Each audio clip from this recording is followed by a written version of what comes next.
November 8th, 2021. Will the clerk please call the roll? Yes, sir. Vice Mayor Burt. Here. Councilmember Cormack. Here. Mayor Du Bois. Here. Councilmember Filsa. Here. Councilmember Koo. Here. Councilmember Stone. Here. Councilmember Tanaka. Here. For the record, 7 present. The first item tonight, actually the first 3 items are special orders of the day, recognizing long-term city employees who are retiring. So I'm going to ask a council member to read the resolution for each, and then staff will say a few comments, and then the employee can make some comments if they'd like. And then after we hear all 3, we'll go to the public and then come back to the council if council wants to make any comments. So I've asked Councilmember Cormack to read the first resolution. Thank you, Mayor Du Bois. Expressing appreciation to Catherine Borquin upon her retirement. Whereas Catherine Borquin began her career with the City of Palo Alto on July 23rd, 1990, and has enthusiastically served the citizens of Palo Alto for over 3 decades, working in the Community Services Department. And whereas Catherine Borquin thoughtfully and carefully supported the management of the Open Space, Parks, and Golf Division's budget and purchasing processes, and whereas Catherine Borquin supported the Parks and Recreation Commission for over 10 years, and whereas Catherine Borquin successfully managed and nurtured the City of Palo Alto's Community Garden Program and helped expand the garden program to 5 community gardens with over 420 garden plots. And whereas Catherine Borquin partnered with the Palo Alto Garden Club to build and sustain monarch butterfly stations in the community gardens and managed multiple Eagle Scout projects that helped enhance the community gardens. And whereas Catherine Borquin consistently received compliments from residents and city staff for providing excellent customer service and is recognized by her peers and city staff for being professional, hardworking, dependable, caring, and for being a team player with a positive attitude.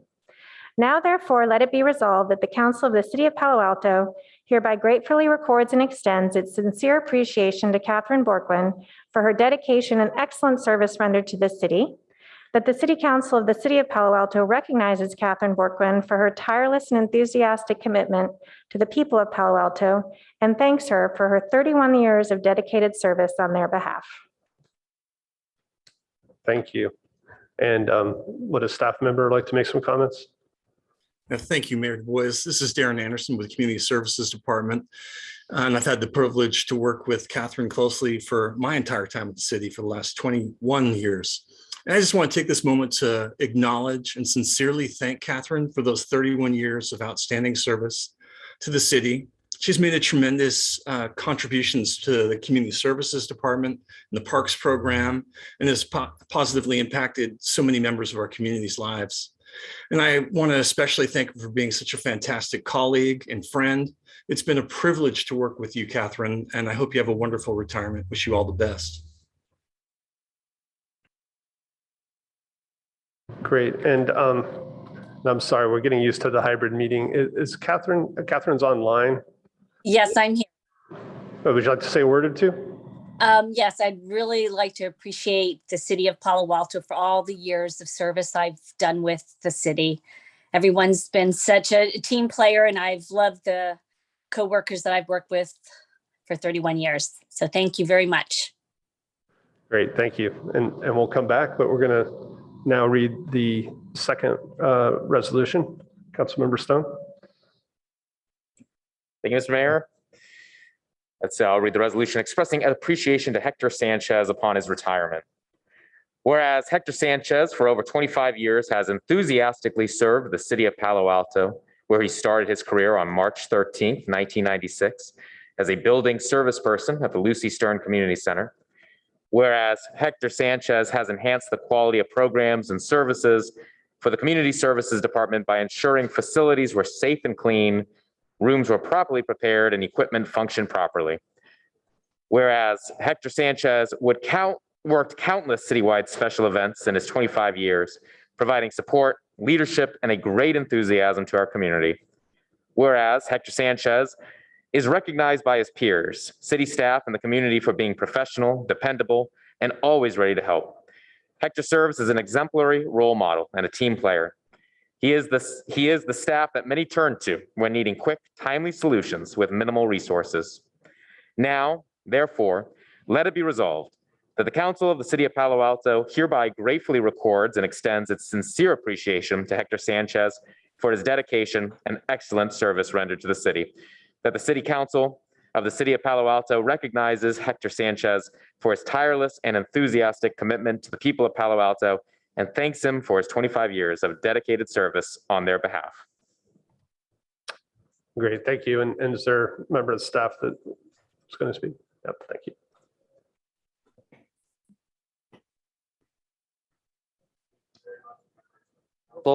Adam Howard, Senior Community Services Manager with the City of Palo Alto. Hector's been with us for over 25 years, my entire career here. And I think as a building service person, he may say that he takes the most pride in keeping our facilities clean and safe. And we certainly all very much appreciate that. But I think what we really appreciate is his positive attitude, his enthusiasm for the job, and his willingness to help in any way that he can. If you ever saw Hector at one of the thousands of events he's worked, you'd see a guy with a huge smile, if he slowed down long enough for you to see him. He's always going. I know for me, if I'm at a special event and I have an issue that I can't resolve, I'm going to Hector. He could fix anything. He could accomplish anything. He hung signs at heights I had no idea how he did it. He found tables when I didn't think any more existed. He lit dark spaces when we had no more lights. Hector could solve problems I had long to give up trying to solve. Hector, you've had a huge impact on us. We're going to miss you. We thank all that you've done for me, all that you've done for the department, and all that you do for the community every day. Good luck, congratulations, and I hope you all the best. Thank you. Thank you, Adam. Thank you, everyone. Why don't you go to the microphone? Thank you, everyone. I'm enjoy for this 26 years and a half and learn a lot of stuff for the city. And I know I have experience, but I learn more experience for every co-workers, including my managers and my any co-workers. I enjoy you and it's amazing for me and got everything to my heart for everything. Thank you for everyone.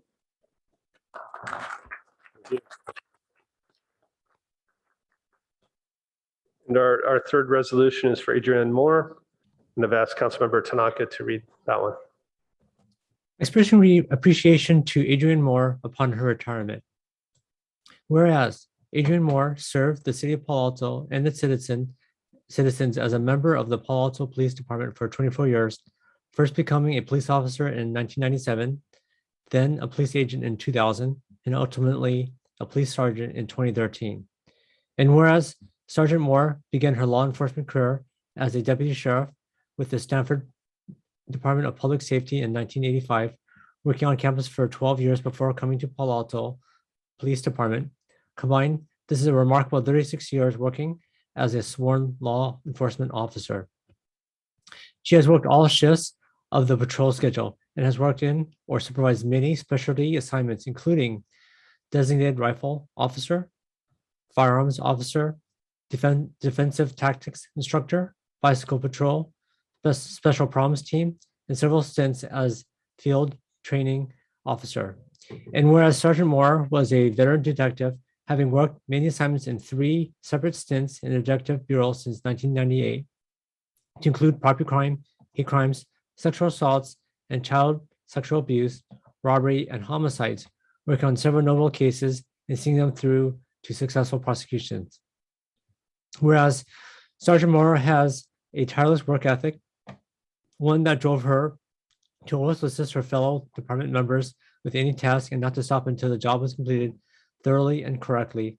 Sergeant Moore supported her coworkers with a high degree of professionalism and respect that is in alignment with the mission of the department. And whereas Sergeant Moore was also cross-trained as a public safety dispatcher and assisted in dispatch on a fill-in basis for almost 12 years by answering 911 calls and other service calls for the public, and dispatching police, fire, paramedics, utilities, public works, and animal control. And whereas Sergeant Moore believed strongly in education leadership, beginning with a Bachelor of Arts in Liberal Arts from the University of California at Santa Barbara, continuing with graduating from the prestigious Sherman Block Supervised Leadership Institute for Law Enforcement Supervisors, and culminating in a Master of Science in Law Enforcement and Public Safety Leadership from the University of San Diego. And she put all this training to good use as acting lieutenant assigned as a patrol watch commander. And whereas Sergeant Moore deserves a long and happy retirement for all her years of dedicated service. Now, therefore, be it resolved that the City Council of Palo Alto hereby commends the outstanding public service of Sergeant Adrian Moore and requires his appreciation as well as the appreciation of the citizens of this community upon her retirement. Thank you. And I see Chief Johnson. Mayor, thank you, Mayor, members of the council. And for those that attended this afternoon's recognition event for veterans, I think you were probably very impressed with the keynote speaker, Dr. Felter from Stanford University. And when you looked at his resume, you kind of looked at it and listened in awe. And Sergeant Moore is in the same lineage when it comes to law enforcement. And I'm honored to accept this proclamation on her behalf. And as you just heard from Councilmember Tanaka, Sergeant Moore's career began serving communities in 1985. And without question, her experience, her leadership, her mentoring, and her tireless work ethic is going to be greatly missed in the Palo Alto Police Department. However, last month when we said goodbye to her within the building, I realized that her presence will never be outside of these halls. And what I mean by that is she has been a figure within this organization for many, many years. And I've always loved the phrase, to plant a seed is to believe into tomorrow. And Sergeant Moore's philosophy was always about building a better tomorrow. And within the halls, she continually planted seeds of encouragement, motivation, and inspiration. And for that, the city of Palo Alto will always be the recipient of Sergeant Moore's contribution for generations to come. So again, I thank you for this proclamation, and I receive it in her honor tonight, and we'll make sure she receives it in the very near future. So thank you. Great, thank you. So would any council members like to make comments? You can just raise your hand or click. Okay, so I just wanted to say a few words. So three employees, Catherine, Hector, Adrian, so thank you. It's more than 80 years of knowledge and experience. So it's a loss to the city, and we're going to miss your efforts, but thank you for your service and best wishes for a happy retirement. I do see a couple members of the public. If you're raising your hands, I hope it's on this item.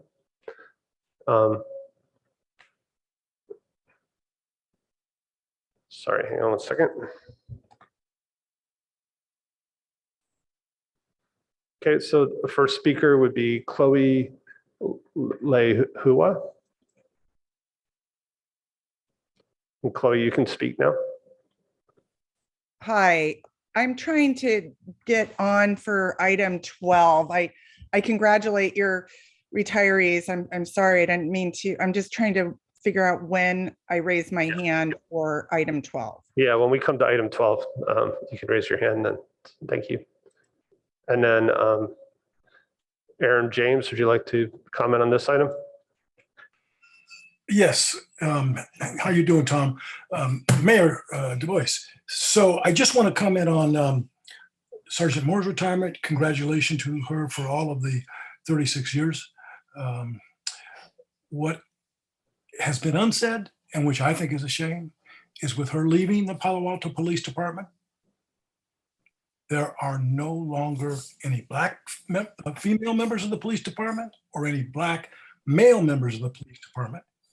And I think it leaves a stain on the leadership of Chief Johnson and James Reichschneider, who's responsible, I think he's a captain now, for recruiting, and Andrew Binder, that they have not gotten off their rear side to recruit African-American officers. And I really mean that. I think it would be a testament to Sergeant Moore that we carry out her legacy by doing everything we should to recruit more Black female officers. I think the last Black female officer in the administration or in management of the police department was Sandra Brown, and that's been a very long time, close to 10 years. So shame on the city of Palo Alto for claiming to have a diverse police force. Congratulations again to Sergeant Moore for her amazing career, but the council needs to make sure we do our job to recruit African Americans to this department. I believe this is the first time in 3 or 4 decades that we've been without an African American officer. That is shameful. Okay. So thank you all again for your service. We're going to move on with our agenda. The next item is public comment. Well, actually, it's agenda changes, additions, deletions. I don't think we have any changes.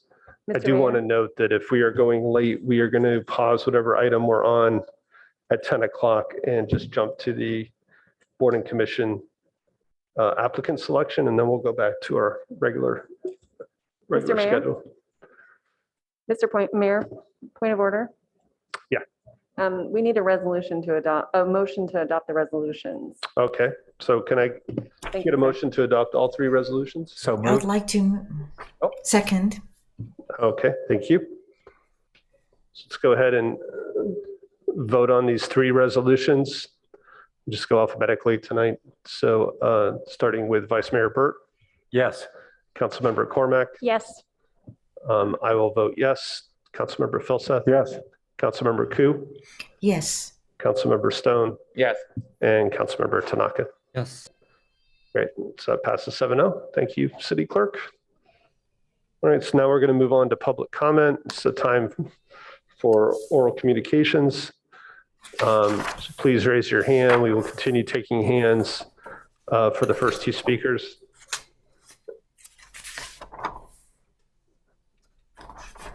And our first speaker is going to be Ken Horowitz, who's in person.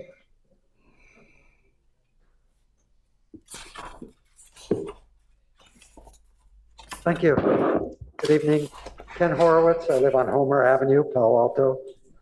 I think it's great we have these meetings back in person because I'm going to hand out some documents to the city clerk, and at least I know they're physically going to be in the hands of the city council.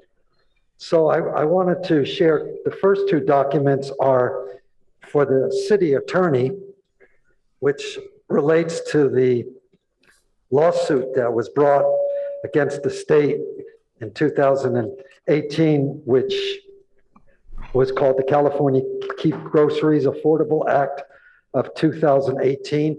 And that act, which prohibited cities from collecting taxes on things like sugar beverages, was declared unconstitutional.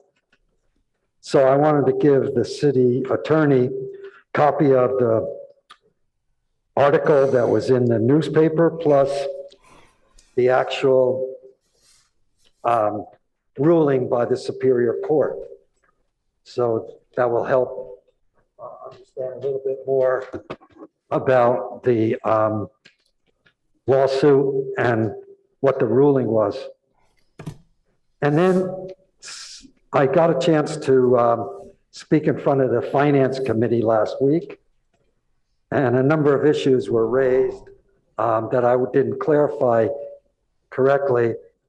But I want people to understand that this is a distribution tax. This is not a sales tax.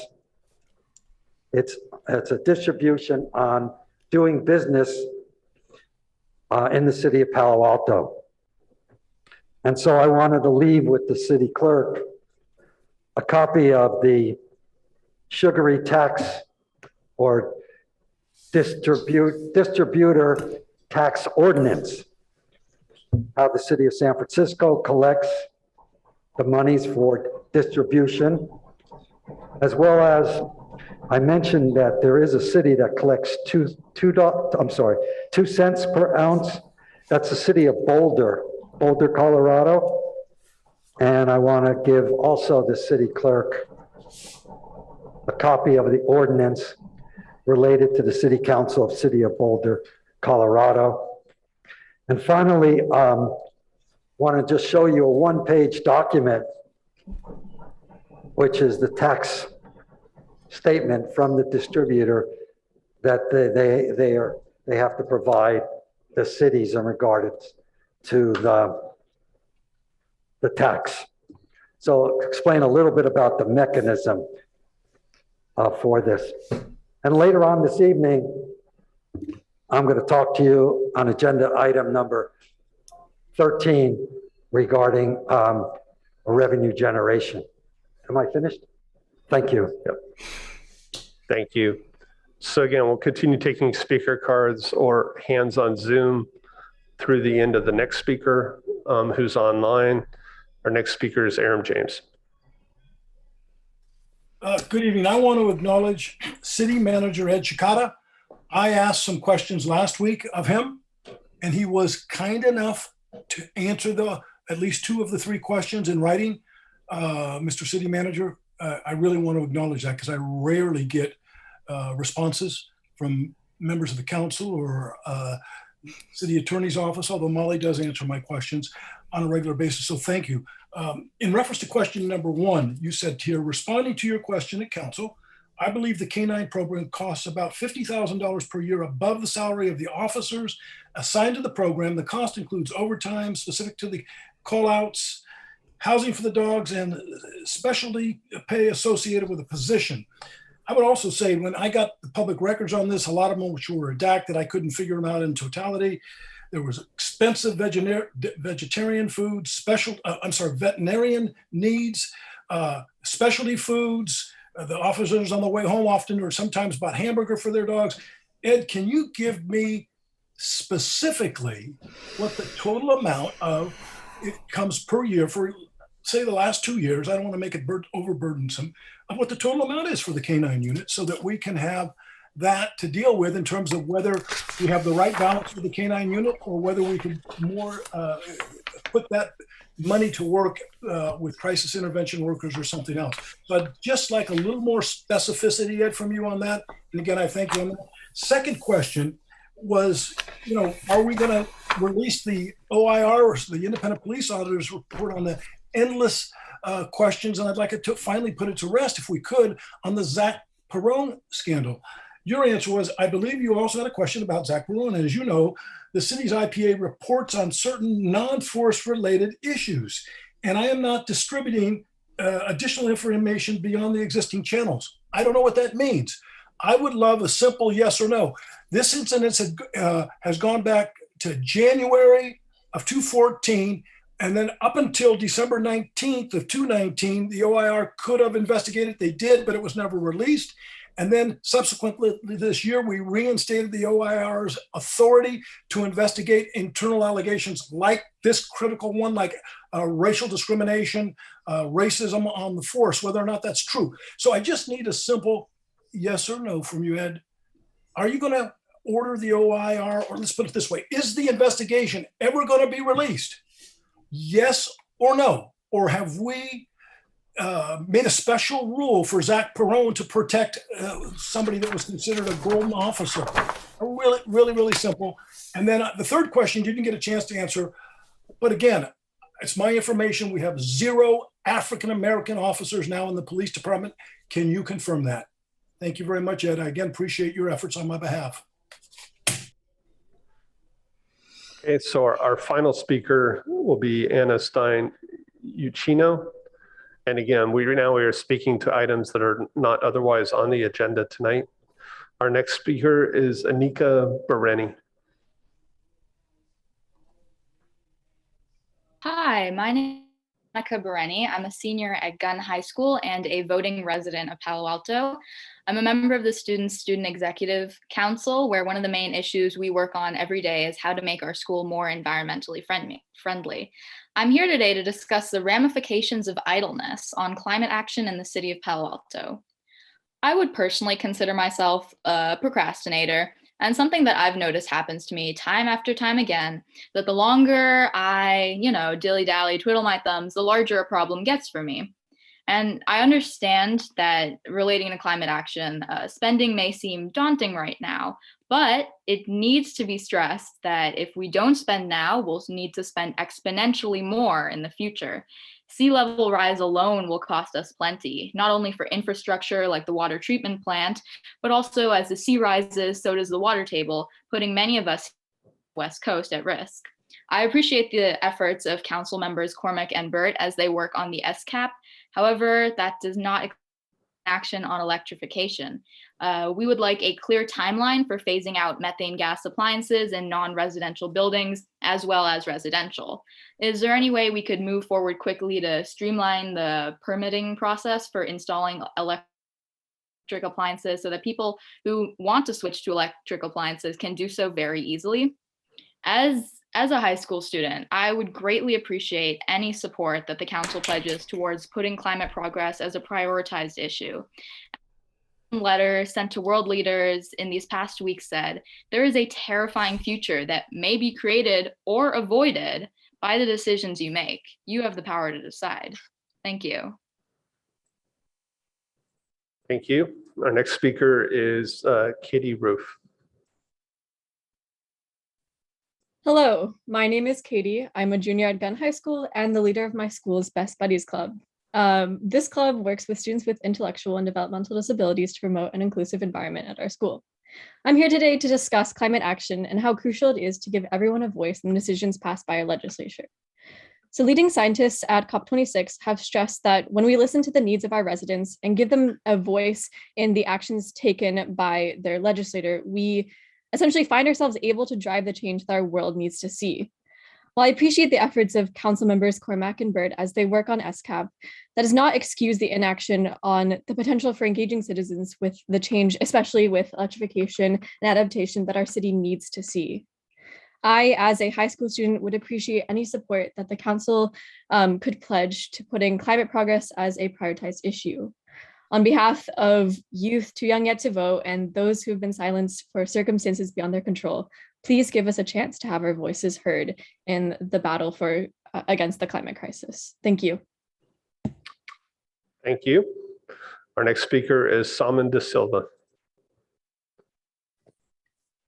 Good afternoon, Council. My name is Salman De Silva, and I'm a senior at Gunn High School. I run our school's environmental club, as well as other such opportunities to engage youth in climate advocacy. I've come today with several other speakers to address the ever-narrowing window of effective climate policy. As I've been following the latest events of COP26, I stumbled across a quote that I find strikingly relevant. It is as follows. None of the countries that have a net zero target have implemented sufficient short-term policies to put themselves on a trajectory towards net zero.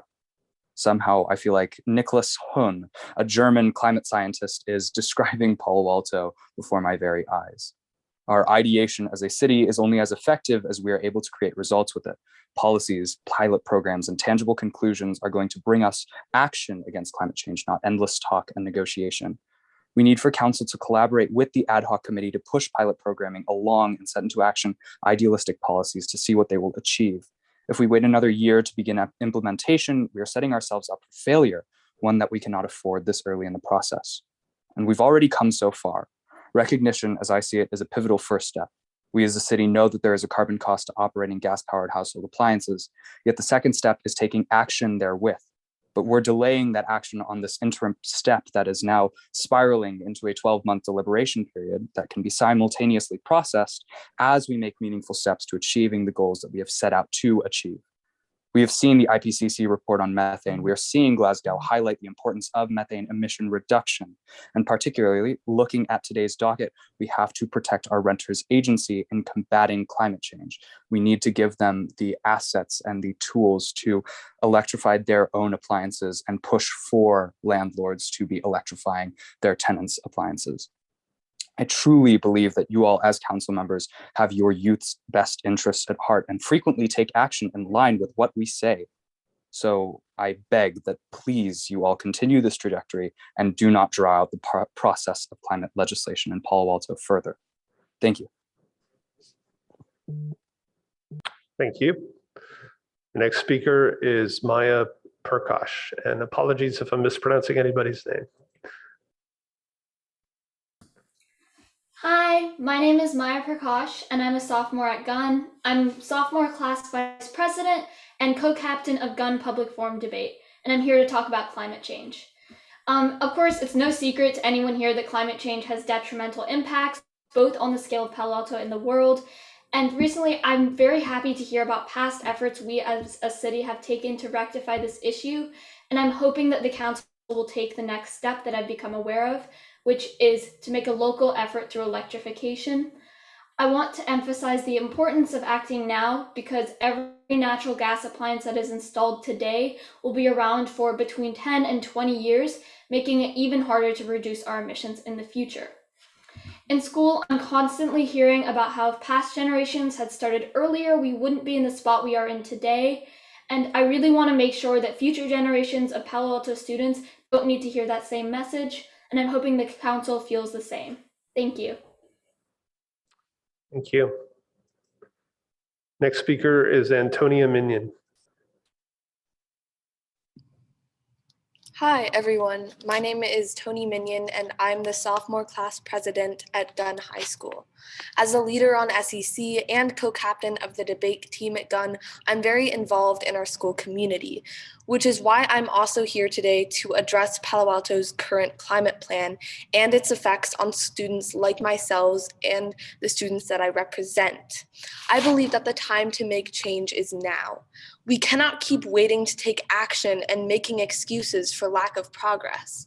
Spending our time, money, and energy on this now will save us exponentially in the future and help us avoid more critical damage to our environment. Electrification is one local action that we can take to start placing our environment as a top priority. As COP26 comes to a standstill, I am reminded that my future is being jeopardized by an inability to legislate meaningful action. So as a student who has to grow up in a world being torn apart by climate change, it is incredibly important to me that we prioritize this issue. Thank you. Thank you. Next speaker is Julia Zeitlin. Good evening, council members. My name is Julia Zeitlin, and I'm a sophomore at Castellea, my school's community action representative and a Palo Alto Youth Council member. I would like to speak today about your work on the SCAP. I want to thank you for your prioritization of sustainability and encourage further action on this issue. As a young person, climate change is and will continue to affect my generation immensely. It is imperative that the city achieve their ambitious goals and not let small, minute details prevent you from starting to implement SCAP goals.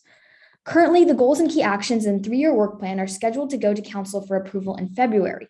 We encourage the SCAP ad hoc committee to adjust their schedule so these items can go to council sooner. We need to speed up the timeline for the SCAP.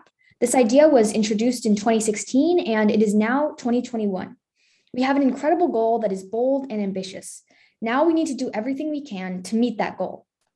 Approving the plan in the spring of 2022 or later is not an option. In addition, we encourage the ad hoc committee and council to start approving electrification pilots and educational programs. While we have seen the shortcomings of the infrastructure bill and COP26, we have also seen the successes in cities like Ithaca, where they have pledged to decarbonize all buildings, and Los Angeles, where the city has committed to converting to 100% clean energy. It is not enough to just form this committee. Actions speak louder than words. We implore you and your fellow council members to rethink the timeline and begin taking action as soon as possible. We really appreciate your work and especially your focus on climate as the youth of the city. Thank you so much. Thank you. Our next speaker is Nina Farron.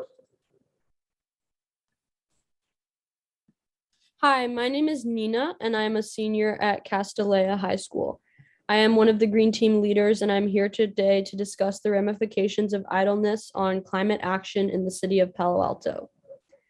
As COP26 unfolds, we are seeing that time is limited on this issue.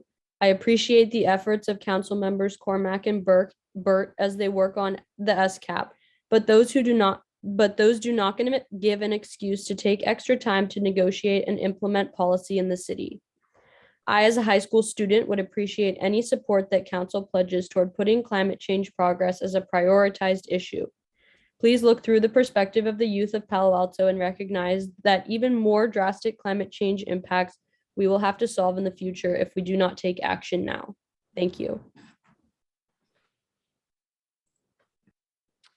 Thank you. Our next speaker is Sage. Is that online? Oh, yep, there you are. Good evening, Council. My name is Sage Leland, and I'm the Senior Class Vice President at Gunn High School. As a representative of the student body, I'm here today to echo the concerns of my peers on the ramifications of idleness on climate action in the city of Palo Alto. As we watch the climate components of the infrastructure get chiseled away, it is more clear than ever that we can't wait for coordinated national action. We need to take local action now. I appreciate the efforts of Council Members Cormack and Burt as they work on SCAP, but that does not excuse inaction on creating a robust educational campaign that leverages the help of environmental advocacy groups like 350.org, Palo Alto's Climate Action Group, to aid with the electrification of Palo Alto. I, as a high school student, would appreciate any support that the council pledges towards putting climate progress as a prioritized issue. Thank you. Thank you. And our final speaker tonight is Anna Stein-Uccino. Thank you, Council, for letting me speak tonight. My name is Anna Stein-Uccino, and I'm a junior at Gunn High School. I am part of the board for Gunn's Environmental Club, as well as an organization working to bring climate education to the youth. I'm here today to discuss the importance of adeptness and efficiency in climate action in the city of Palo Alto. As COP26 unfolds, we are seeing that it is essential for local governmental action to occur to prevent climate issues. I appreciate the efforts of council members Cormack and Burt as they work on SCAP, but that does not excuse inaction of potential or a better future for the Palo Alto climate plan. We need to zero in on our actions that we can take now that will have the fastest impact. I believe that the electrification efforts fit this bill. Electrification helps combat the issue of ever-rising methane emissions. We also need a clear timeline of creating an electrification as well as more education plans to contractors who want to install these electrical appliances. If we do not start making plans for climate action, it will be ever so harder to recover from the anthropogenic impact on our Earth. I, as a high school student, would appreciate any support that the council pledges toward putting climate progress as a prioritized issue. Thank you. Okay, thank you. And thank you to all of our speakers tonight. We're going to move on to our consent calendar. I did want to mention that item 9 was removed because it did not require a second reading. Would any council members like to register no votes?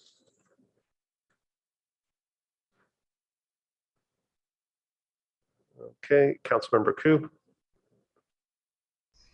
Yes, I'd like to register a no vote for item number 10, please. Okay. And anybody else? Let's see.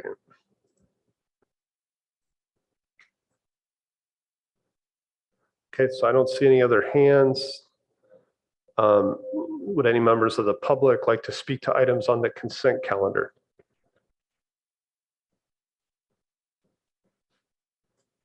Okay, I'm not seeing any hands there either.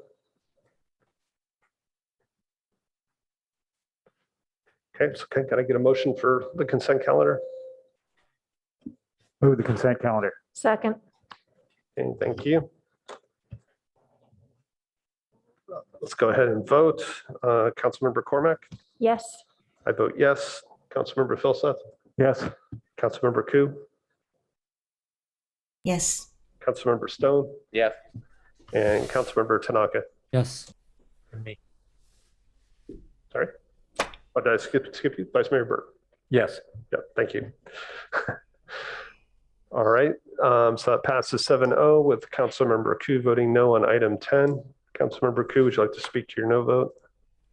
This is the adoption of an ordinance to extend the temporary outdoor encroachment permit program for dining, retail, and other uses, including the parklet pilot program until June 30th, 2022. And I had voted no in the previous first reading, and I'm just continuing my no vote, especially in light of restaurants who have come forward to continue the parking permit in the neighborhoods, and so the parklets are actually taking up parking space now on the streets right in front of their establishments.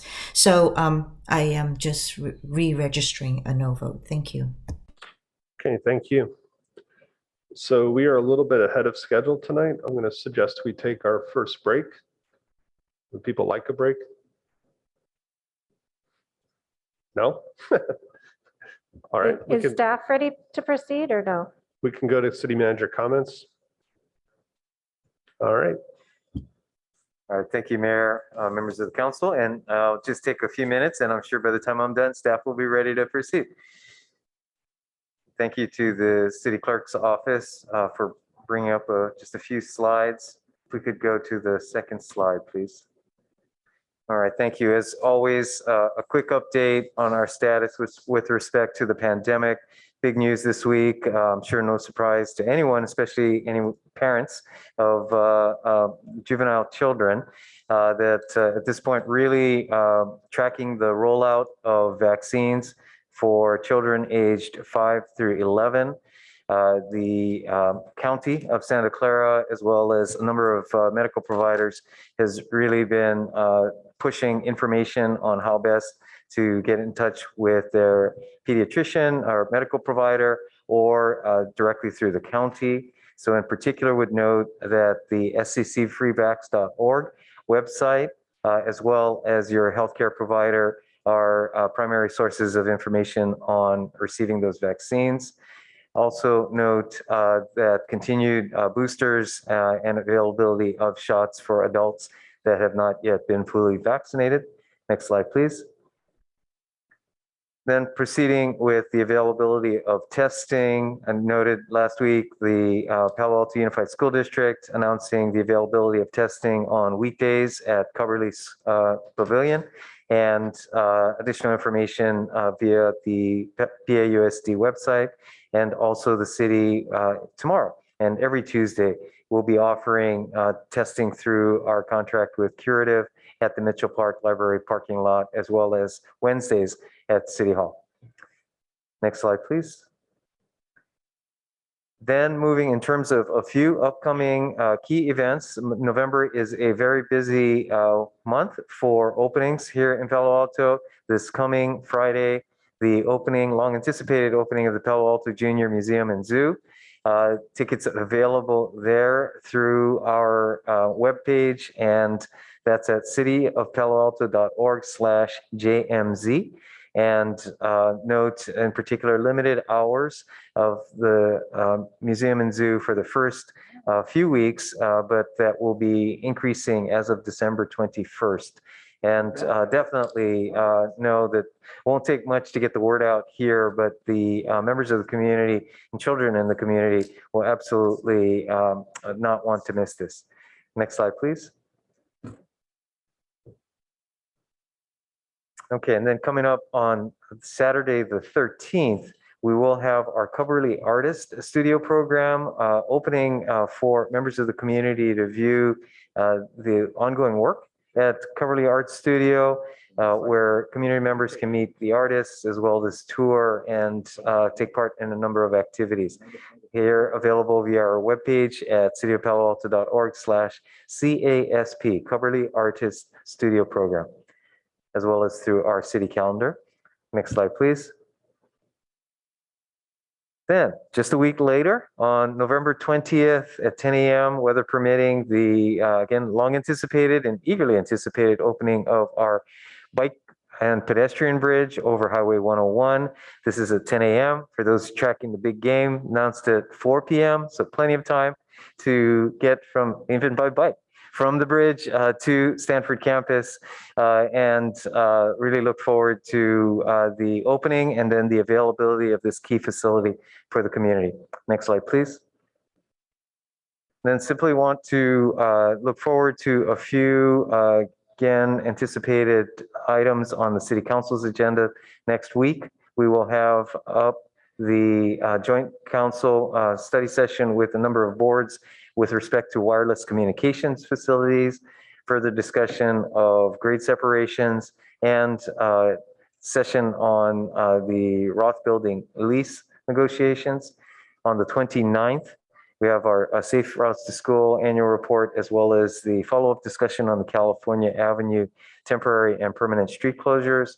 And then into the month of December and beyond, we've got more work on additional parking development downtown, the North Ventura Coordinated Area Plan, and a number of both land use related items and the Sustainability Climate Action Plan Ad Hoc Committee report.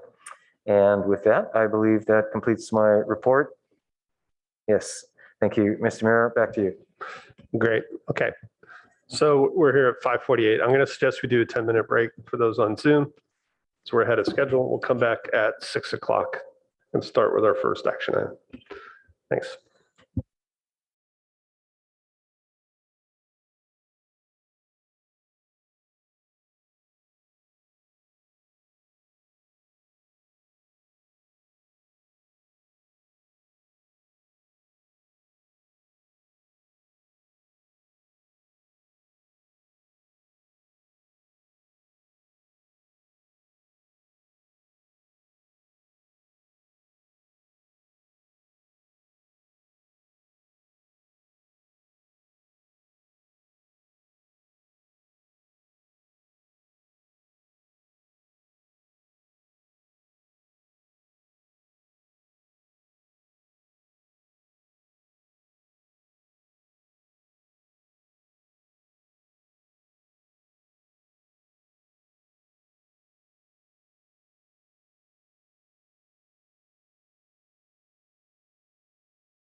Members that are online, could turn your camera back on.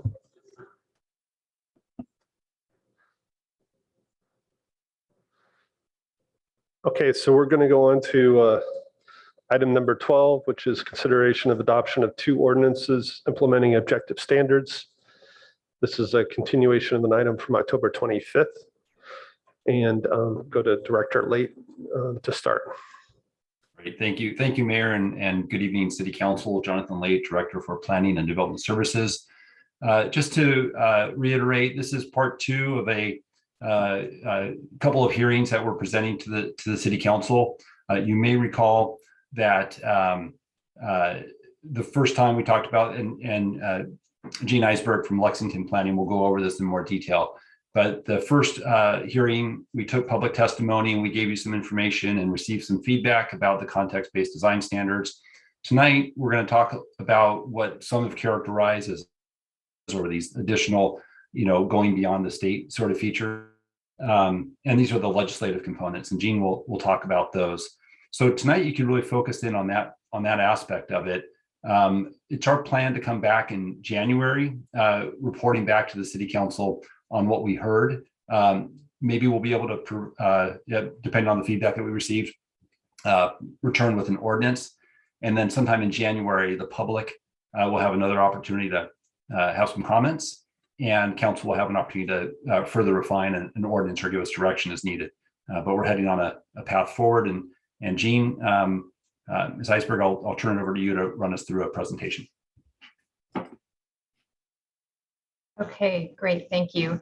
As you can see, we've got an October 4th date here. So this is a continuation, as Director Late indicated, of that October 4th hearing. And so I'm just going to present a few of those slides. So the next slides talks about what we reviewed last time. So on the left-hand side of the screen, we provided an overview of the project and talked about the objective design standards. That's the translation of the context-based design criteria into objective design standards.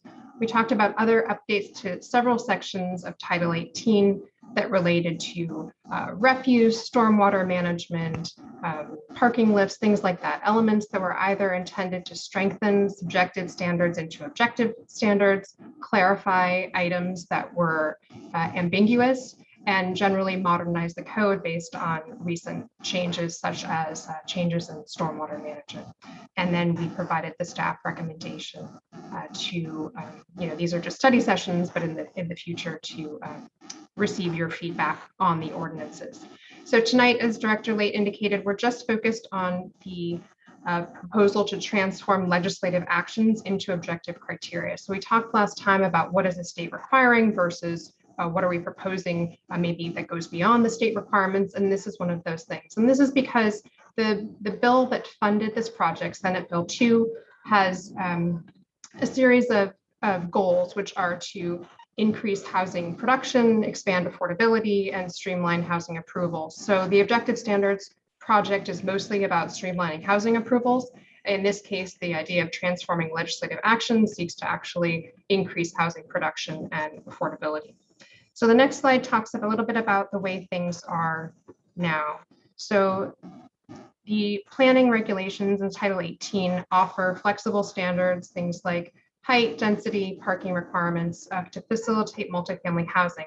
But these tools require legislative action. So if we think about the workforce housing overlay, the affordable housing overlay, or the pedestrian transit-oriented development overlay, the PTOD, those have the purpose of expanding affordable housing, whether that's subsidized low and moderate income or just above moderate income in the case of the workforce housing overlay, or encouraging housing near transit. But again, those projects, those types of overlays require legislative action, which can add time and expense to the process. And then we juxtapose that to the more recent adoption of the Housing Incentive Program. That's not a rezoning tool. Projects under the HIP only are required to go through architectural review. So the next slide just provides a summary of what the affordable housing overlay does. So again, it provides more flexible development standards, FARs up to 2.4, building height up to 50 feet, parking ratios as low as 7.75 spaces per unit. And this is for projects that are 100% affordable rental housing located in a commercial mixed use district within a half mile of Caltrain or a quarter mile from a bus transit corridor. And this is an alternative to state density bonus law. So a project cannot put together a state density bonus law project and an affordable housing project. They would need to choose. The next slide talks about the workforce housing overlay. Again, this is providing more flexible development standards, increase in FAR up to 2.0, building height up to 50 feet, parking ratios as low as 1 space per unit or bedroom, and a lower usable open space requirement. And this is more narrowly applied. It only applies in the PF zoning district, the public facilities district. And in this case, at least 20% of the housing units need to be affordable for moderate incomes. So that's between 120% and 150% AMI. Each of these programs, the affordable housing overlay and the workforce housing overlay, have been used one time.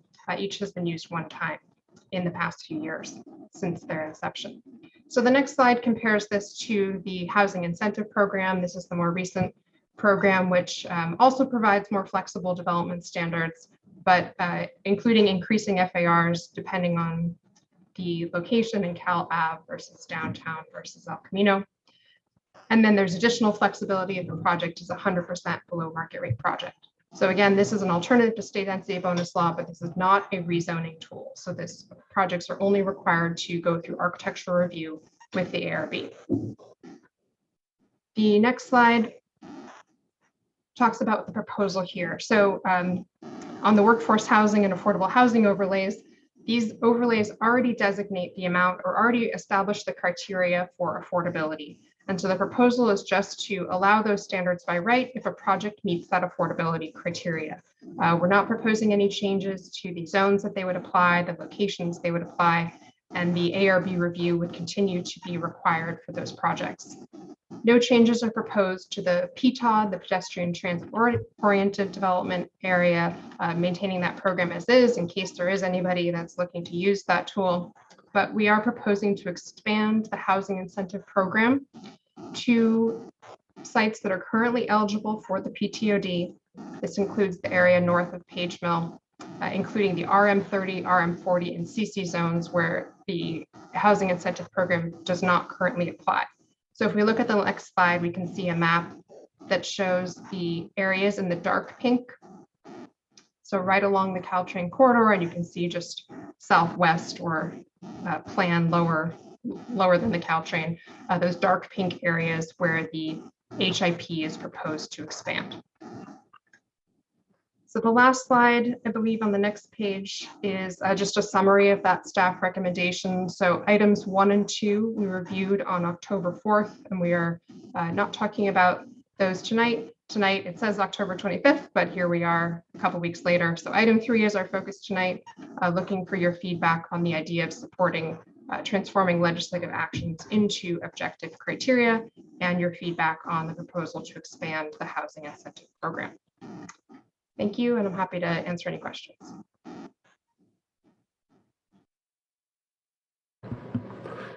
Okay, so thank you. So again, we are continuing the item, so there's no public comment. We're going to come straight to council for questions, comments, and motions. I'd suggest we do a round of questions and comments.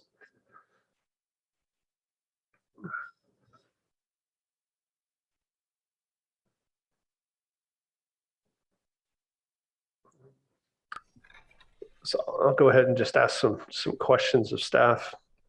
I don't see any. Oh, I'm sorry, Councilmember Koo, you had your hand up. Wasn't showing up on my screen. Go ahead. Thank you. I just wanted to ask, so we're doing these objective standards because of the state laws, right? The upcoming, I mean, the state laws that are in place, correct?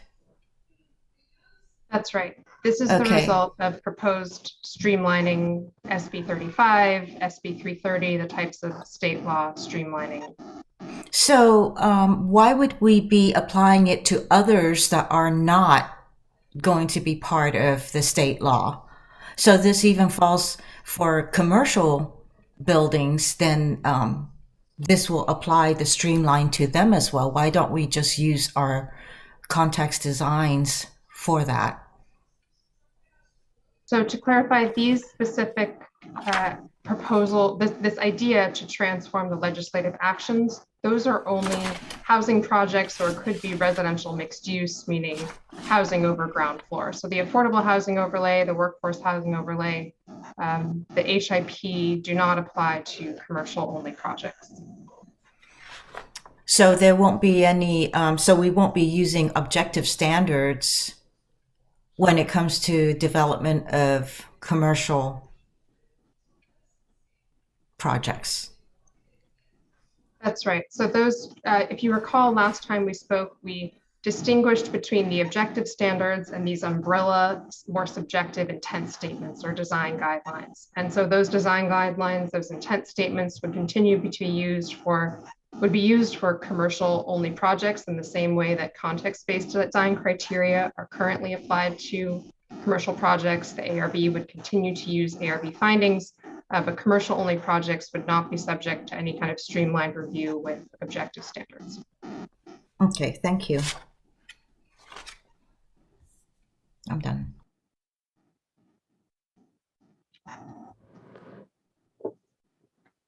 I'm sorry, gotta use the lights here, and the labels aren't quite correct, but I think Vice Mayor Burt, and then we'll go to Councilmember Cormack, Councilmember Stone. Go ahead. Thank you. I wanted to, I guess, pull up slide 34, I think it's labeled, which is about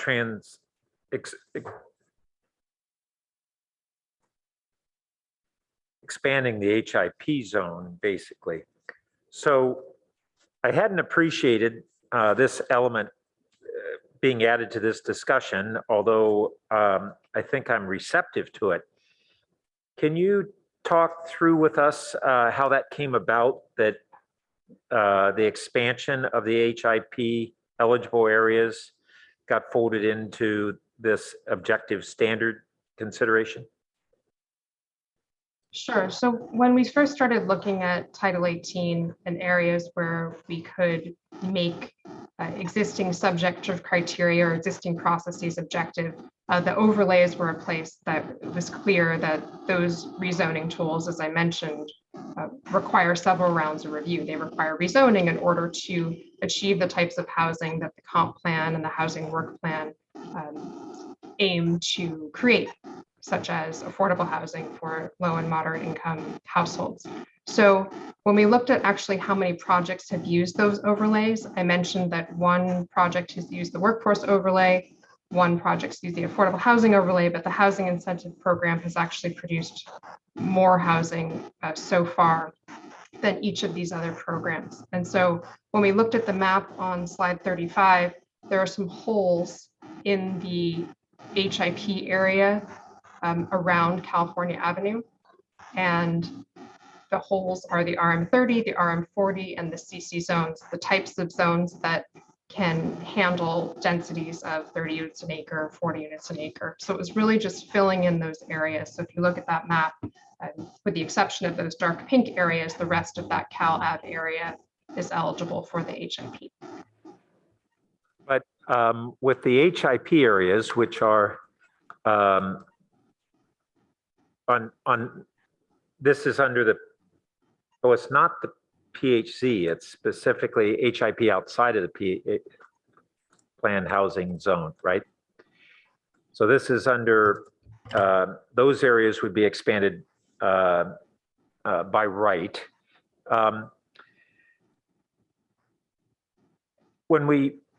So we're not looking at changing the criteria for the HIP, only the geographic areas that are eligible, correct? That is correct. Okay. Well, I guess one of the things that I think we're due to discuss, but not necessarily in this particular item, but I just want to put it out there, is that when we're looking at wanting to expand the amount of housing, and we've had not only the HIP that hasn't had too many projects taking advantage of it, but the planned housing zone, which has had a whole series of pre-screenings that we've been seeing this year, and the majority have been moderately well received. One of the problems, I think, in a number of the HIP areas is that the developers are eligible to have mixed-use office and housing, with the office generating more jobs than the housing would provide for in some circumstances. So my question is, has there been any consideration by staff about adjusting the ratio on the mixed use projects of commercial, not the retail / housing, but office / housing basically, and adjusting the permitted ratios on those mixed use to reduce the FAR on the office and increase it on the housing, and therefore favor housing projects more clearly on the return on investment for developers. So we didn't, thank you, Vice Mayor. We didn't consider that as part of this initiative. I know you and some other council members have noted that. I don't recall, I have to take a look if this was included in one of the council's motions when we were considering a related topic. So we can take a look at that, and if not, we would need council direction to proceed down that path to implement that kind of policy that you're talking about. But I'll acknowledge I need to double check. We may have already received that direction from you. I don't think you have, and I just wanted to use this opportunity to get it out on the table and have my colleagues and staff and the public begin to think about that, so that when we bring it up at a subsequent time, we've really been able to digest it and think about the implications and how it might fit in with what we're doing tonight. Thanks. Thank you. Councilmember Cormack. Thank you, Mayor Du Bois. And do you have a preference for whether we're doing Zoom hands or inadvertently hitting our little thing down here? No, I just have to get used to it. So sorry. No worries. Thanks. Okay. Well, welcome back to all the staff who's worked on this. Just testing my understanding, we're supposed to be talking about essentially slide 34 and attachment B tonight, right? Also, I can't see if someone's nodding or whatever. So you have to say yes if I'm right. Yes. Okay, great. So let me start on page 157 of attachment B. The first thing I want to say is I'm not sure we've had this in here before, but the part about accommodating all groups with different abilities, active and passive recreation uses. I'm just glad to see that. And I want to make sure that it encompasses people of all abilities. Okay, page 175, packet page. I'm in the middle of table 2. Maximum size of new non-residential construction or expansion projects. The second number is 15,00. Is that supposed to be 15,000 or is it supposed to be something else? Is it 1,500? Can you restate that again for table 2? Yep, packet page 175 from whenever it was we first heard this, table 2. It's about halfway down. It says 25,000 square feet of gross floor area, or, and then it has 15,00. I just don't know if that's 1,500 or 15,000 or something else. And you can look into it. That's fine. It's not a big deal. Yeah, I'm actually looking, I'm not even sure I'm on the same report number that you are, because this has been I'm not produced. Okay, I'm Monday, September 27th. That was the first time this was published, right?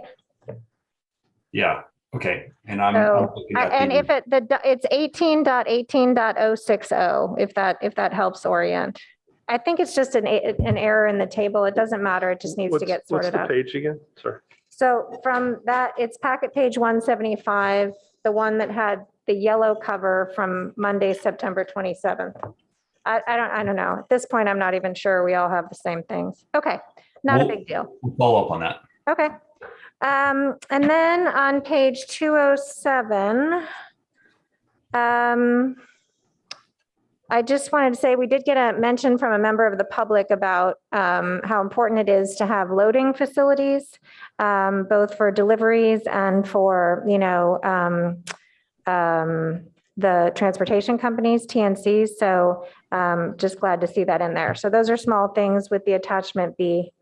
Okay, now back to, let's see, 151, the areas. So workforce housing overlay. How many PF locations do we have that meet this criteria left?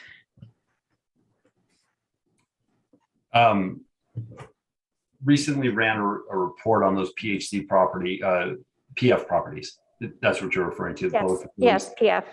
And so I can dig around for that, but there's only a couple of privately owned PF zoned properties. The majority of them belong to are either owned by the city, the school district, and I think that's the primary.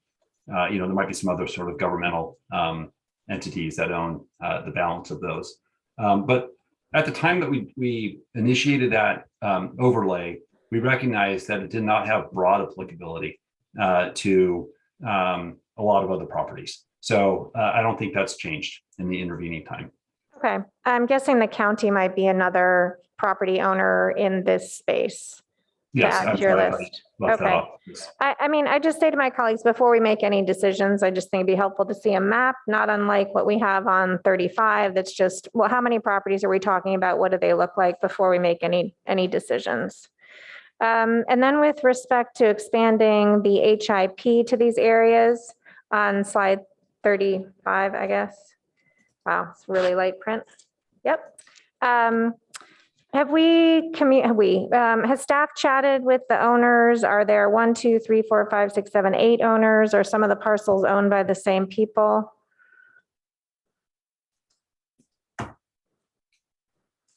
Ms. Eisberg, do you know? We have not spoken with the owners, and I do not know if they're owned by, they're not owned by contiguous owners. Okay, thanks so much. And if I could respond to your other questions about the typos, I found what you were referring to. So just to be clear about the ordinance changes, where there's no underlined or struck out text, we have not made any modifications. So for example, it does look like to me there is a typo in table 2 in 1860, and I believe it is a typo. It's not something that we prepared as part of this report. So in the same way, your first comment about the inclusive open spaces, that's also, I believe that's also existing code if it's not redlined. We did propose a addition to require loading for projects at 50 units or more, right, in order to accommodate TNCs, deliveries, et cetera. Okay, great. So thanks. Councilmember Stone. Thank you, Mr. Mayor. Just a couple questions. I wonder and kind of continue on that theme of the workforce housing and the PF zones. So with workforce housing being applicable in PF zones only, for purposes of this, does staff anticipate that would effectively prevent any affordable housing projects being proposed in the PF zones, given workforce housing will surely be more profitable for a developer than affordable housing?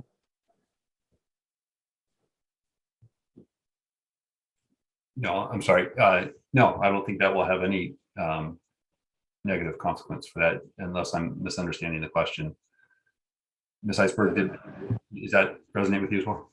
I think based on what Director Late said earlier, that most of those sites are not privately owned. If it is a public project and there's a public vision of a deeper level of affordability, then I would say no. Great, that's a relief. Thank you. One thing I want to follow up, is it true? I know a member of the public sent in an email and kind of raised a red flag for me. Is it true that there are no daylight plane protections for residents of RM40 residential PCs and mixed use developments?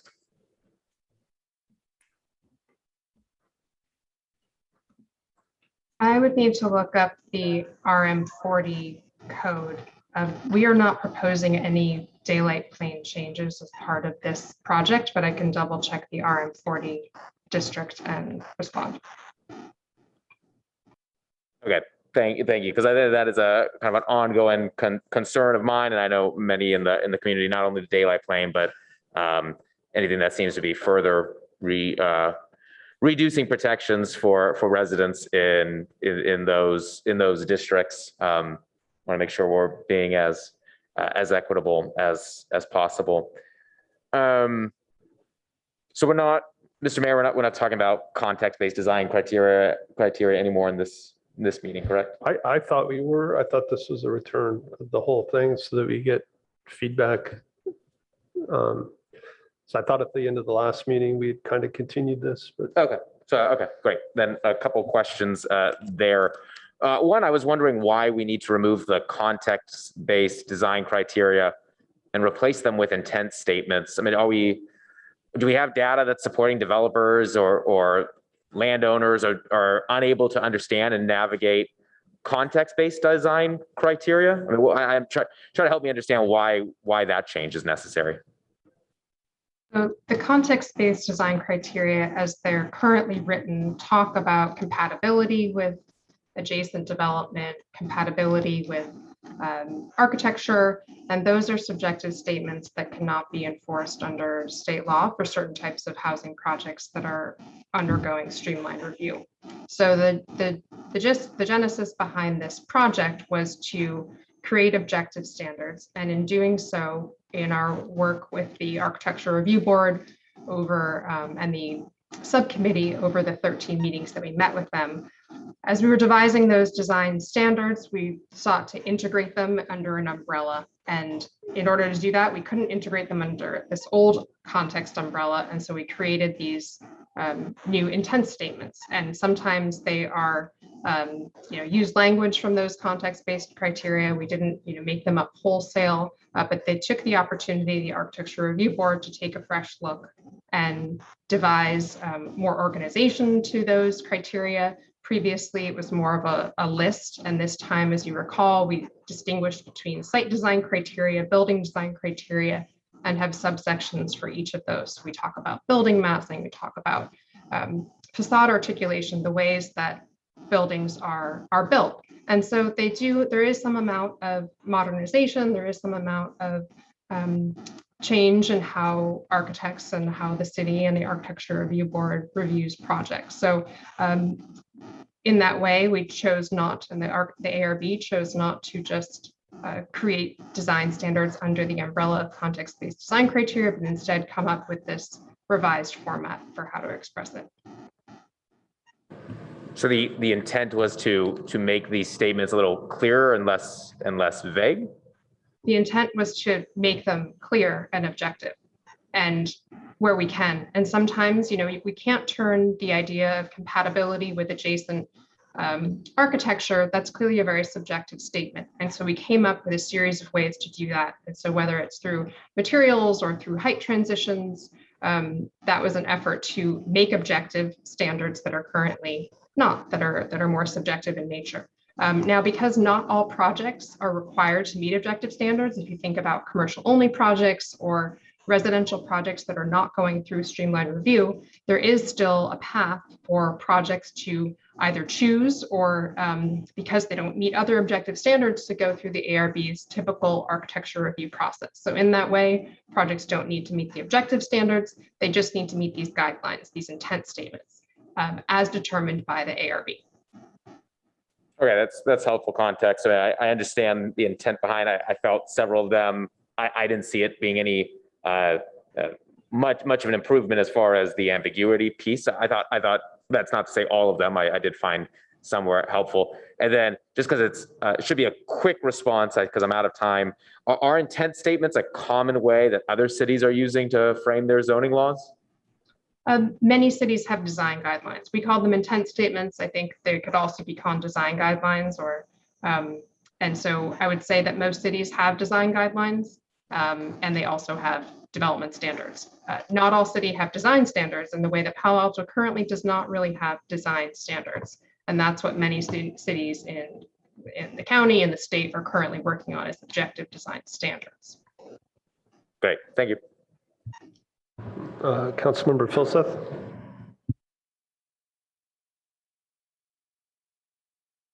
Yeah, thanks very much. So I just want to make sure I understand the expansion of, proposed expansion of workforce housing and other overlays. Thank you. So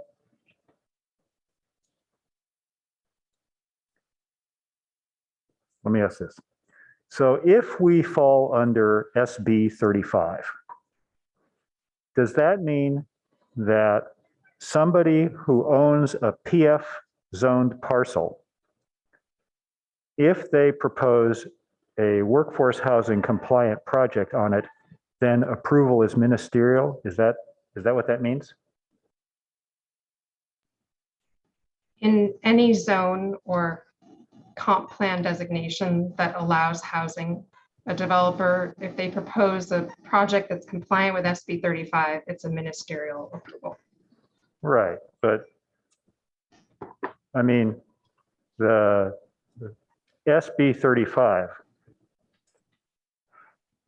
contains content from our own codes, that I think, right? That is, a developer can't come and propose a 300-foot high tower under SB 35 because it's not supported in our codes. That's right. So the project needs to meet objective standards. Projects can propose a project under SB 35 and state density bonus law, in which case they can exceed Got it. standards. I see. Okay, so does the workforce housing guidelines constitute an objective standard?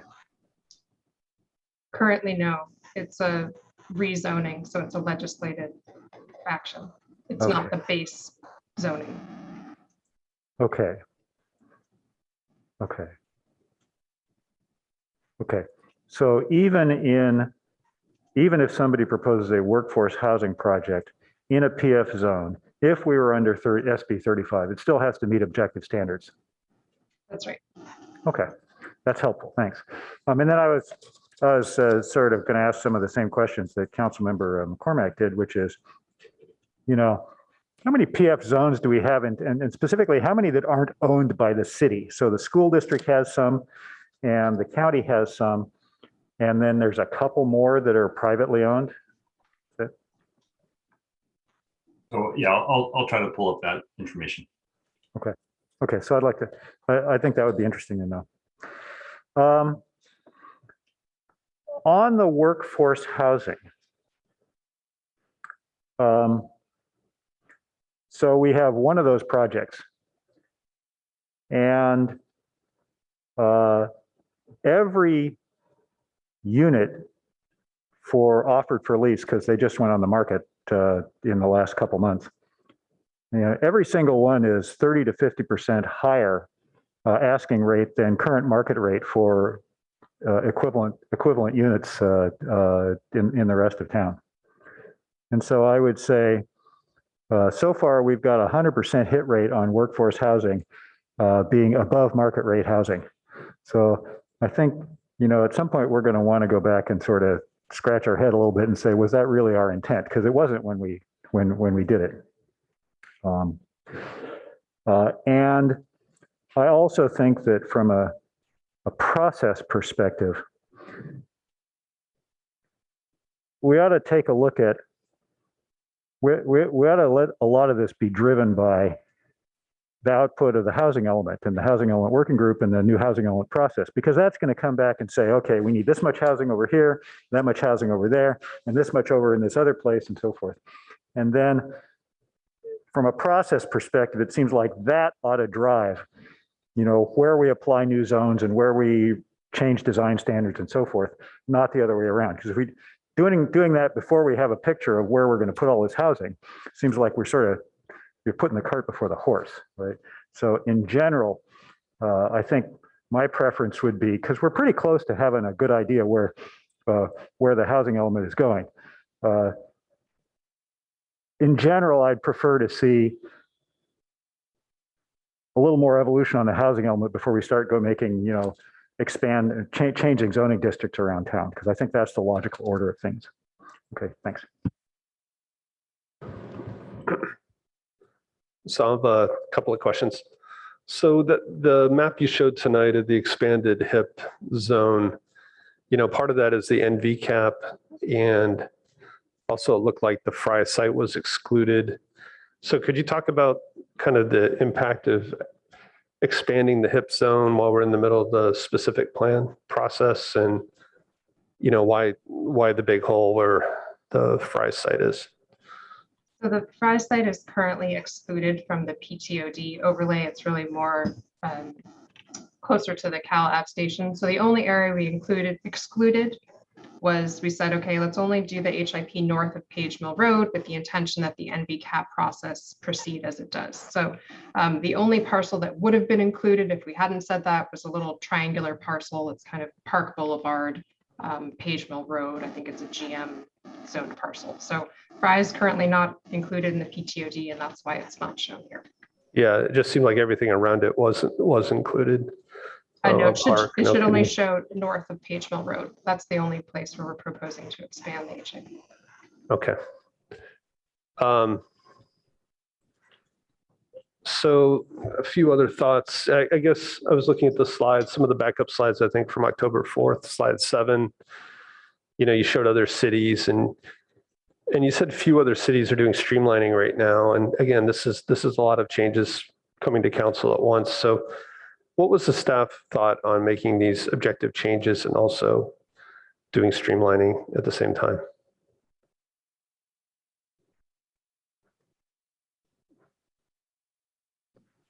I can start, and then maybe the staff wants to continue. But the reasoning was really just that we were looking at Title 18 as a whole and looking for all the places that had subjective criteria based on, I indicated what the SB2 project was, what the grant proposal was as part of SB2. So we're just looking at all those places that both had subjective criteria, but also had some direction from the housing work plan. Yeah, I think that's about right. And, just knowing also about RENA and trying to find opportunities to expand housing production. Again, I know we've had a lot of focus on affordable housing, but of course, as the council knows, SB 35 is based on market rate housing. And so if, these are opportunities to also consider all of our income categories for housing production. Yeah. Yeah, I just think it's kind of tough to absorb all at once. And I think, again, there's this kind of one-way door feel that, we're putting in these objective standards and trying to get that right. And just a concern that we can't kind of go back or tighten it down. And at the same time, we're doing streamlining. So I just wonder if it would have been better maybe to separate those a little bit. And to echo some other comments, I think Councilmember Philseth was just saying, we did do that workforce housing project as a pilot project. I'd really like to see more information on how that's working before we consider continuing that overlay. And I shouldn't know the answer to this question, but I don't, so I'm going to ask it. So does RENA count as below market rate housing, the 120%, above median income housing? Does that count for our BMR numbers? Does RENA count for, what was the numbers? The things like the workforce housing that's a 120% AMI, does that count as BMR housing? No, it would be considered market rate. Okay. Yeah, so again, just given our RENA numbers, I guess one of the things I'm wondering is if we should even be focused on that 100 to 120, because right now, a lot of our incentives, like the 20% inclusion, allows people to do the 120, which doesn't help us with our BMR numbers.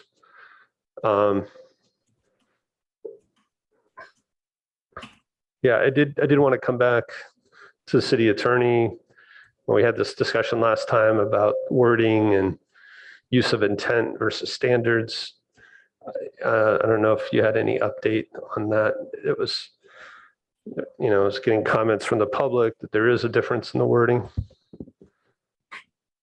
Right, so I think the staff was looking at that about what were the best words to describe a process that was both subjective but also enforceable. Right. So what are the best words? Well, I think there are a variety of choices, and if council's not happy with the draft, then changes can be made. We can use different words. Okay.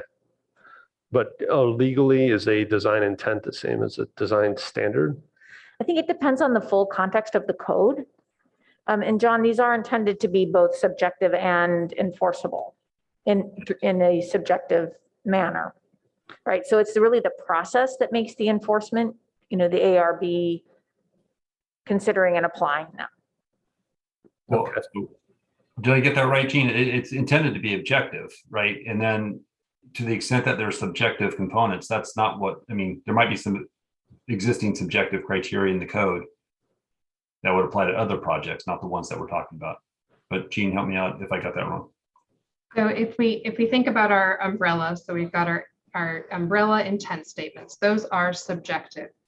Those would be as interpreted by the ARB during the architectural review process. Underneath those, and we are allowed to do that as long as we're not applying those subjective standards, those subjective criteria to projects that are undergoing streamlined review. We can't use those subjective statements to reduce the density, make it feasible project. Underneath that, the objective standards are intended to be measurable, dimensions, clearly interpreted by staff, community, applicant. So, when we are using those design intent statements, I think the concern was, could we just call those design standards?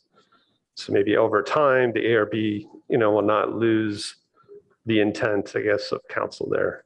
That again, we are going down a subjective part of our code, but it's a little bit stronger than just an intent.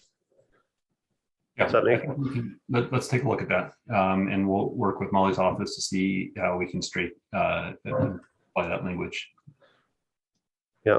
So just a few quick comments. I know I'm over time, but I just wonder if maybe we should take feedback on overlays, but separate them. And there was some talk in the previous meeting about sending the height transitions to the housing element. Again, I still feel like the council maybe should just weigh in on the height transition issue, but maybe sending the overlays to the housing element with our feedback from tonight would make sense.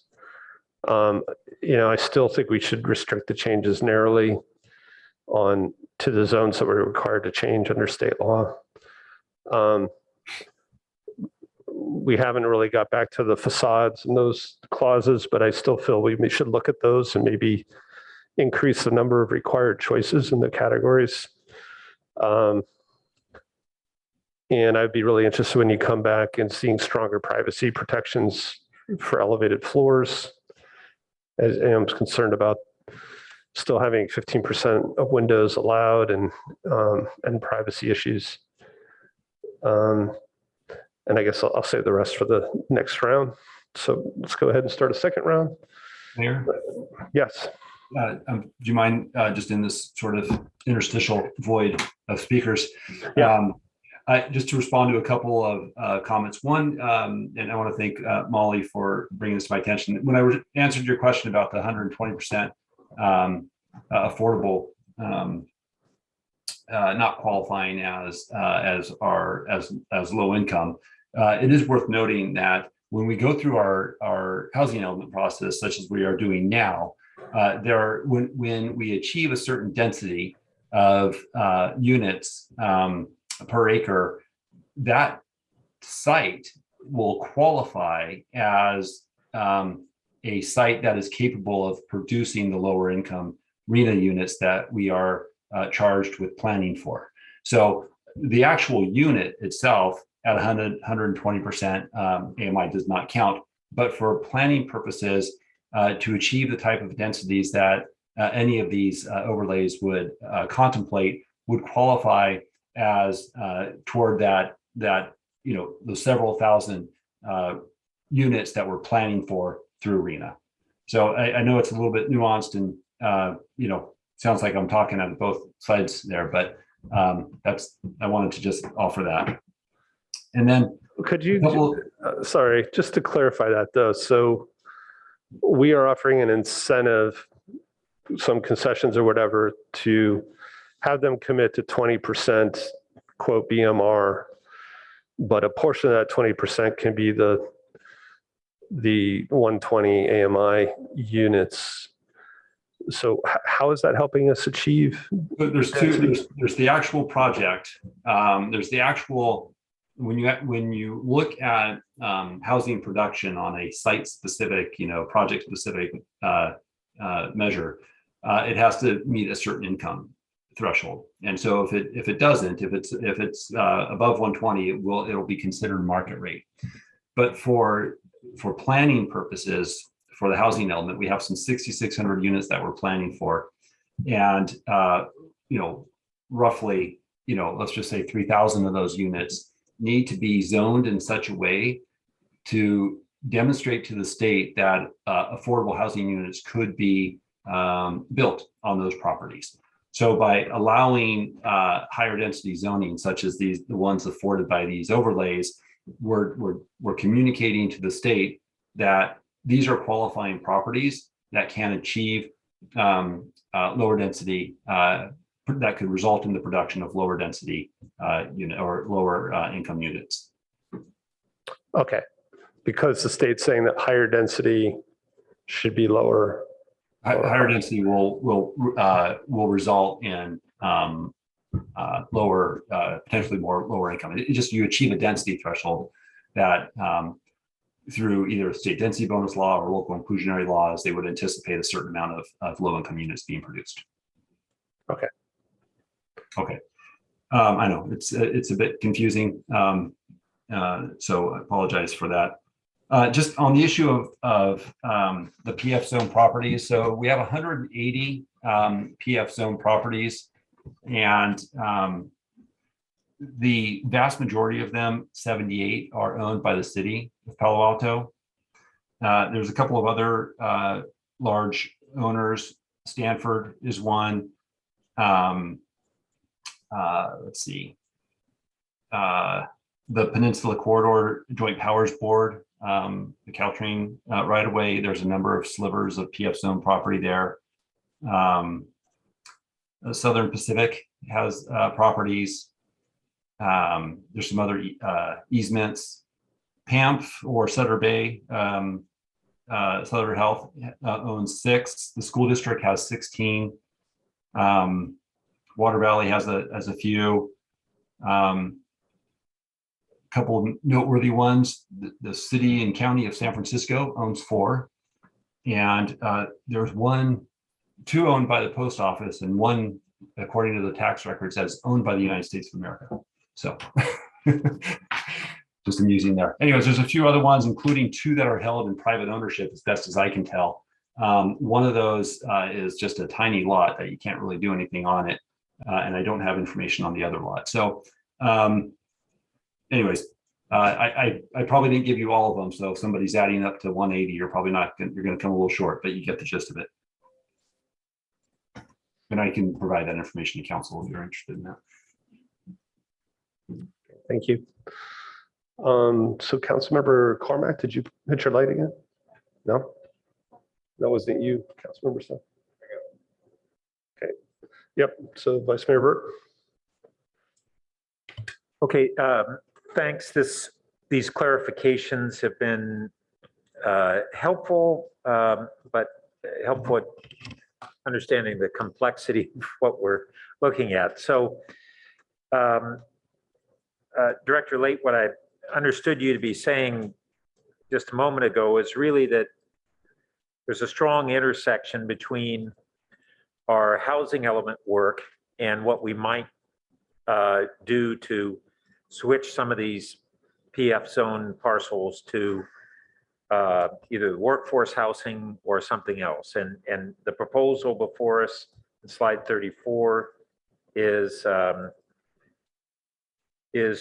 it to, or the consideration to transfer all the PF zones to certain workforce or otherwise? Or is it just opening the door to a selected set of sites? Yeah, I don't think all of the properties, the 180 PF zone properties would be qualifying either because of their size or area. Many of them are slivers of land or pieces of land that are the result of right-of-ways. I think the city, the county, the school district, those are probably the likely property owners, maybe Stanford, that might avail itself to some of this higher density workforce housing. But is the suggestion that we would make all of those become workforce housing? The opportunity, and maybe Ms. Eisberg could help me on this point, but they wouldn't automatically become workforce housing properties, but an owner would have the opportunity to go through the workforce housing process. Is it, Jean, correct me if it's by right or you're still going through the council? You would not be going through the council. Okay, This so would by not right. be, it would be by right, but required architecture review with the ARB. So we're talking about taking the better part of 180 properties in the city, many of them quite large, such as the Palo Alto Transit Center and the Red Cross Building, and then the Coverly site, and in one swoop saying that they suddenly have, by right, a whole bunch of development capabilities that currently would be by legislative action that we would deliberately move them from their current PF zoning to something, whether it be the workforce housing or something else. That's a really big change. Yeah, I think some of those properties would qualify, but again, there's other standards in the overlay, and maybe Ms. Eisberg can help me with this, but one of them has to be proximity to fixed rail, I believe. That's right. So it's a half mile to major fixed rail transit. So the Caltrain stations. But you're right. I think Coverly may be in that boundary too, and of course Coverly is a large parcel. So there may be. I can appreciate why the council wouldn't want to necessarily have that be a 2.0 by right development on such a large parcel. So I think that was one of the things that we, from our last meeting, that we took note of, and we were going to do some more work on that. So I think your instinct on that is we appreciate that, and you take something like 27 University and the Red Cross Building and that whole big area by our transit center. If we went along with this, we'd lose all the discretionary approval process. It would have, if it met the requirements of the workforce housing overlay, Right. which is right. Okay. Which then goes also to the point that Mayor Du Bois was probing, that is the workforce housing. If we were going to move these PF or some portion of these PF parcels into a certain housing zoning, is workforce housing really the one that we'd want to do? It doesn't provide for the affordable housing in the way that some of our other zoning does.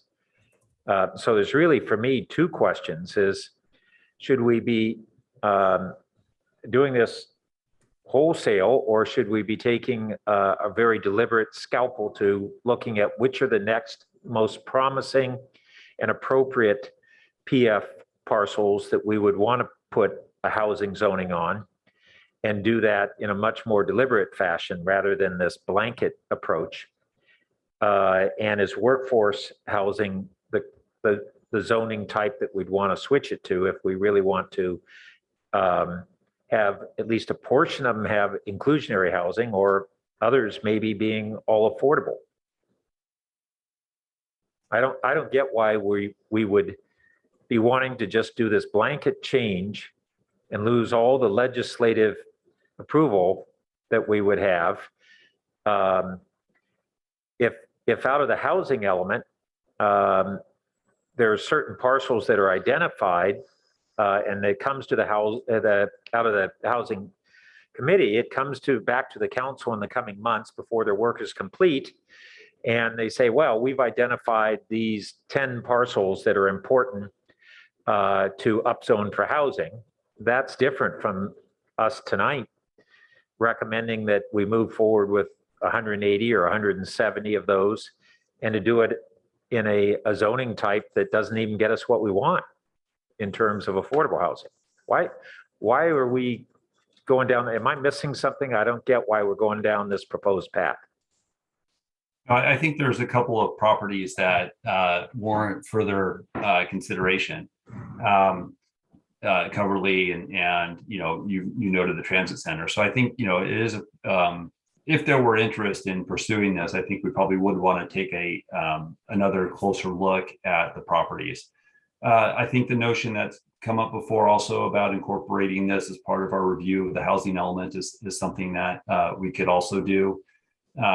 I guess from the staff perspective, we just don't anticipate that there would be a lot of properties that would take advantage of it. The ownership of those properties may have other mission statements or goals that they're trying to accomplish, which may or may not intersect with this.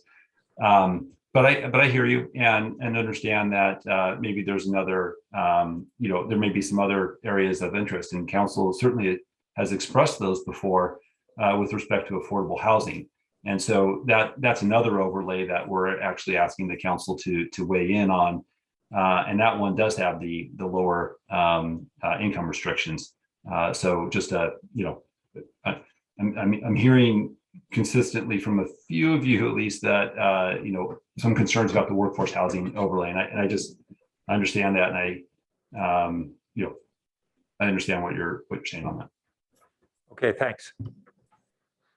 Councilmember Philseth. Yeah, thanks. Would it be okay if I had the screen? Because I just have a prop here that I want to ask my question on. Yeah, would it be okay if I took the screen here for a minute? Because I got a prop that I want to try.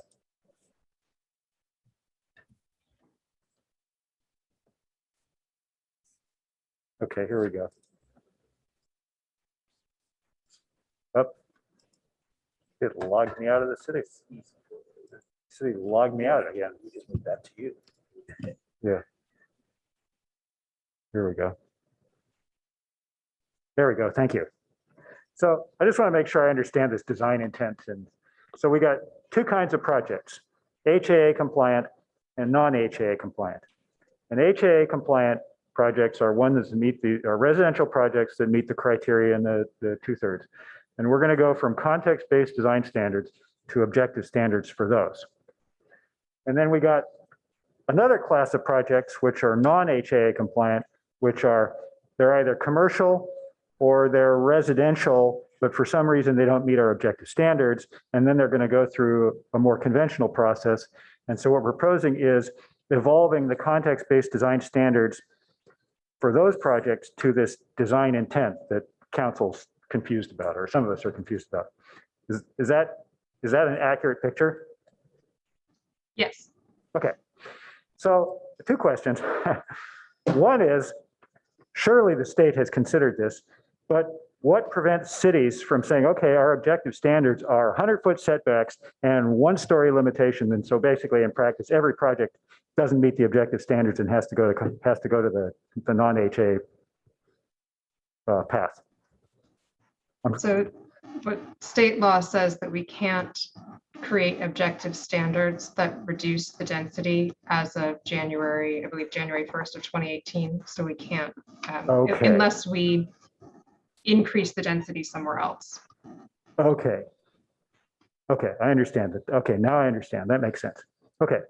So then my other question is, I think, I'm sort of hearing from other council people, and I'm sort of a little fuzzy on what the difference between context-based design standards and design intent is. But I noticed that we've got a joint session with the ARB later this month. Could we have the ARB give us some color and explain a little bit what they're thinking from context-based design standards being replaced by design intent is? I don't think we're going to have time at that meeting. That's a very specific item on 5G. Yeah, no, agreed, but can do, and I think we had Chair Thompson present a month or so ago. We can invite her or another ARB representative back to speak to that when we return in January. Okay. I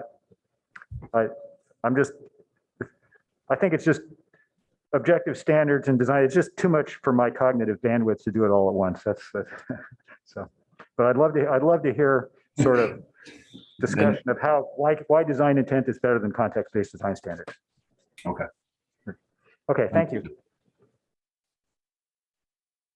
Is that it? Yep. Okay.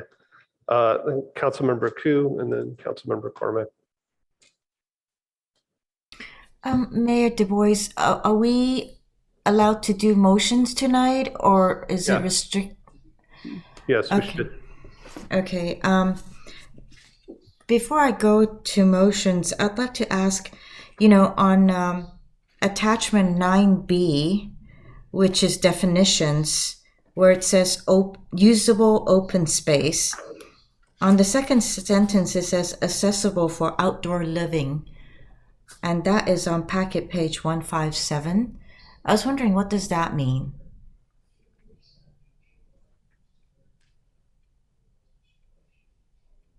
Well, so are you in the September report as well?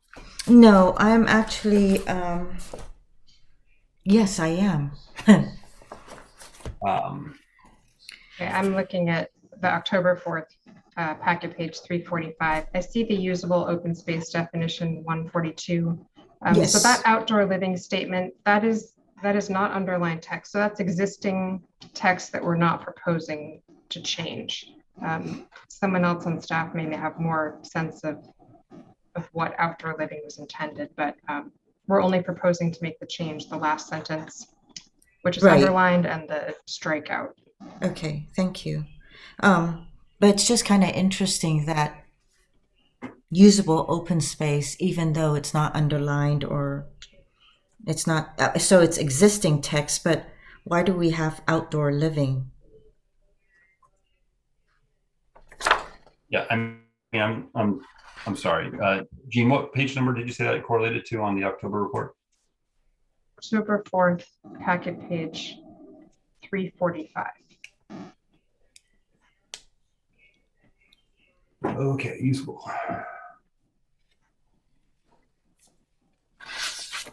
Well, I think what it's meant for is, a place to relax and enjoy the outdoors, patio furniture and related sort of amenities to, enjoy the space as an extension of your indoor space outdoors. Intent there.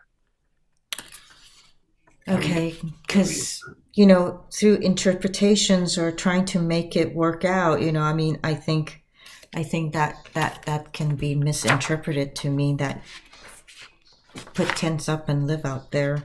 I'll just use the opportunity to make my plug for a desperate need to update the zoning code. So I would welcome any council support. Well, so let me just say that would be one right there. But with that, I have sent my motion to Madam Clerk. If we can put that up, please. If council members can take a look, and if I could get a second.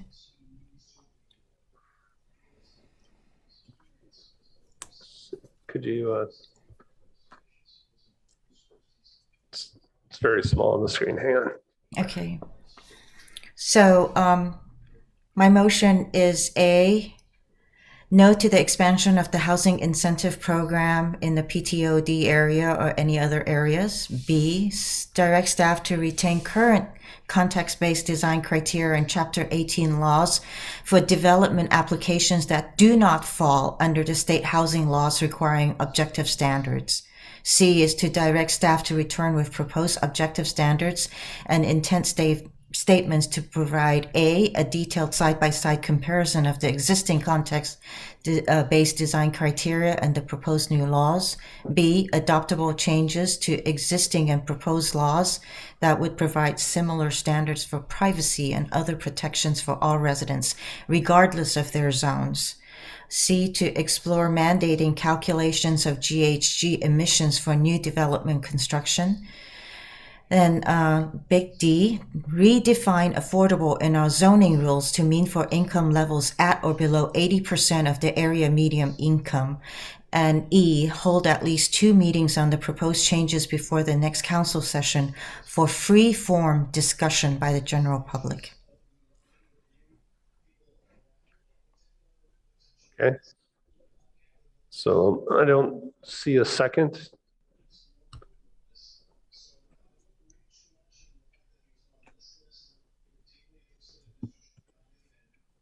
I'd be willing to second if the maker would be open to an amendment.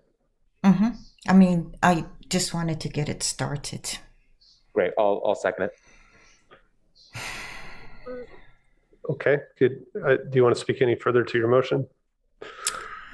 I think, I mean, basically we've already many of the council members have already spoken about the concerns about, having the objective standards to become applying to as a blanket sort of manner for all housing developments, when there are certain housing laws, state housing laws, that we could just have those standards for the intent statements as well as the objective standards.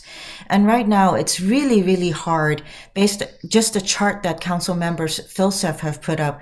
It's very hard to understand or to distinguish or even to compare what we had before and what is coming forward now, and how it continues to protect residents who are here now and who are living in units, and what kind of privacy they're going to lose. Furthermore, a lot of these developments that are being proposed, the projects are so densified on the parcel that open space is less, and on the rooftops, and there's going to be less trees as well as backyard open space on the ground, not on the rooftop. Then there's also the concern where we have spoken about workforce housing, and based on what we have experienced, that at the 120%, it is market rate. And so we need to kind of redefine what our affordable means moving forward. Lastly, in the past, most of the public engagement or community engagement has been with developers and architects and those that are in this business, but very little has been engaged with our residents here. And so I think that it is important to be inclusive of all of them, especially with moving forward. The streamlining is going to have little community engagement, and even and also less noticing too.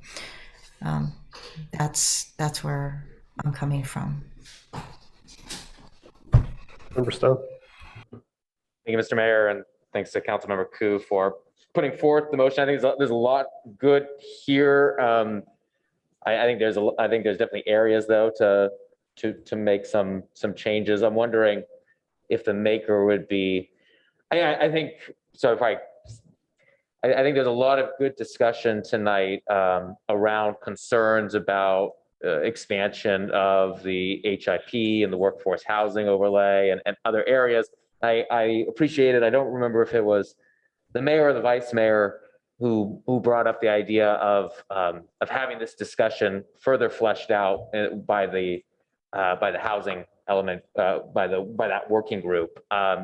I think it might be. I think it's a bit premature for Part A here to completely rule this out of any other areas, and wondering if the maker would be open to I guess, loosening that language a little bit or making some directive there that this issue would be continued to a later discussion after the housing working group process has played out a bit more. You know, you might be able to fix it by adding the words "at this time." Sorry? You might be able to fix it by adding the words "at this time." I'd be open to that if the maker is. I am. Oh. Thank you, Councilmember Filson. Good wordsmithing, thank you. Sorry, let me continue going through here. Yeah, I agree with, well, let me, a couple of questions kind of related to part B here for staff. So these intent statements would apply to commercial projects, correct? Yes. They would apply to all projects in the districts where the context-based design criteria currently apply. Okay, and under the new streamlined review process for housing projects that meet all existing objective standards, the ARB would still host, I'm trying to understand like the ARB's role a little better. The ARB would still host a single study session, provide feedback to the applicant. But is my understanding correct that those recommendations then would be non-binding on the applicant and they can choose to ignore those recommendations? It's similar to how it is now. So right now for these Housing Accountability Act projects, the only standards that can be applied are the objective standards. And so whether it's the context-based design criteria or the intent statements, they only apply in the effect that they're objective. So that you can call it non-binding, but we still see it as a conversation between the applicant and the board of the city, a conversation about design. I think the removal of the context-based design criteria and just kind of replacing them with, I see these intent statements being a little more vague. I think that's not only going to make it more enticing for developers to build office over housing, but I think it will also limit the city's ability to promote development that really fits better within the character of the city. First, not necessary to do this. We need to create objective standards for projects that are either multifamily over 3 units or mixed use with 2/3 being or more being residential, but state law is not requiring us to change the code here. I agree with some of my colleagues earlier. I think we might be kind of biting off more than is necessary right now. And I think we would make better decisions if this is broken out a little bit. And I also think we might be unintentionally creating a loophole for most office projects that will be proposed, because if they don't qualify under the objective standards, assuming they don't contain at least 2/3 housing, those projects would have fallen under the original context-based design criteria, but now they're going to be governed under the new intent statements with a more more vague and what appears to be a more just kind of, it seems to me a more perfunctory architectural review process that won't have much of an impact on the final design process. So yeah, I think B is going to address that well. I appreciate C, especially with regards to treating all residents regardless of their zones equally. I do think we need that side-by-side comparison. I've always thought we should be tracking those GHG emissions, so I appreciate that. D, absolutely. I think we really need to redefine what affordable means in the community. We're seeing what other projects, especially with workforce housing, how that's defining affordability, which in no sense the word is affordable. And E, point of clarification from the maker, these would be like town hall-like meetings is what you envision? There was a meeting previously when they were, that Ms. Gearhart had hosted with the community, I think mostly in terms of related to the 150-foot transition. And that was very free form. So people were able to ask questions, and planning was able to answer, and it wasn't very, so it's very informal. So I think that's, instead of just having one person present and webinar form, so it's very difficult to get questions. But I think Ms. Gearhart allowed for people to speak and to ask questions and have a more participatory manner of discussion.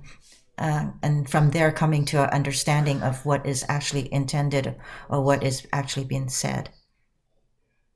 Great, thank you. Yeah, and I do think, I mean, this is a massive change. I do think some more public engagement could be beneficial. So I appreciate the motion, but again, I am open to further input and modifications to the motion, because I think this is a good, I second it because I do think this is a good starting point. So A starting point, exactly. Councilmember McCormick, did you want to speak to the motion? Oh, that's, now I need to, right? Yeah. And then incorporate my question as part of it? Yeah, no, I'm not going to be able to support the motion this evening. I guess maybe I'll just ask staff a few questions. Is C.2 possible?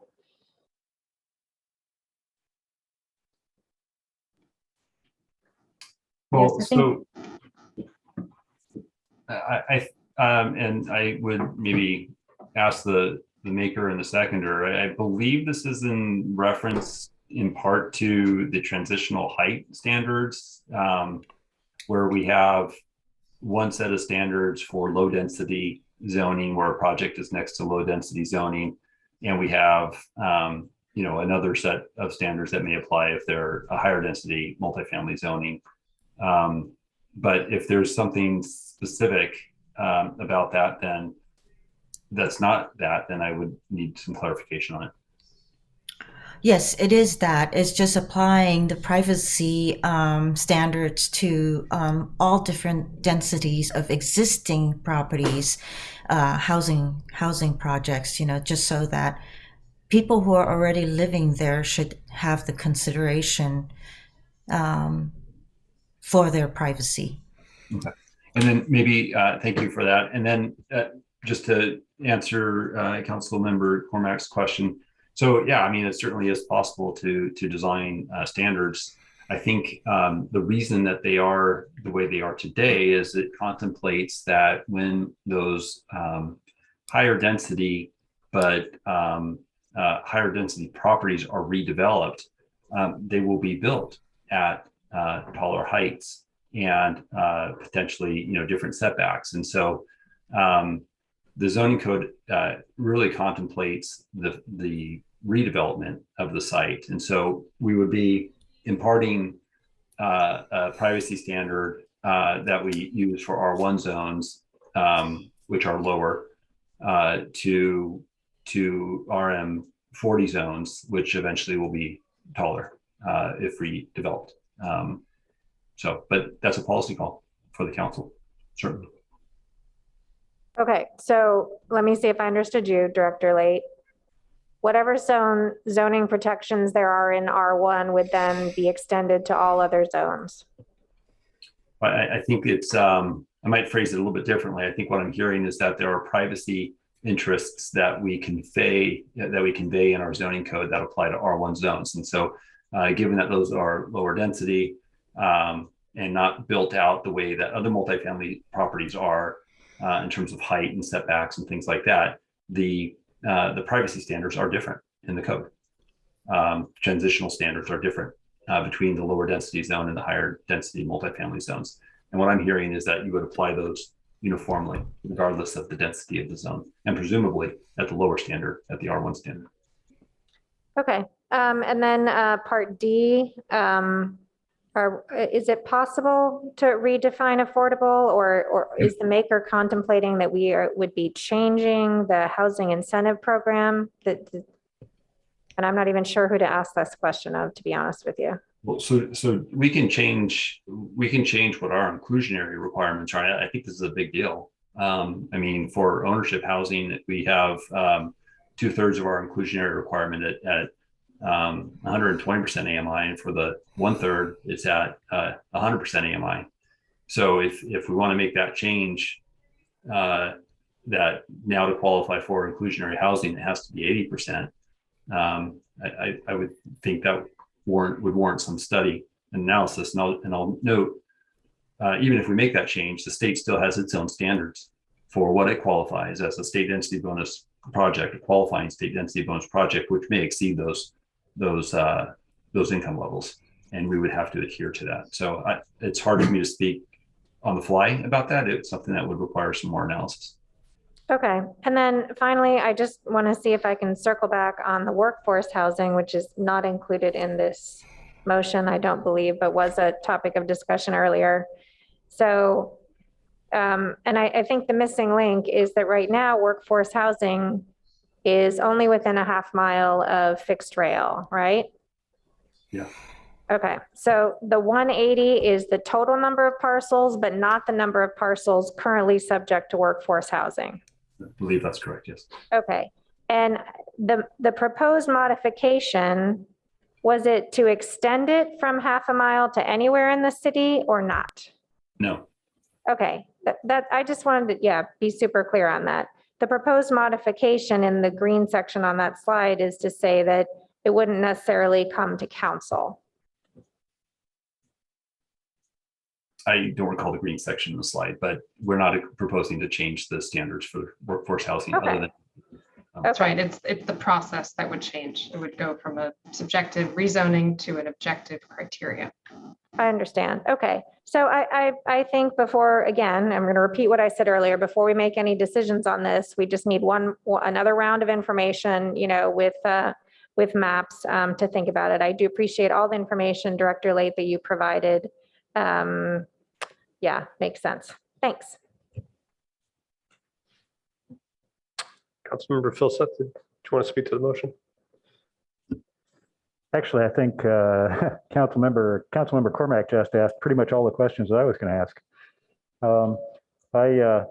The wording on A is that I don't completely understand what that means at this time. Object the expansion. Is that the right words for A?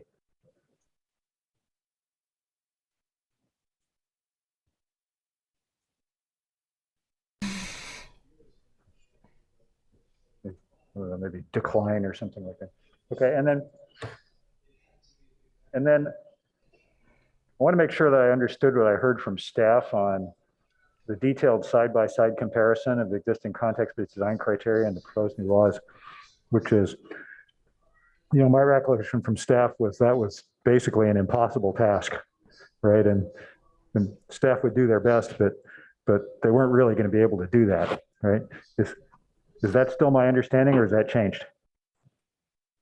It is our intent to deliver something that makes it clear. Again, we didn't embark on this effort to weaken or remove the context-based design standards that are in place in the code today, but to simply translate them into objective standards.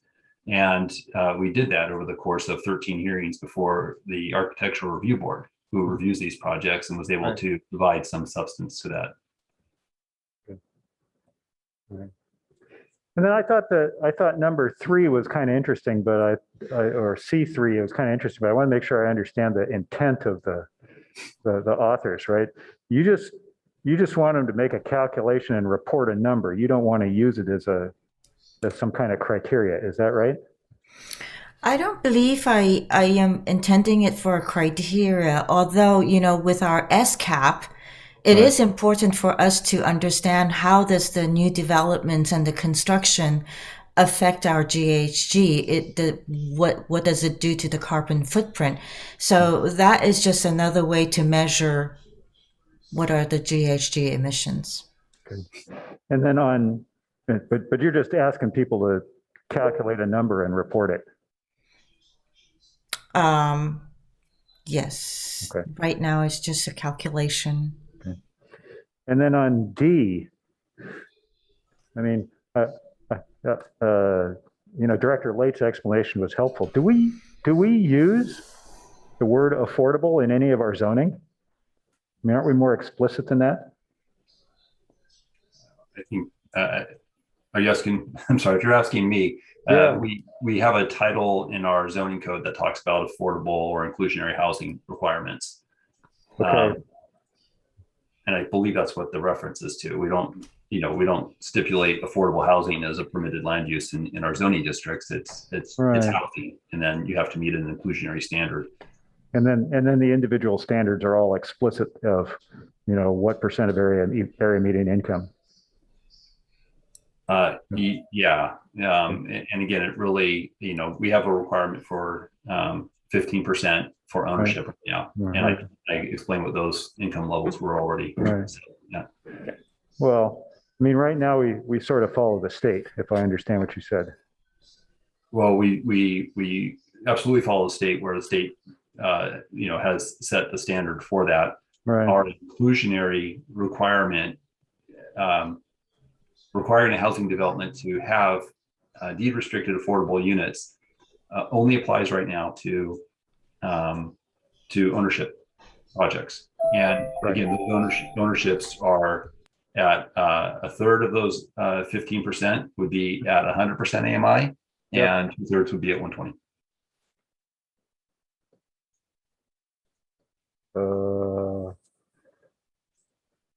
Okay, say that again. So for a new project, okay, right. So I guess, so I'm the way I'm reading this, and again, I'm just seeing this for the first time too, but it's the way I interpret that is that you want the inclusionary requirement for affordable housing to be 80% or lower. But maybe I'm misunderstanding the intent behind the motion.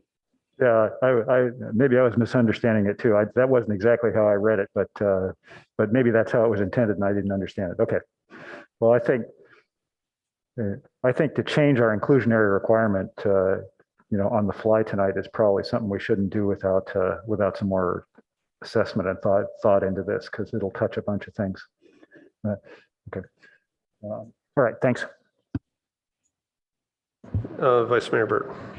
Yeah, so first let me follow up on that D question. So Director Late, are under the RENA guidelines, the threshold for what is affordable housing, is that 80% AMI or 100%?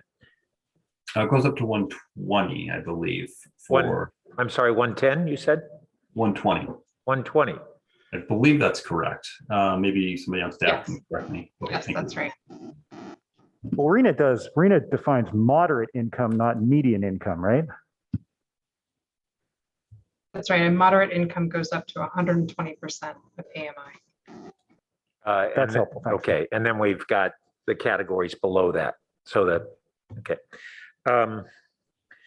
So I think that us re-examining how we define and stipulate affordable housing is an important issue. I think we need to, if we're going to have support for the motion, we need to not attempt to redefine it tonight on what we want going forward, but to direct a reconsideration of that. So first, I guess I would ask the maker and the seconder if instead of, or maybe the language would be to direct staff to return to council for a review of inclusionary standards. Well, it's not just inclusionary. It's affordable.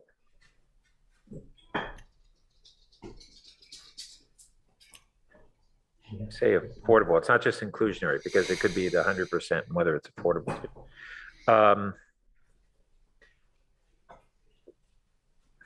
I'm struggling because when we have 100% affordable projects, we don't really need this definition. We already have that established, correct?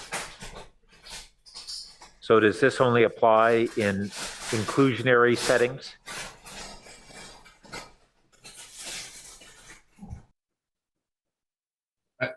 Vice Mayor, I don't know if you're asking me. I don't know.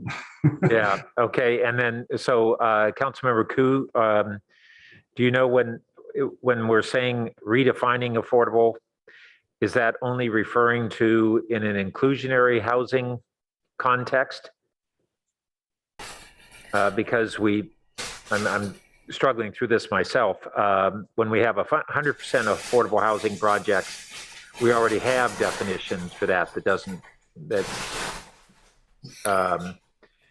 sets a lower AMI. Isn't the definition that we have for the 100% affordable that it goes up to 120%? So my thought is based on what the last 100% affordable, their proposal had really minimal. I mean, they were 120% AMI for the most of them. So you're talking about the 100% affordable or the workforce? The workforce. Ah. Okay. And so I'm trying to for what is in our code, the definition of affordable is up to 120%. So I'm trying to see if we can lower it to the 80%. All right. Well, why don't we just let's have that discussion, yes, but not conclude that discussion tonight. Right. I accept that. I mean, so okay, so then that language of direct staff to return to council with a review of affordable housing thresholds. Yes. Well, I'm sorry if I can. Please do. I thought I just heard that. Help us out any way you can. I just thought I heard the 80% was in reference to the workforce housing overlay. Well, you know, if the workforce is up to 120%, then we kind of need to focus on whatever the name is for housing that is going to address the 80% and below. Right. Again, I'm just trying to understand the and I got to say, I this is kind of like a bit of a rider to a bill. It doesn't have context to what we're presenting to the council in terms of the objective standards. This is a totally different topic, except to the extent that if you're saying that this 80% that you don't like the 120 and the 140% as part of the workforce housing, and you want to see that reduced to 80%, I think that's fine. I think that's a separate conversation. And what I'm hearing from the council is that you're not interested at this point, at least what I'm piecing together from the majority of you, is that you're not interested in the workforce housing overlay being extended at this time. And if that's the case, we really don't need to spend a whole lot of time on this, because the workforce housing overlay is an overlay. It requires a legislative change. It means it will necessarily have to come back to the council, and you have broad discretion in approving or not approving that. So we're spending a lot of time on something that is not going to result in any kind of, it's probably not going to materialize as an issue. So, Director Late, I hear that, and I think that's important context, although what I was going to be suggesting instead of this blanket conversion of PF to workforce is to request that the Housing Element Committee come forward with any proposed PF zoning site changes to workforce housing at the earliest possible date to align with their work, as you described it earlier, that there may be sites that are important to our housing element that are currently PF that we'd want to rezone to workforce. And if that's the case, then it seems like we'd want to look at two things: the rezoning of the site and the definition of affordable within the workforce housing. Does that seem logical that we would have, after the first year, have come back from the, I think there's expected to be a meeting addressing kind of an interim update from the Housing Element Committee. And perhaps at that time, they and you would have some sites that you're recommending to convert to workforce. And at the same time, we would look at the definition of affordable housing within the workforce housing zone. Does that make sense? It does. I think for the purposes of RENA and the immediate exercise that we're in now with the housing element, identifying sites to plan for 6,600 units, carving out properties for workforce housing is not really our focus at the moment. I think that perhaps as one of the programs or policies that we implement as part of the housing element, that this notion gets placed there as something for the city to look at opportunities to expand workforce housing. I see this as something that's months away from, incorporation into a possible housing element.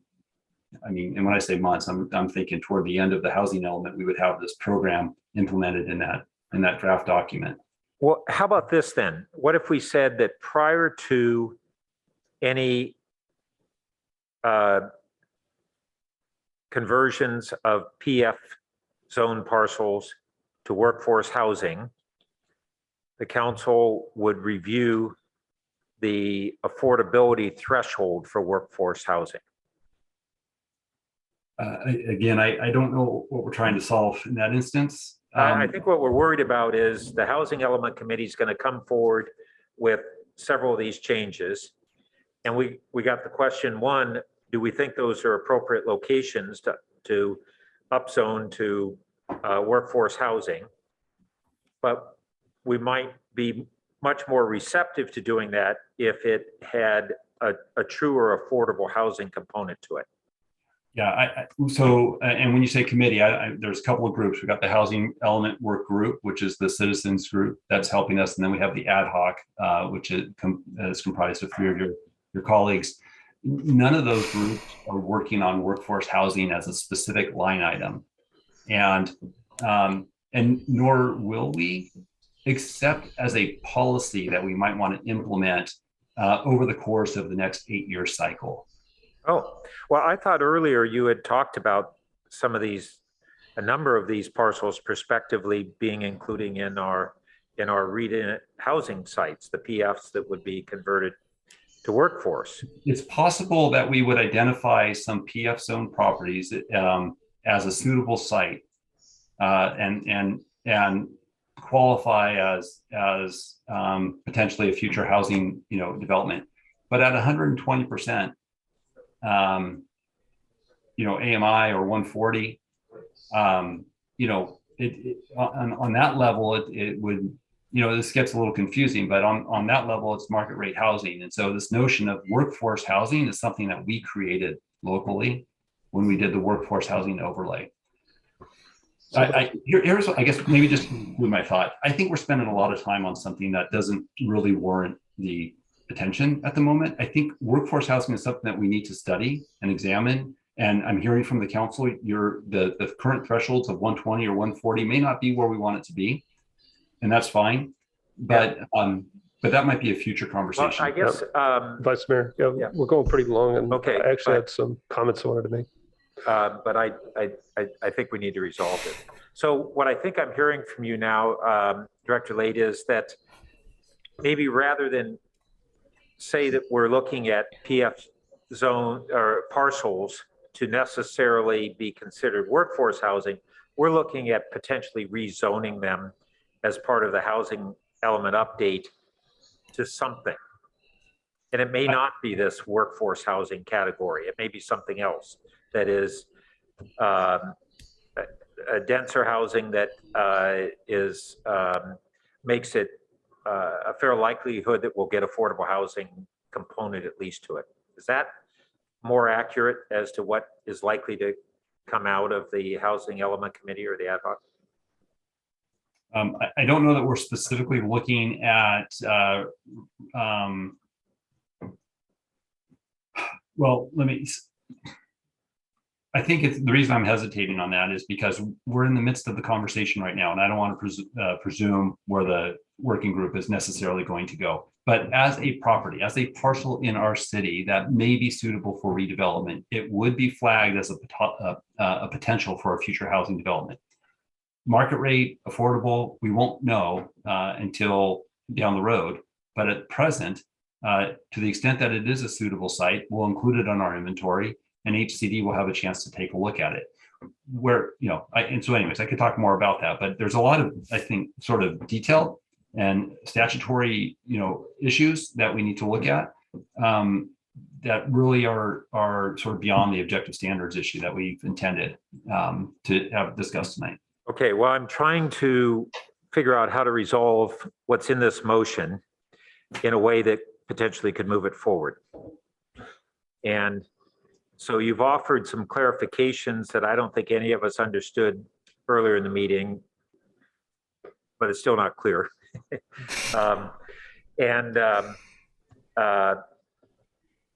So I think what I would propose for D is that prior to any rezoning of PF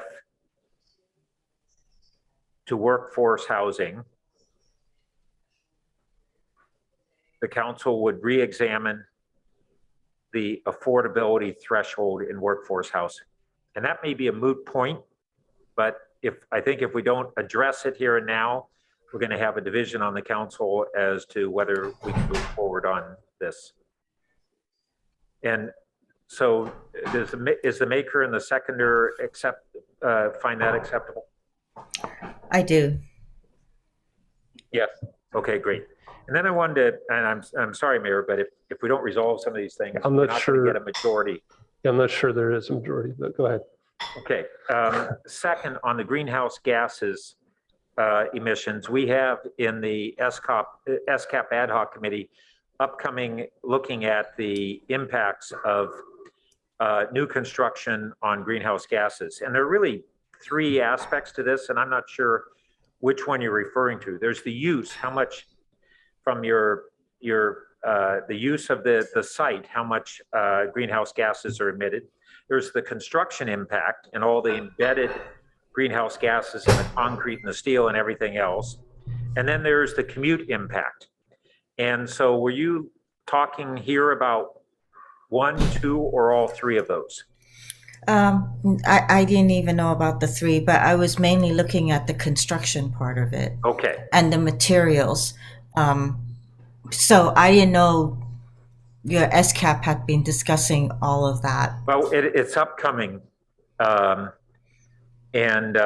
So perhaps, and we won't have that feedback prior to the update that the SCAP is going to be giving the council in the coming weeks. But maybe we can refer that to the SCAP to evaluate greenhouse gas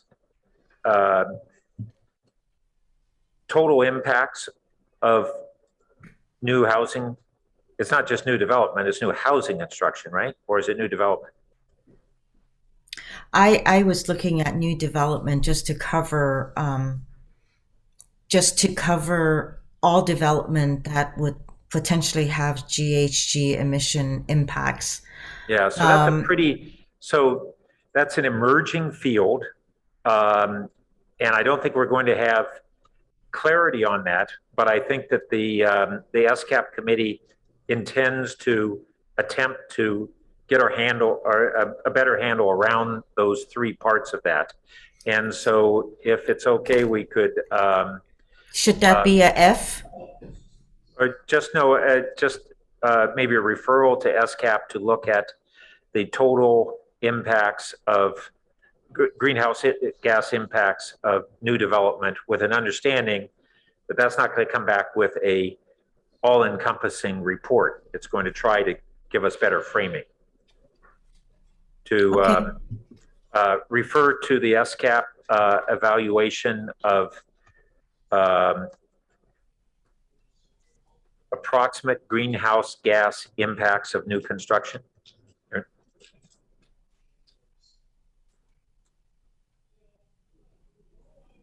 Does my colleague mean the SCAP ad hoc rather than the SCAP itself? Yes, that's what the intention was, yeah. Is that okay? Okay with me, yeah. Okay. Now, when you're looking at that, at the SCAP ad hoc, does that include also dewatering, natural resources? Those aren't greenhouse gas emissions. That's not good. Okay, very good. All right. But this is, yeah, that's a significant thing to try to even look at. We're looking at elements of it, but I just want you to know that's not an easy calculation. And then on C2, where you ask similar standards, I'm struggling with whether similar is the right description. They're not the same. Councilmember Cormack was concerned that it may be saying the same. It says similar, but you know, can we necessarily have similar standards for an RM40 as an R1? Director Late, is there any better language you can think of that would capture kind of that we're really looking for standards that attempt to provide similar protections for all housing types? Right, similar privacy protections, regardless of whether it's a 40-foot tall building or a single family. All right, so how about if instead of standards, we just say, leave off the word standards, just similar privacy and other protections?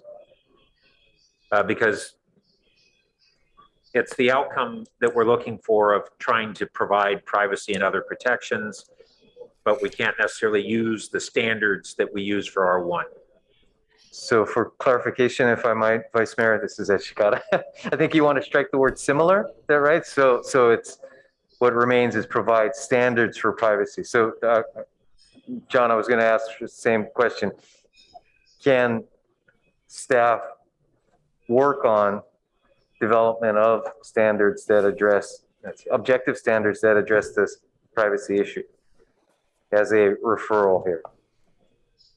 So again, I'll look to Ms. Eisberg to clarify if I've got this wrong, but I don't believe we were making any changes to the privacy standards. So this is a shift from the current code to make it some either setbacks or transitional heights that apply to proximity to single family homes they would to multifamily. And so that's again, that's a new work assignment. That's something new. Can we do that? Sure, we can.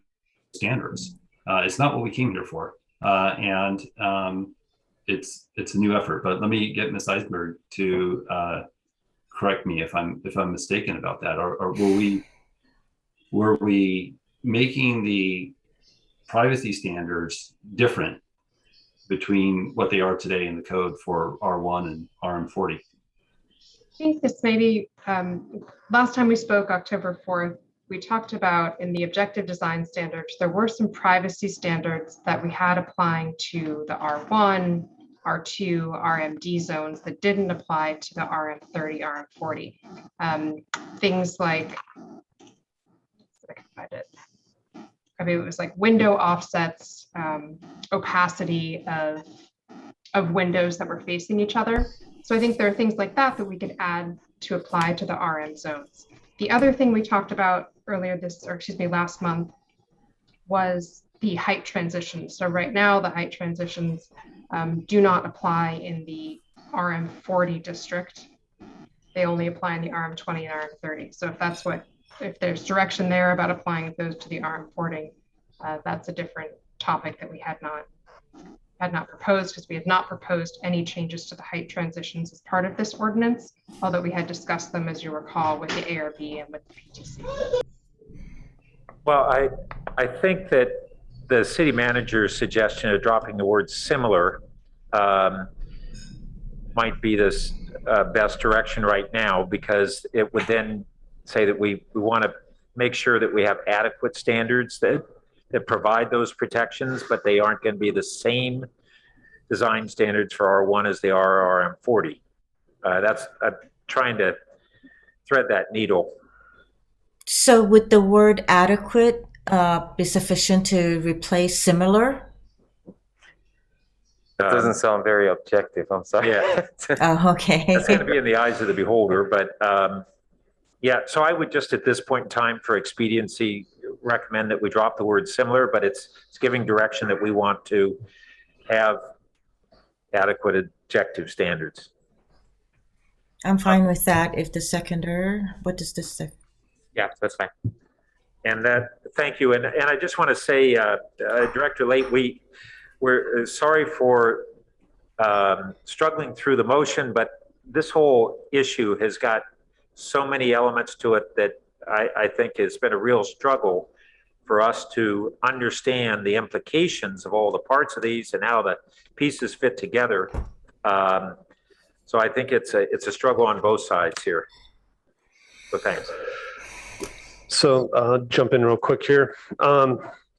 So while I'm aligned with elements of this motion, I first of all, I want to say I think we need to get some standards in place. I'd really like to see a motion that is kind of more feedback to staff so they could return in January and let us pass objective standards then. I think having a gap where we have no standards and is not really something I support, at least. And I also think some of these elements, again, are just lengthening that process. There's no way we're going to have 2 public meetings before January and doing the comparison and all that. I think we're just pushing this out. We're going to have a window of time with nothing to replace our subjective standards. I agree with several of the comments on getting some clear maps and understanding the overlays. I think we've talked about that excessively. I think there are other elements that are just totally missing from this motion that are important as well. So again, I don't want to sound overly harsh. Again, I think I'm aligned in many ways, but so let me talk through some of these points. And so again, maybe quickly, Director Late, can you remind us again, as we adopt these standards, what happens if we want to further revise them in the future? For example, we're talking about privacy here. If we adopt kind of what's in the proposal as is, could we tighten it later? Or are we going to be prevented from doing that? No, I think that the council will have an opportunity to make some refinements as part of its police powers to be able to do that. I think you start getting into some, issues if the standards become so restrictive that it precludes what would have been able to be built at sometime in the past. So as long as we're just working on design. I mean, right now it's as of a certain date in the past, but if we pass something that's more generous tonight and then we want to restrict it in February, are we prevented from doing that? But I guess it's a little abstract. I mean, if we're talking about privacy and balconies and decks, I don't think we're going to have an issue. If we're talking about loft off floor area or stories, that might be a different story. Got it. Okay. And then I brought it up last time we talked, and I just wanted to raise it again. There are several sections of the objective standard that say there would be a decision by the director. And again, I expressed concern then that are these really objective standards, or would we be maybe have some potential weakness if somebody challenged those things? And so again, I'm still concerned about those. Like, can a objective standard, have a decision process by the director? And then I also wanted to talk about page 213, 214 from the original packet, which is the streamlined development review process. And, if I understand it, it's kind of similar to what we have now. There's a decision by the director, could be appealed. The director would decide if the appeal goes back to the director or would come to council.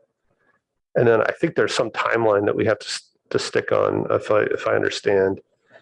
And so my question around this process is, would it make sense to have the director make the decision, and if there's appeal, just to have that appeal come to the council directly? You know, could you talk about the timeline and kind of how this process, I guess, would work as it's proposed here?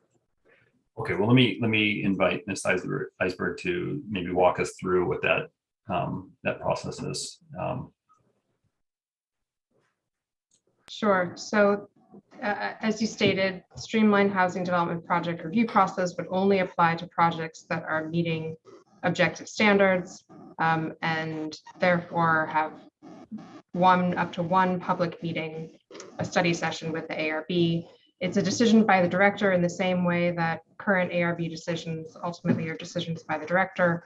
And as you said, there is an appeal process as part of this new proposal. Right now, the appeal is, let me just double check. I'm on packet page 402 of the 10-4. Yeah, it's packet report. page 214. And it says, you know, at the director's discretion, an appeal could be sent to the city council or may be placed on the council consent calendar within 45 days. And so one of the reasons for that is that we're trying to encourage projects, even SB 35 projects that are ministerial approvals, to also go to the ARB for one hearing, or excuse me, one study session. Now, those projects are subject to a timeline. And so the reason that time frame is in there is try to make sure all of that can happen within a time frame under state law. But so isn't there like 180 days total? It depends on the size of the project. I'd have to look it up. I believe it's 90 days for the smaller projects, 180 days for the larger projects. Yeah. So again, my concern was just around this appeal process, and should you go through this timeline, through this process, if it's appealed and put on consent and then pulled from consent and then needs to be scheduled on the council agenda, do we run out of time? And, you know, should it just go directly to the council if it's appealed? That's really my question. So I guess if we were in that situation where you knew that if you put it on consent, we would run out of time, you know, what would happen in that case? We'd schedule for hearing. Yeah. Okay. And so the idea is if something was appealed and you really thought the appeal wasn't valid, you would just put it on consent, and the hope would be that we would just go through with that and it would hit the timeline. Yeah, I mean, I think it would be, it's really up to the council, right? I mean, you're managing, and so you would look at the appeal and you would not it was worthy of a hearing or not, if it was a borderline case. But if it's one where we're up against the timeline and we need an answer, then we would schedule it just automatically as a hearing. And we could probably clarify some of the language in here to reiterate that. Okay. And then on the other addition here to greenhouse gas impacts, can that be part of our objective standards? We didn't really discuss it much. I think. What do you think HCD would say to this? I guess is really what I'm asking. Yeah, I think it's something that we'd have to take a look at. I think the referral is a good direction on that for now. I'm not prepared to respond to how we might impose this is just a report or an evaluation of impacts. It's just a report, but as the Vice Mayor said, this is kind of an emerging area. So we're just collecting a report at this point. I think we want to refer it and understand a little bit more about what we're trying to accomplish with this. Okay, so again, I'm going to propose a substitute motion. I mean, possibly we could look at it as a friendly amendment. And then maybe there's some way we could merge these things. But if you could put up the motion I sent as a substitute motion, I guess. So again, I think I was hitting a lot of the same elements, but maybe in a slightly different way, with an eye towards having an ordinance we could pass in January. So leaving it to staff to take our feedback on the overlays, restricting the changes only to the zones that are required under state law, which I think is similar to what was in the original motion. One thing that wasn't mentioned was the building massing and facade section. I am interested in increasing the number of required choices per category. On privacy, I was trying to be more specific to say that come back with stronger protections for elevated floors, so they're looking into neighboring lots. And really leaving it up to staff maybe to make some proposals there. E again was something that I felt was important, which would be a temporary height transition backstop. So we would have something in the ordinance, and then staff could propose amendments to that, in the future. In terms of RM40, again, to me, it was privacy and the front setback had changed. So I was specifically looking at those. It was, again, it's a little more specific than treating RM40 similar to other zones. Again, I think language is important, and I'd like to see us be clear that we're proposing design standards. And then these last two were kind of for my questions, which would really just be asked to staff to look at those again. Not really proposing specific changes here, but I do want to make sure that, under the objective standards, we're not opening ourselves up to any kind of legal challenge or risk.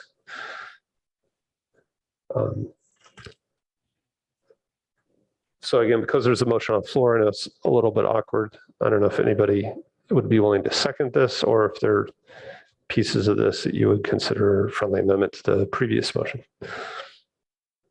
I would consider most of it, for amendment. I know that there's a lot of similarities, and there are some others that I'm definitely accepting. So if we adopted this as a friendly amendment, could we just merge the two and perhaps delete overlaps or whatever? Absolutely. Now, if I might ask you, on item number F, you only mention RM40, right? However, there in the past there has been PCs where there are other developments that we're going to go up against, that we're going to build next to them, that could affect their privacy. So it's not just RM40s, it's also other PCs that are already in place that has housing units there. Okay, before we go into the details, could we maybe try to combine them first and then see where we are? Okay. Thank you, Madam Clerk. It's a big. So would you guys take, what's that? Okay, yeah, and Councilmember Stone? Yes. I'm sorry, did you want to comment on that? Or? Well, so again, maybe we should keep a copy of the original motion before we do too much editing. But I would think F could replace A potentially. I think G and B are very similar.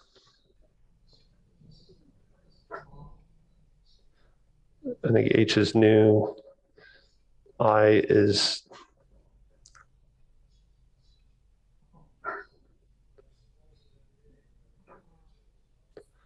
similar to what happened to privacy. C2. J is new.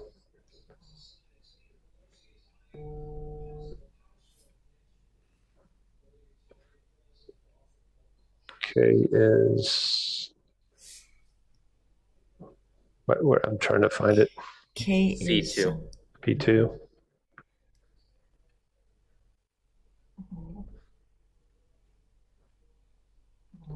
And then the rest are new. But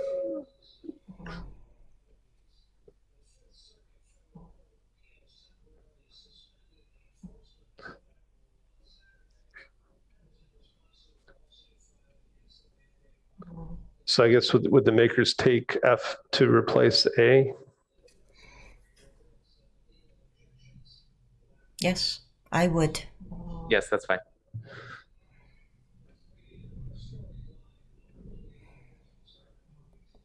And would you take, let's see, G and B is similar. I think you can just leave B, delete G. And again, I think the ask is for, I think staff maybe understands the intent of this. Just, I think the concern, and it was just, did we miss anything, or did we, were we really doing that? And then on privacy,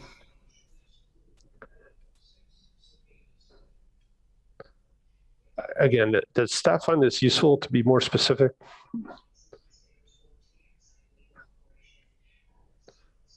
I think the main concern again was taller buildings looking into neighboring lots, and we were still allowing 15% windows. And again, it was that conversation about opaqueness and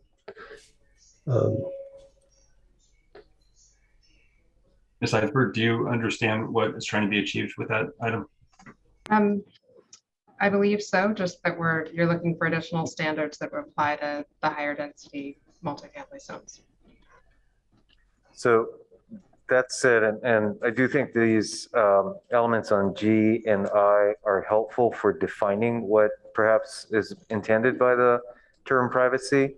A question I would lend to staff is whether that to what extent this issue can be addressed in what comes back in January versus needing to proceed on a separate timeline.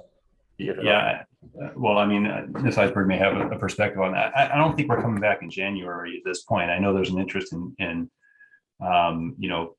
returning, but there's some new work here. And I don't think we can commit to January at this moment.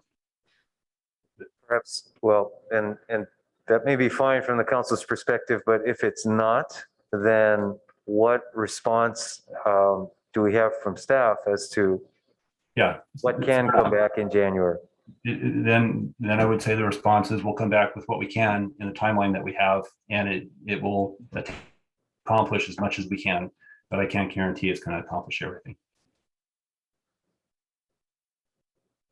We're certainly not going to have 2 community meetings in that period of time. I'm sorry, City Manager. It's as the council noted, this is a complex assignment. It's a complex project, and it's becoming even more complex. So we'll do what we can. Okay. Well, I don't know, quite frankly, that that's very helpful, because that makes it very unclear as to the feedback to the council. If effectively, Director Late, you're saying to the council, A through L in its entirety and individually mean that what had been described as coming back in January is no longer possible, then that's important for the council to understand. I think what I'm offering on by, it's difficult for us to make that determination. If the council would like to take a break and give staff a chance to the motion, we can certainly do that. But we've got half the alphabet here. So. And if I can offer another example, so I think that the 15% of maximum window glazing was a standard in the draft objective standards that applies to projects adjacent to the R1, R2, RMD zones. That's an existing standard, or excuse me, it's a proposed standard that we've developed, and we could look at expanding that to apply to the RM zones as well. Likewise, we had a proposal for a landscape screen, in an effort to retain privacy. So things like that are right now are proposed to apply only to the lower density residential districts. We can also look at applying to the RM districts. So again, just for readability, is it okay if we move those 2 marked as C2 as kind of into that? Just to maybe add them to the end.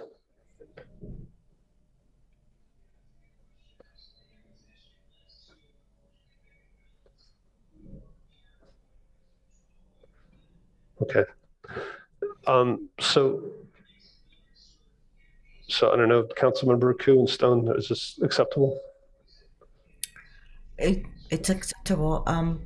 I guess when I did the C2, it wasn't as prescriptive, but this is fine. Okay, so would staff like it if we took a quick break here and maybe you could just break it down? I do think a few of these aren't that big, and then others are clearly larger requests. And Mayor, may I ask if Council Member Stone is okay with this? Yeah, but was it the mayor's intention to keep C2 and then make it I and yeah, the formatting is you could just keep it as all one paragraph. Yep. Oh yeah, I know. I'm fine Something with like this. that. So I am cognizant of the time. We're well beyond schedule. Would staff like a 5-minute break? Well, I suspect it may take more than 5 minutes. One suggestion on the fly might be for the council to take up AA1 while staff does a caucus on this item. It will probably take us at least 15 or 20 minutes for us. Can I ask a question on this before staff goes off and do this? Sure. Should we be asking staff this a different way? Should we be asking them, what can you get done by the end of the year? That's most important. The most important, then what can you add on in February, and then what can you add on in March? I think as that's opposed to trying to do it all at once. I think that's what they're going to come back with, if I understand. Is that right? That's a much more articulate way of defining our caucus. Okay. Thank you. Okay. So I like the proposal of because I don't think, the danger, I don't think this can happen because these are objective standards, right? I mean, the danger is that somebody submits a project on January 2nd that's 120 feet tall, an FAR of 10 and no parking. Okay, now I think they can't do that because those are objective, right? But the danger is that somebody submits something before we're ready that has something in it that's pretty onerous.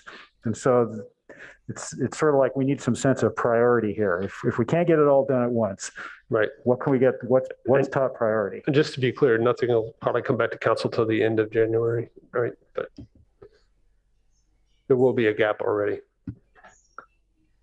So if do we need to if council members okay, we will take a pause on this item.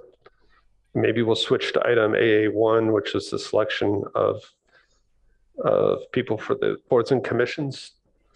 And maybe council could resolve that while staff is talking. Okay. So this is really a council driven item.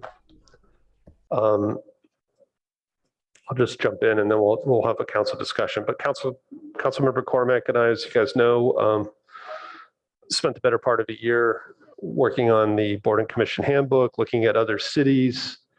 And, we made a lot of the changes, council adopted a lot of the changes that we proposed.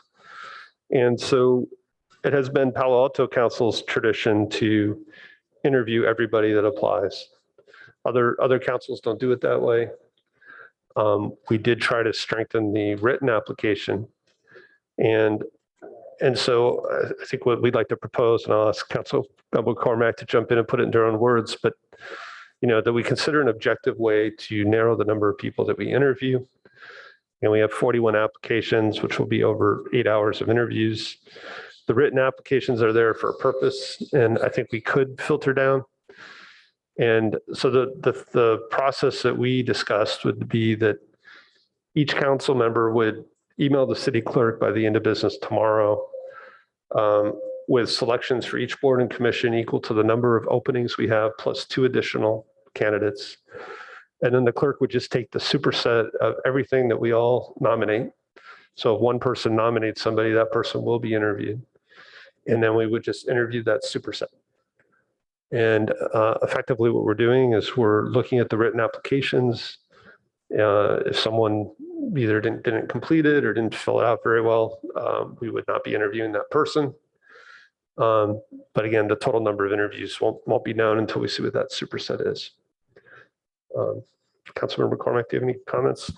Yeah, I just wanted to add that that would be up to. So let's use an example. So Parks and Rec Commission, there are 3 openings. N+2 would say you could submit up to 5 names, right? So you don't have to submit 5 names, but you could submit up to 5 names that you are interested in having interviewed. You know, I just think one correction, my understanding is some time ago, the council actually did vote on who to interview. And then in the intervening period, it became more of the practice to interview everyone. So I think we have both in our histories. And we have one example in my term that, you know, there were a few people who I think just, we were able to narrow it a little bit, but it was a surprise to the other council members because it, you know, other people had thought we were just going to interview everyone, and perhaps hadn't reviewed the applications in detail. I think this is a good balance of us using the application as initial screen and letting everyone have an opportunity on council to be sure that we interview. We talked about, you know, +1 versus +2. In my experience, sometimes there are larger discrepancies than I would have expected between the written application and the presentation of the candidate in the interview. And so that's why I was thinking N+2 will mean that we get probably the right number of people to interview. So this is our thought. I think it's probably a better use of the time of the candidates as well. And hopefully over time, it'll mean that people put more effort into the application itself. So I just want to check real quick if there's any member of the public that would like to speak to this item. You can submit a card or raise your hand on Zoom. Okay. One speaker, Mark Weiss.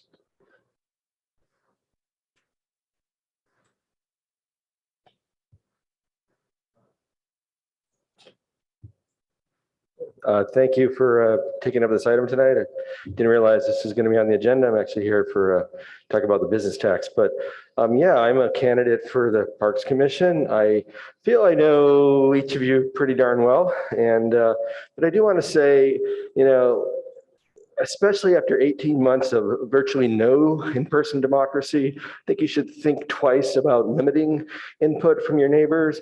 I would say when I started this process in 2009, there were 9 council members. I'm looking at 5 of you. There's been an effort to limit commission numbers. There've been elimination of commission numbers. That is not a democracy. You should not be stifling input. You should not be limiting the bully pulpit. You should take your hand away from your face, sir. I've seen people in this chair turn their backs on people like me. You know, there's only about 20 of us out here tonight, but you know, we're here because we care about our community. And I think you should do what your predecessors did, is not improving the process to limit input from your neighbors. Thank you, sir. And thank you. And our next speaker is Rebecca Eisenberg. Rebecca, you should be able to talk. Hi, thank you. I had to make sure one of my lines was unmuted. I'm also on iPhone because I'm on my way to head over to talk actually about tenant protections and business tax. But as Mark said, the movement of this council has been in a direction away from democracy towards clubbiness.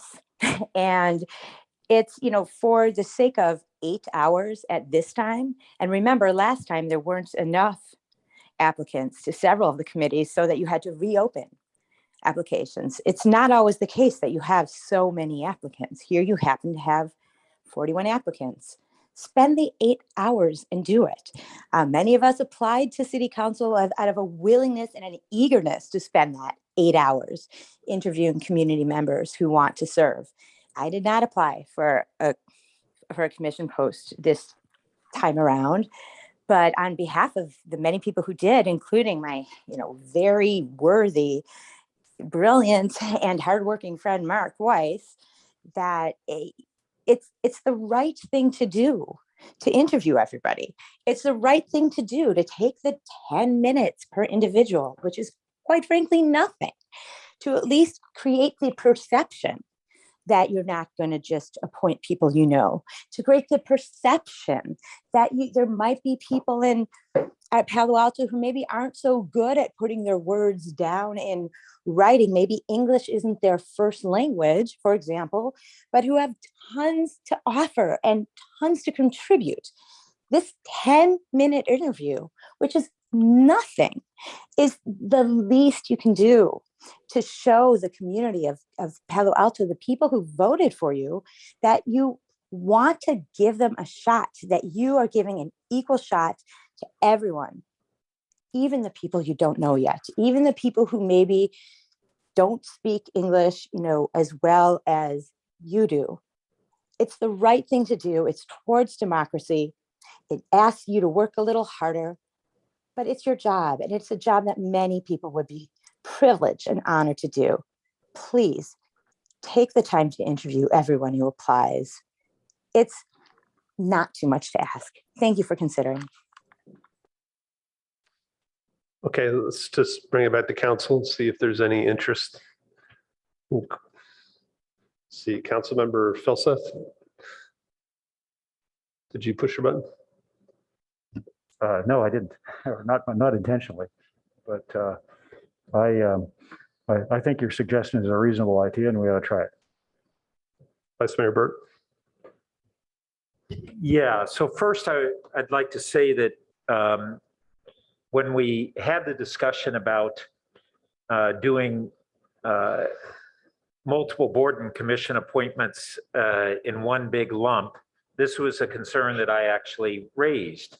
And I recommended that we divide these in, if I recall correctly, between perhaps doing a group in the fall like this and half of them in whether it's winter or spring, but another group, so that we wouldn't be looking at 8 hours, or in this case, the math looked at as 7 hours if everybody showed up for the interview, which is often not the case. And if we took the full 10 minutes for everyone, and if some applicants really in the interview process are less substantive than others, we've often truncated that some.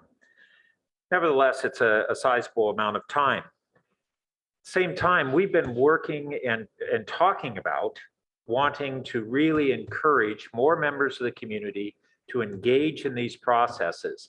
And we've got all these people who have said, I'm willing to commit myself to serving on this commission, my experience and skills to attempt to help my community and serve it and advise the council.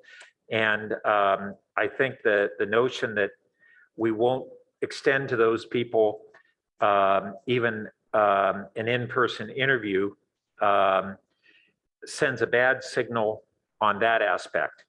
And then second,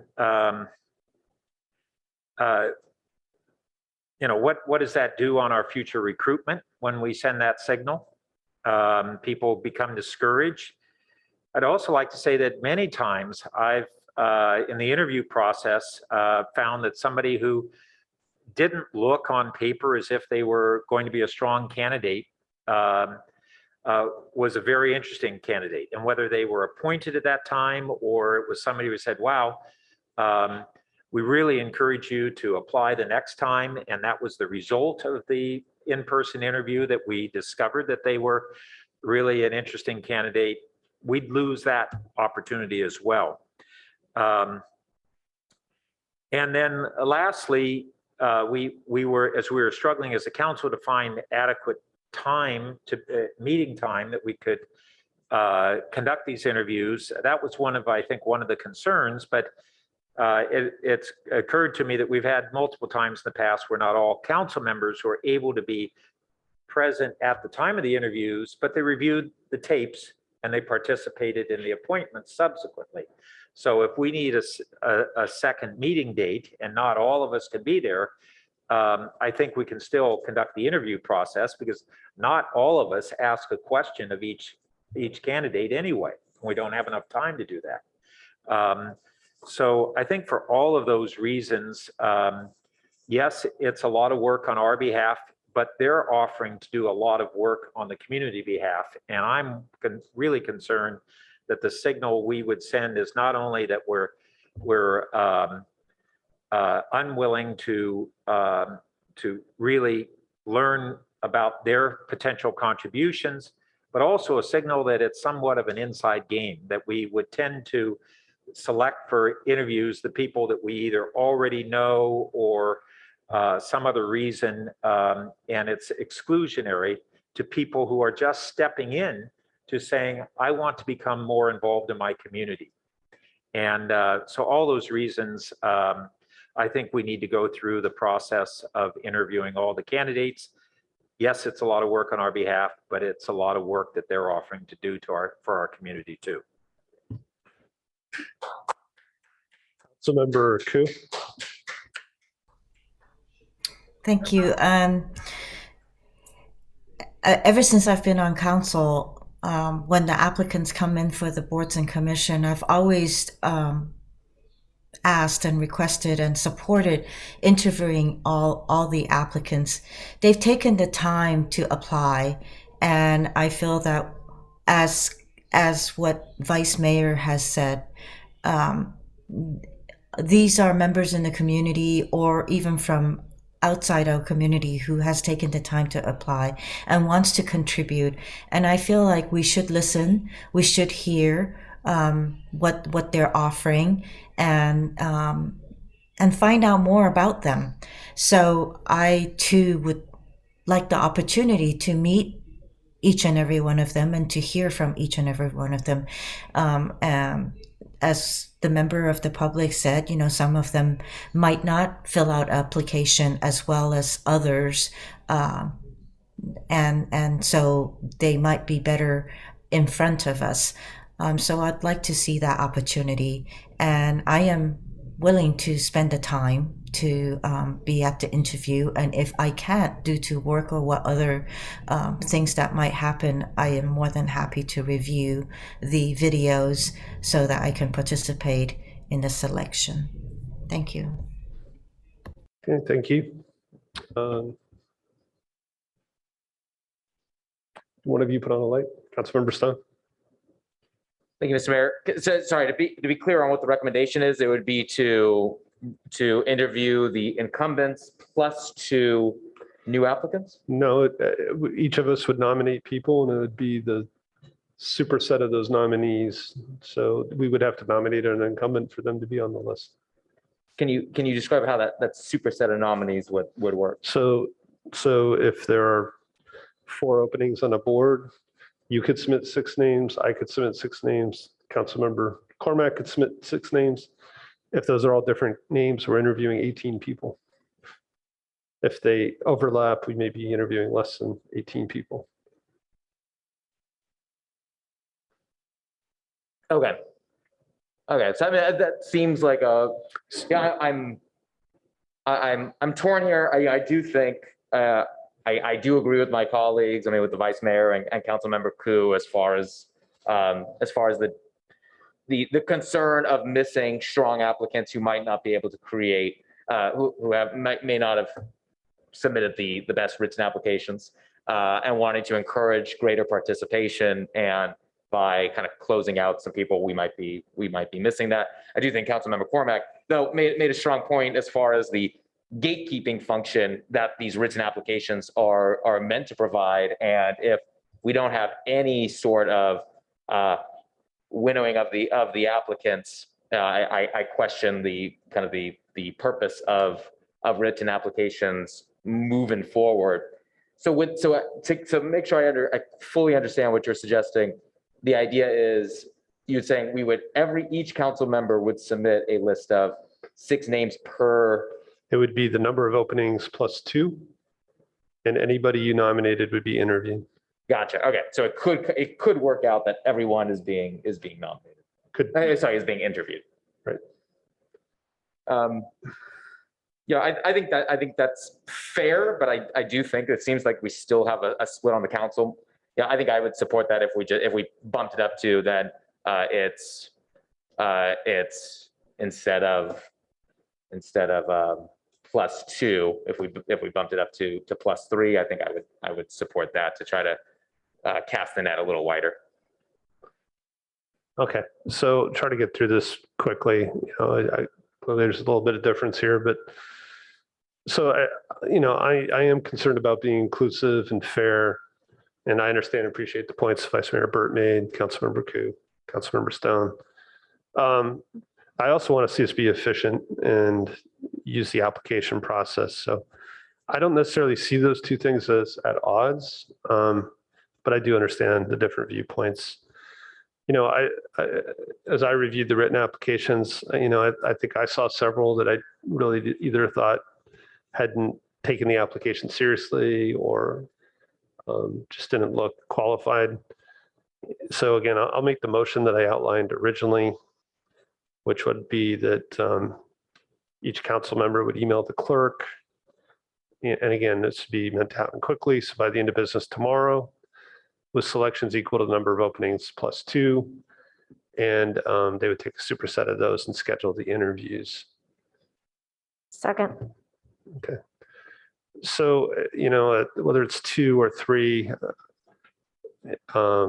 again, I think my purpose here is just try to come up with a fair process. If there's a real divide here, I'm not gonna die over this one. But again, I think it shows good government if we can be efficient. And again, if we have a fair process that people understand, I think we can try to avoid that view that it's somehow stacked or not fair. So that's where I am. I also carefully reviewed the applications, as I have each time before we've had this, moment when it's usually on consent and we just automatically vote to interview everyone. And was on the fence about N+1, N+2. N+2 works for me in terms of reviewing all of them. I think we'll get a good balance of some incumbents, some new people. And I do think that there's a difference between not speaking English as a first language and not having the background that is required for some of these. I'll use ARB as an example, right? So in carefully reviewing this, I think for this cycle, this would be a process that uses our time and frankly that of the applicants well. Vice Mayor Burt. Yes, I'd like to make a substitute motion that we interview all applicants. Do you want to speak to your motion? Wait, I need a second. I'll second. Just briefly, I think that the mayor is correct that there is an issue of efficiency of the council, and then the real issue then becomes weighing the efficiency that we conduct with our time versus how inclusive we are with the community. And I think the sacrifice of us carving out additional time is what our obligation is to the community when we ask for them to engage with us. And frankly, I will just add that people who apply for commissions then are brought into greater participation, whether they're selected for that commission or not. Very often that it's a process that results in greater community engagement, and people find a next thing to apply for that is maybe more appropriate. So I think there's a real value there, and I think the efficiency that we care about for our time is secondary to the commitment to the community that we should be having. Councilmember Koo. Ditto to what Vice Mayor said, so I'm not going to repeat everything he said, but I agree. Thank you. Okay, I'm going to suggest we go ahead and vote. I think we're starting with me. I'm going to vote no on the substitute. Councilmember Filsa? No. Councilmember Koo? Yes. Councilmember Stone? Yes. Councilmember Tanaka? Yes. Vice Mayor Burt? Yes. And Councilmember Cormack? No. Okay, so this motion passes on a 4-3 vote. And the clerk will go ahead and schedule the interviews. Thank you. And again, I think you know our policies. Thank you, Mark.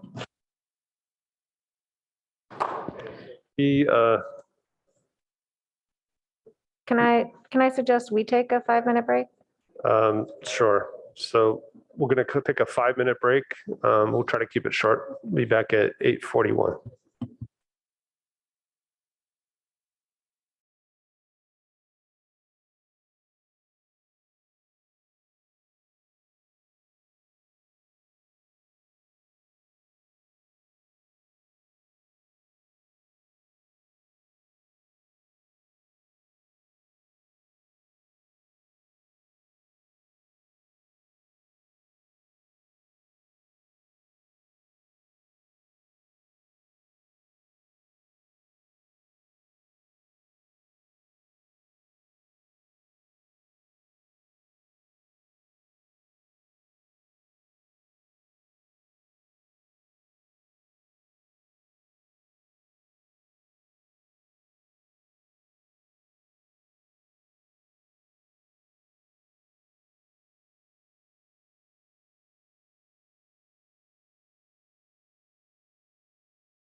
Back to item number 12. Which we had a motion, we have not voted. So Director Late, do you want to give an update, I guess? If I could, Mr. Mayor, just intro, bring everybody back on the same topic here.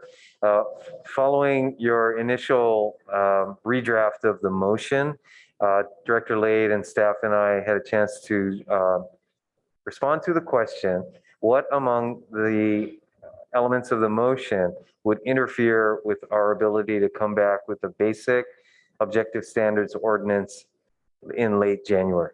So Director Late has a response to that specific question. So John, take it away. Great, thank you. So there are 4 items on this motion that add time to our work. And the first one is item C2.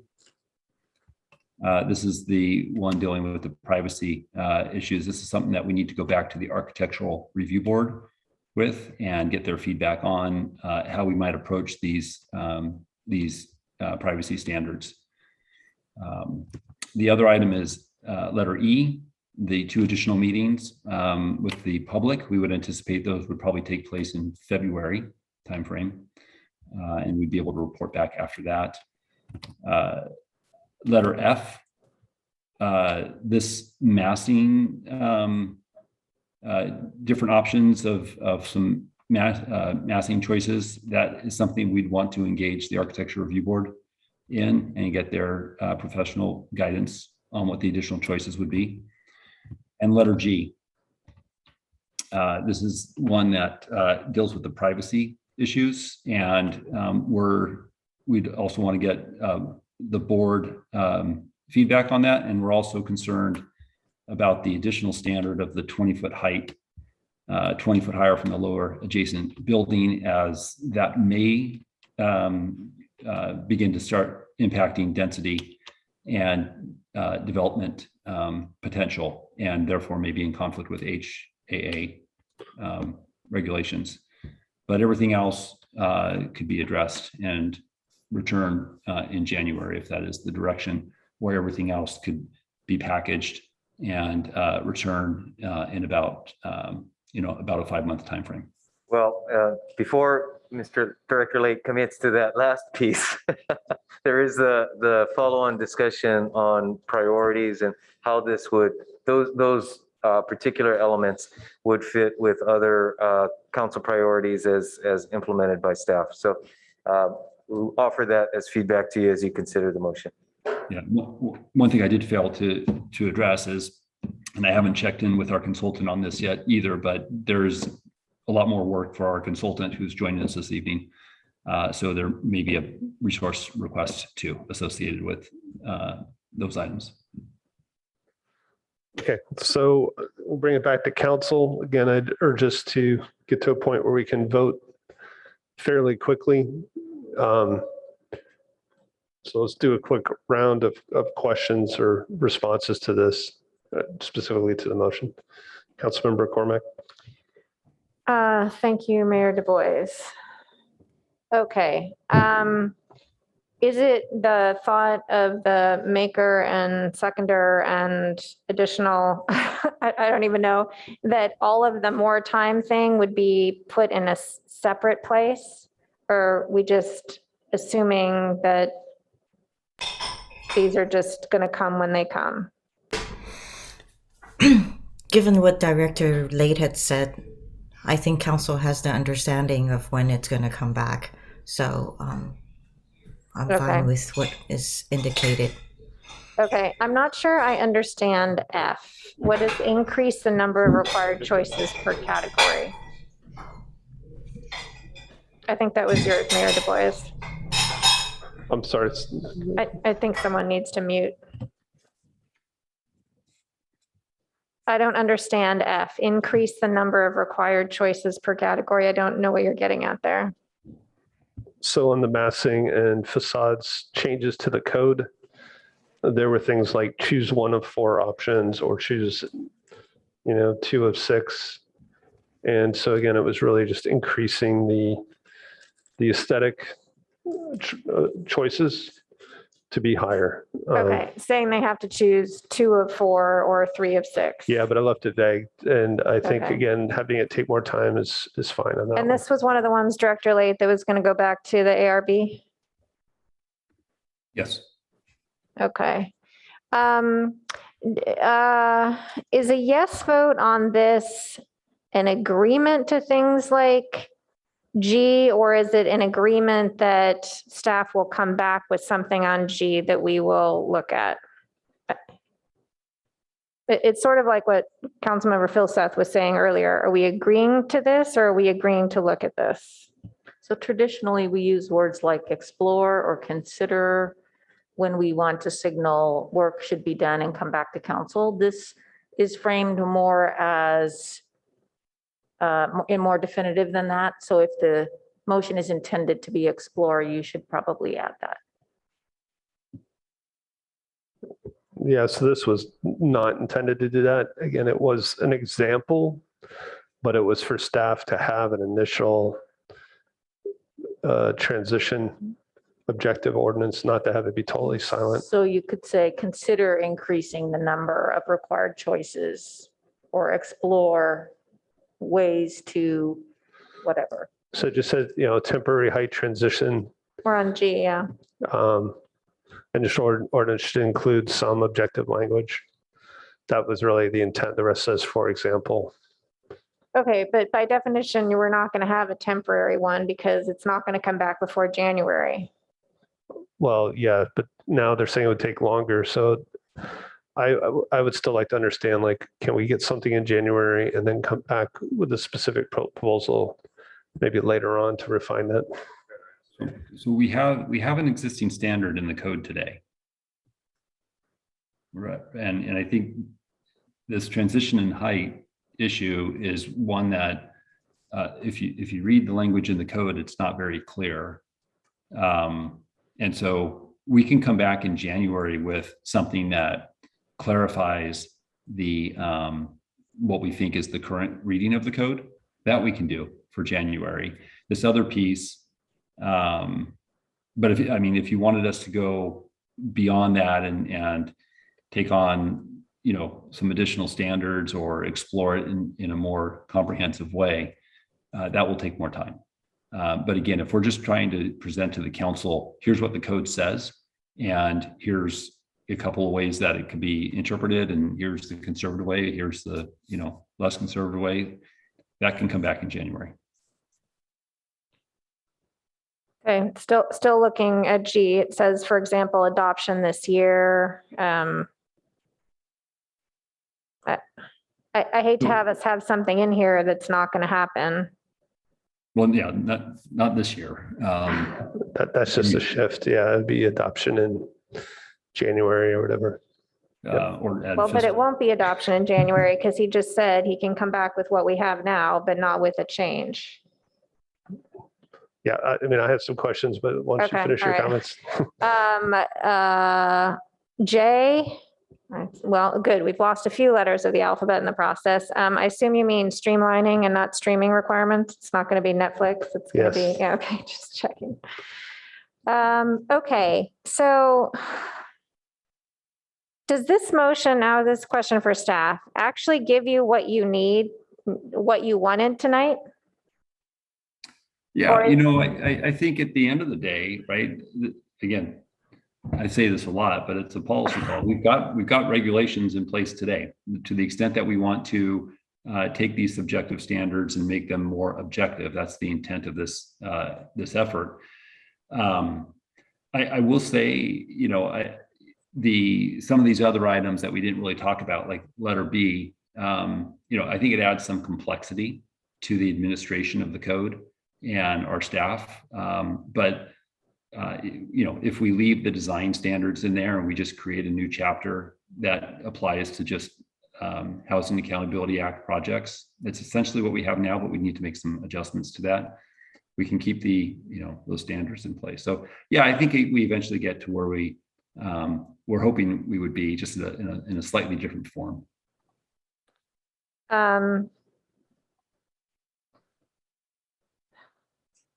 Okay. All right, at this point, there's so much information in here. I'm not sure how I'm going to vote on it, to be honest with you. And to the extent that it is intended to, and staff interprets it as, go take a look at some of these things, I'm going to feel differently than this is decisions about like what the setback is in RM40, for example, without having gone through it. Yeah, that's one where we got to go to the board and get their feedback. I mean, there's a number of policy issues associated with that. And I know we're talking about residents in these existing buildings, and I think the zoning, the way it approaches it is from, development standards or massing of what could be achieved. So should C2 then say refer to ARB rather than adoptable changes? But we're going to go to the board. Okay. We just need their guidance on that. So that would be something we do. Okay, thanks. Councilmember Filson. Yeah, so I think the base question here, I think, is one that we've asked staff a number of times and you've explained to us, but I think we're just having trouble internalizing it all. And so we keep asking it again. So I'm going to ask it again here and just to really make sure, right? Which is, I think there's some paranoia that if we don't have stuff in place at the beginning of the year, we'll be precluded by the state from going and fixing it later, right? So let me ask this. If we don't have C2 and G in the first pass, are we precluded by the state from adding them later? So for example, the 25-foot setback, if we don't have that straight out of the gate, can we actually come back if we decide later and the ARB says, yeah, okay, can we actually come back and add that in March or April or something like that? Or are we in a position where we should just put some placeholder in there now and loosen it later if necessary? And again, I think the paranoia is that what we're restricted to doing by the state. If it weren't for the state, then I think, do what we can now and get around their list later. So that's sort of the question. If we don't have C2 and G straight out of the chute, are we precluded by the state from putting them in later? So that would be the paranoia. So, and I would invite Gene Iceberg to chime in if I get this wrong, but there's nothing about this moment in time and the first of the year and February or March of next year that we're competing against or up against. The law has already changed. Okay. And the law says that when you have a qualifying housing project, it can only be subject to a qualifying HAA project. It can only be subject to the objective standards. We have some objective standards in our code today. Right. We have a lot of subjective standards in our code today. So this whole effort, we can decide to do nothing, or we can spend 3 months or the next 12 months trying to figure this thing out. It's not going to have any effect on the state.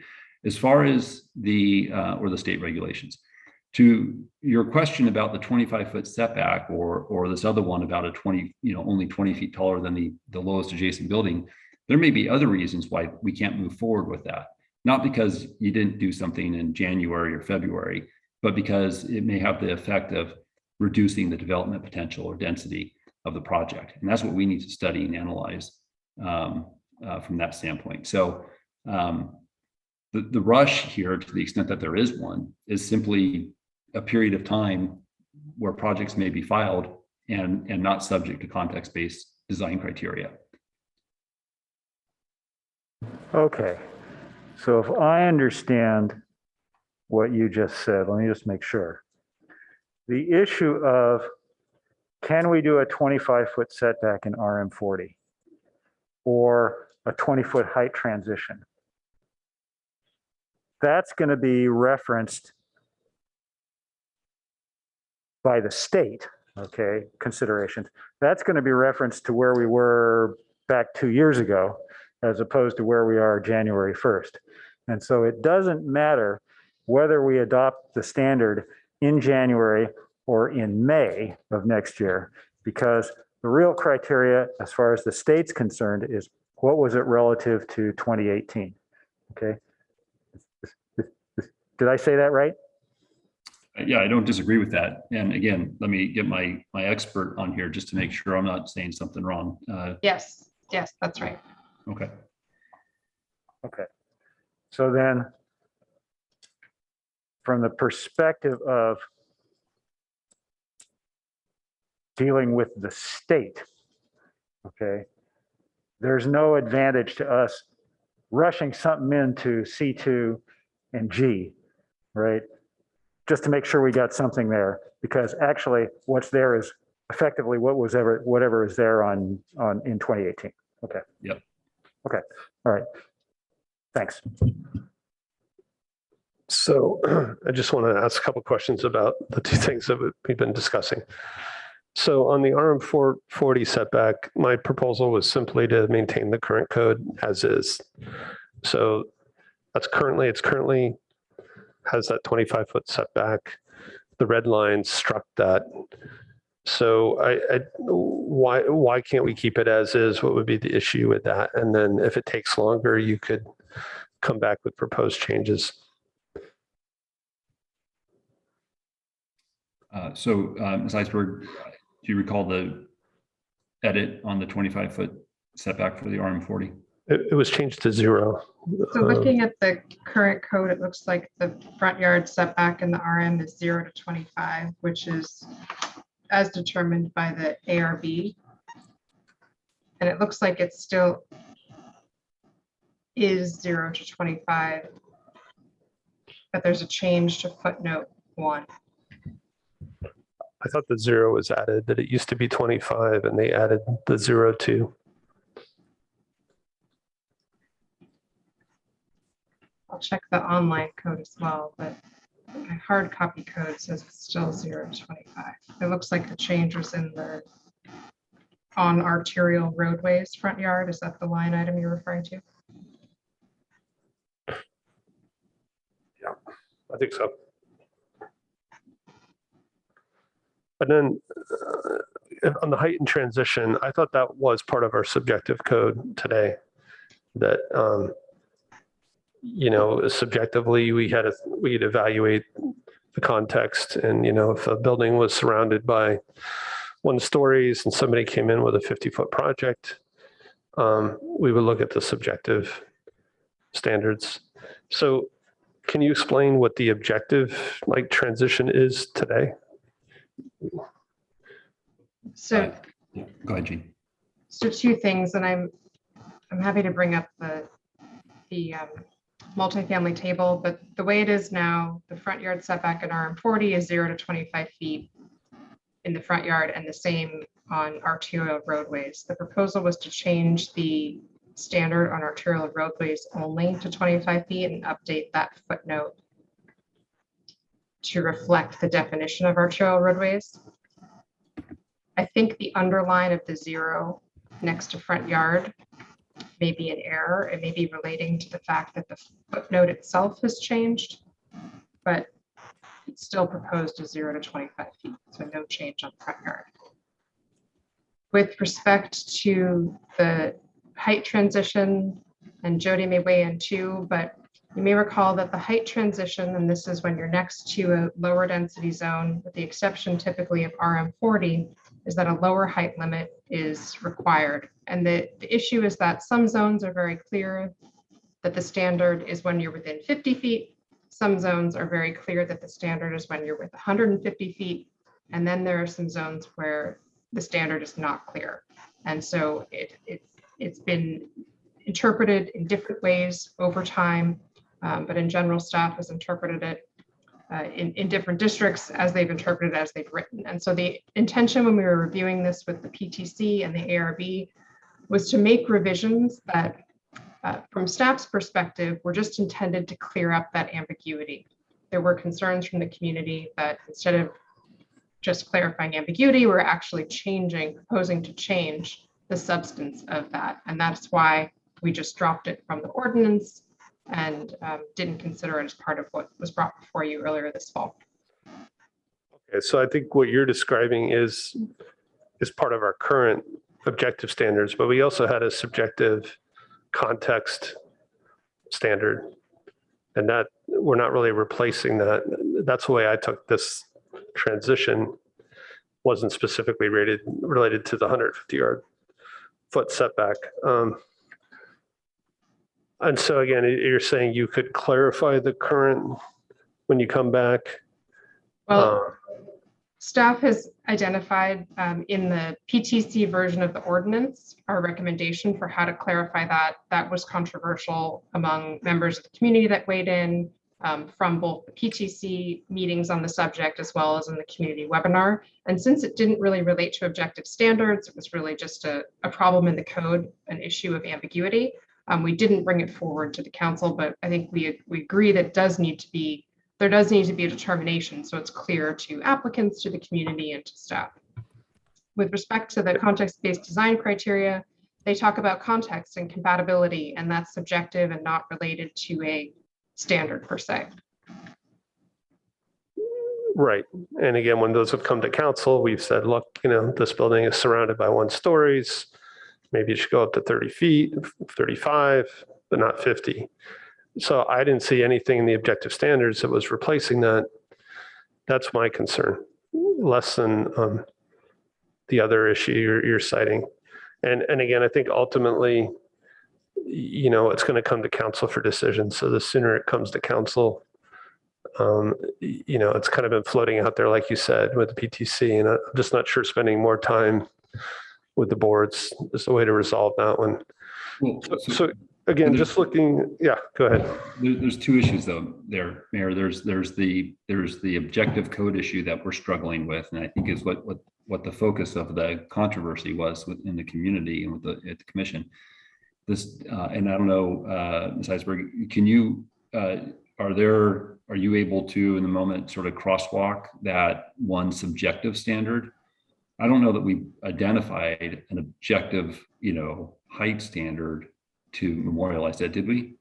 We have a upper floor step back in the design standards. So when the height of a proposed building is more than 20 feet above the average height of an existing building, that we have an upper floor step back. So we get a transition between those 2 buildings regardless of zone.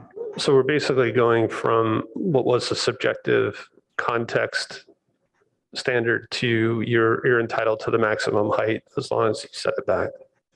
Well, not necessarily, because we still have daylight plane requirements in all districts, including the RM40. And then we have height transition requirements when you're adjacent to a lower density residential district. Residential only, right. RM30. Right. I think so again, the concern here was just, again, to have something that was not that just for residential. But again, I think coming back with more time is fine. I think if you could clarify the current one when you come back initially, that would be progress. But I want to go back to the RM40 real quick. So again, I'm looking at packet page 159. It's just the development standards, multifamily residential development table. And again, RM40, it appears that the 0 was added where before it was not there. And that's what maybe staff can help me confirm, but it looks like in the existing code online, I think that's an error, that the RM40 front rear setback is currently 0 to 25 feet. Okay, could we just So I confirm? apologize if that's an error, but I don't think it should be underlined in the draft ordinance. Are you looking at it right now, or could we just confirm that later? The current code is 0 to 25 feet for the front setback for RM40 with a footnote about the ARB.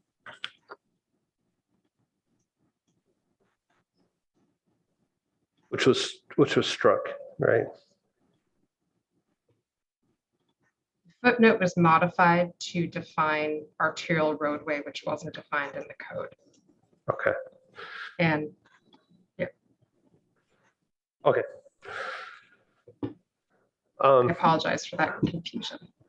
So whether we reformat this or not, I think thanks to staff for coming back with these time estimates.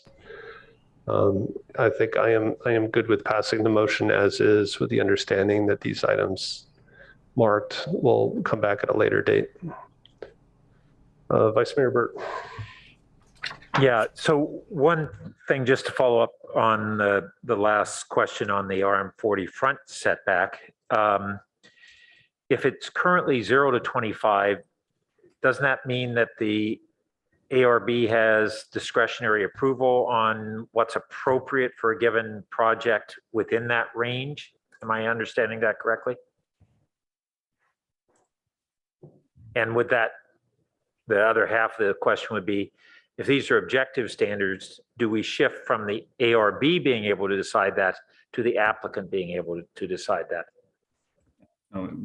We need so I just have that question too. And that might be something we might need to come back with, but it can't be 0 to 25 and left unanswered.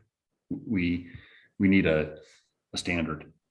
Right, because if it is a range, then if I understand the new law, that would be a range that the applicant could select. That's right. Okay. So we'll okay. Sure. So we'll want to have that reviewed and set a number. And then Councilmember Philseth was asking this other part of his question, which is, and I think I know the answer, but I just want to make sure we're clear that this is not a one-way escalator, meaning that if we adopt something right now that's a little less restrictive in our objective standards, and we want to make one of these things a little more restrictive in the future, we're not prohibited by the new law from doing that. Is that correct? So that's, it depends on what we're doing, but if we're talking about, providing that we would not prevent them from having the FAR or whatever that. Yeah.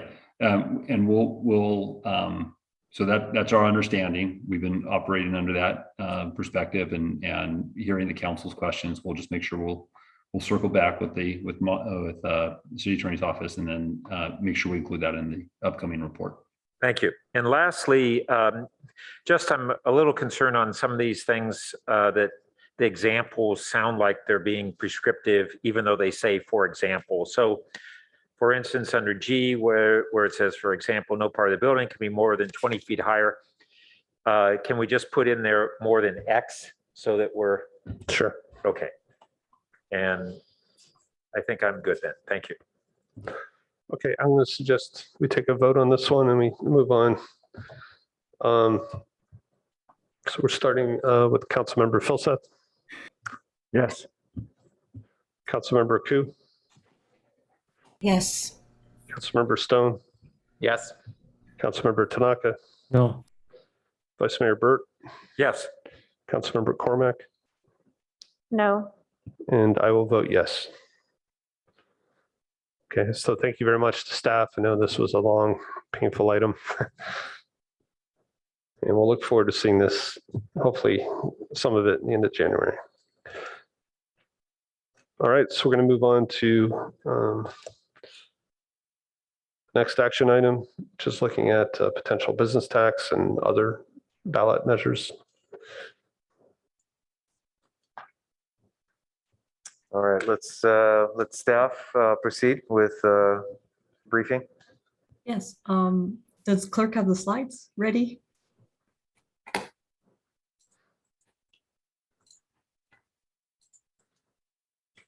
Thanks, clerk. Good evening, everybody. Christine Paras, Assistant Director of Administrative Services with you tonight to discuss updates and recommended further refinement of a potential revenue generating local ballot measure and to review draft initial polling outline. So staff too, we just want to make a quick note before we get into the presentation that we've received comments and sent by the public to the city council and city manager emails. Some of the questions regarding specific components and parameters of a potential tax, such as impacted businesses, exemptions, and square footage.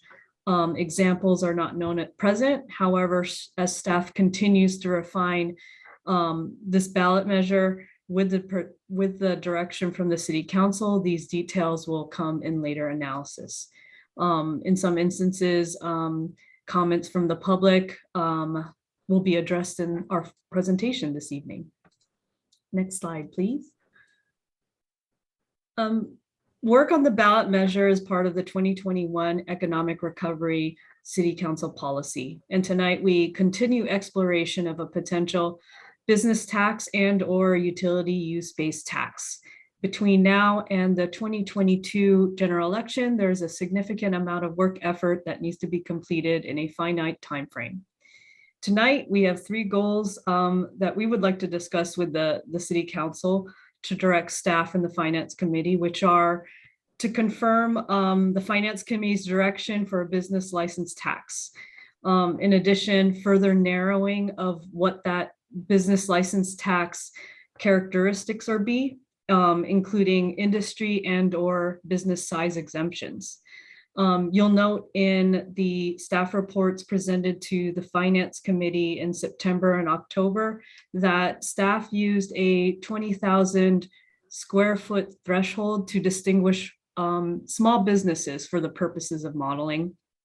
However, that distinction of what a small business is and the definition and characteristics of that requires council direction. Second goal for tonight is to confirm the Finance Committee's direction for a utility-based tax that includes two options. Either seeking voter approval to confirm the city's current practice or modify the utility users tax rate for electric and gas to replace the amount of gas equity transfer. Finally, third goal for tonight, and our consultants from FM3 Opinion and Research are here to help with this discussion, is to review the draft initial polling outline, provide feedback to staff, and direct staff to execute the initial round of polling. Next slide, please. Thank you. We last met with the council on October 16th on this item, and since then we've done two rounds of discussion with the Finance Committee. We've made our best attempt here to collapse the motions from September 21st and October 19 on this slide. As of now, the Finance Committee's recommendation is to pursue a business license tax. And to clarify too, two business tax types were on the table, a business license tax and a parcel tax. In this case, a business license tax is a tax assessed on the occupant that is conducting business in a space. Therefore, landlords would not need to pay the business license tax unless they are occupying the space to conduct business. And in addition to that, any spaces that are vacant or not being used to conduct business activity would not be assessed such tax. So that's one of the nuances here that I just want to make clear. In addition, the Finance Committee has also refined modeling for the monthly rates, has noted preferences for no sunset and to include an annual escalator, as well as thresholds for square footage size and possible exemptions. Our plan is after we get direction from the City Council on this evening, we will return to the Finance Committee for further staff analysis. And then the second item here regarding the utility tax is detailed, again, confirming our current practice and potentially modifying the equity transfer formula, or to distribute a change across the gas and electric utilities as an increase of UUT. Finally, for polling, incorporate the Finance Committee's feedback on polling, execute the first round of polling, and also, in addition to this, the Finance Committee recommends that the council delegate review of polls to the committee. Next slide, please. Breezing through this, the three major components of a ballot measure: analysis, polling, and outreach. We're in process with the first two items.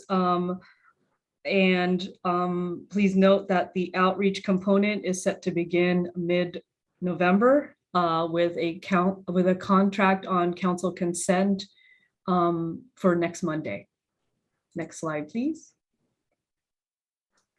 Visiting our work plan for a quick second, I just wanted to let the council know that we are tracking as planned through November. We finished 2 rounds of analysis and discussion with the Finance Committee in September and October. And we are, depending on council's deliberation tonight and direction to staff, set to complete an initial round of polling. And we expect to transmit those results sometime in December. Next slide. In January, we're hoping to have council's decision based on initial polling of which revenue generating ballot measure to pursue. And in the time frame between January and April, we expect to continue this iterative process between stakeholder outreach and a second round of polling by FM3.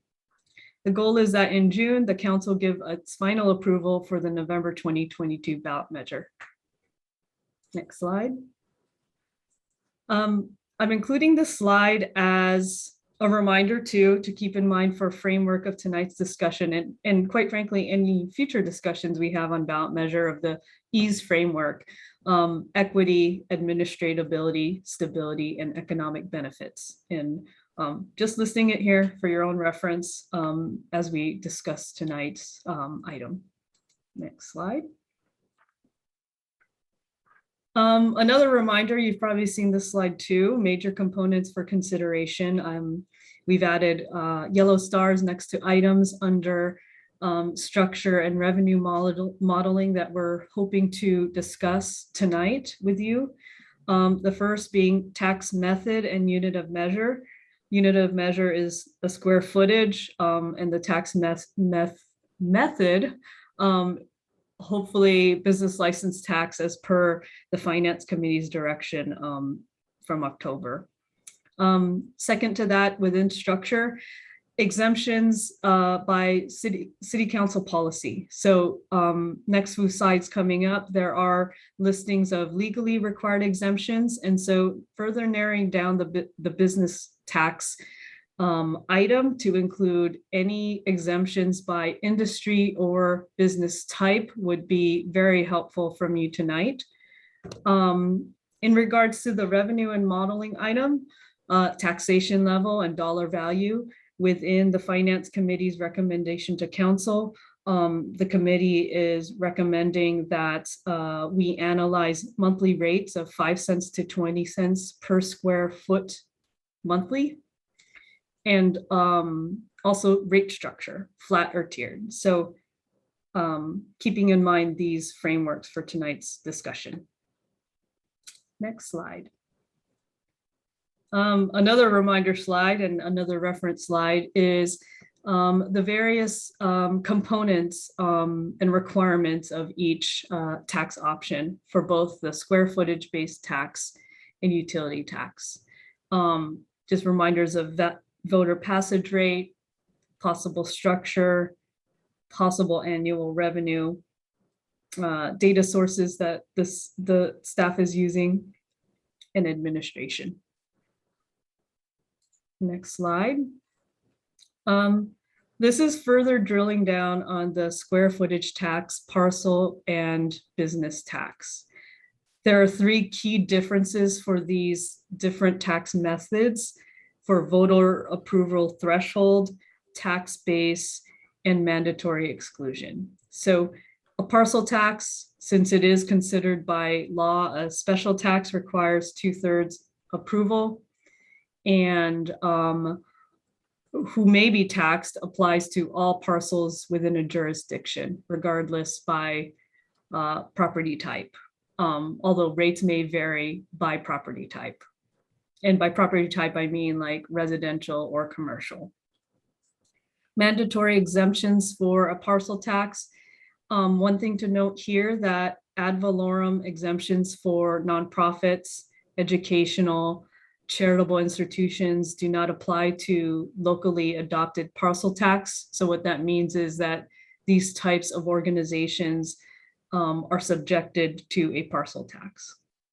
On the business license tax side, it can be either a general tax or special tax. And the tax base for this is applied to square footage occupied for business activity carried on within the city. So that nuance where I talked about earlier that the landlord may not be assessed this tax unless they occupy space to conduct business there. That's the subtle nuance here. I want folks to keep in mind. An advantage to this type of method is broad discretion to define categories by type or size or various rates and exceptions.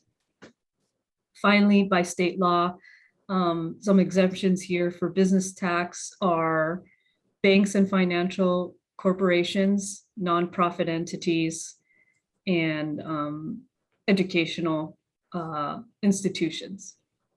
Next slide. This is drilling down even more into the square foot base tax. And this slide is staff's very rough preliminary calculations.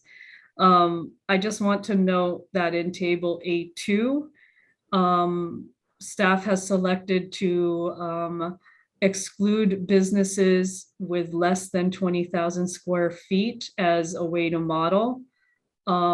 Staff still needs council direction on this definition. This is just a way to calculate some kind of order of magnitude here.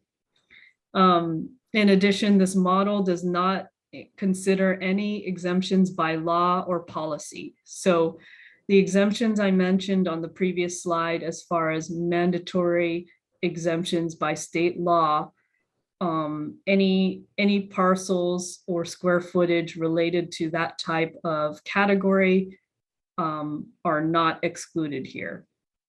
So this is the whole population of things. I want to also note that as we discuss and start talking about potential exemptions, that any exemption selected by the council will inherently decrease the base of this tax, which will possibly increase basic rates should the council decide to continue looking at these targets of 10 to 40 million. So just keeping these things in mind, and we'll probably refer to this later as we try to hash out exemptions. This model, based on all the assumptions that I just outlined, reflects a range of rates per square footage of 50 cents to $2.11 annually. Next slide, please. Looking at the utility users tax, or I'm sorry, I should correct, utility tax. There are two options to consider, and under the second option, there's really two options after that. So the first one, in regards to the UUT rate, that is an option to pursue. Staff has calculated in table B1 what that looks like. We have not yet calculated just gas and electric. We've done gas, electric, water, and the full bounty of all of our utilities here. And so the estimated UUT rate for these range from 7% to 32%. Kind of listening into public comment from earlier today and the points raised by those individuals for climate action. I recall that in our August meeting with council, there was a desire to look at or explore funding for climate adaptability. So staff has included on table B1 on the far right, how much additional revenue would be generated per 1% increase of UUT. So just to give you guys kind of a benchmark there of scaling. For the second option is to seek voter approval to simplify the equity transfer formula from 2009. and to impose a flat tax on gas utility revenues. So there are two ways we can go about this. Is like 2B is to affirm current practice, the most straightforward approach here, or in 2A, have a separate percentage of change within the utility bill that would replace the amount of the gas equity transfer. There are some legal challenges around utility tax, and it's very broadly kind of generally discussed here, that the law around a utility tax remains in flux. And so Sacramento and Pasadena followed an embedded route, which is described in option 2B of the previous slide. And the taxes were approved on appeal. So we do have legal staff, city attorney's staff here to speak to some of this stuff. And also related to the ease framework, that one area I wanted to bring up and just note for everyone to consider is the stability factor of this, which there are significant long-term variables that may impact this revenue source, including i.e. The city's SCAP goals to reduce natural gas usage. So, you know, down the line, although staff hasn't predicted or modeled what these impacts would look like, it would be something to consider. And then if we can skip to slide 14, please. Thank you. Okay, and then finally, the third goal for tonight for the council is polling. Council feedback is requested in 3 areas, including uses of new revenue, whether to poll only for a business license tax or both a business license tax and parcel tax, and most important topic of discussion too is exemptions for the poll and inclusion of the business license tax. So some examples are here. I'll take this moment now to transition the presentation over to Dave Metz. Next slide. Our consultant from FM3. Thank you. All right, thank you, Christine, and thank you, Mayor, members of the council. I'm Dave Metz, partner with FM3 Research. It's a pleasure to be back with you. We're a polling firm based in Oakland that has worked with the city over the course of the last decade or so, doing research to assess the viability of potential ballot measures. And we've come tonight to lay out our intended outline for the next round of survey research. We'll walk through it here with you in overview form, and then happy to take your input, both on the structure and content of the survey questionnaire. I'll go through an outline of what our initial outline for the questionnaire is. I hasten to add that what we're showing you tonight is not necessarily the exact wording of the survey questions, but the content that we intend to cover. With your direction tonight, we'll proceed with designing the full survey questionnaire for the city's review. So with that, let's go ahead to the next slide, which provides an introduction to the research team, myself and Miranda Everett, Vice President with the firm, the same folks that worked with you in 2020. And then a little bit on the next slide about the objectives of the survey and our intended methodology.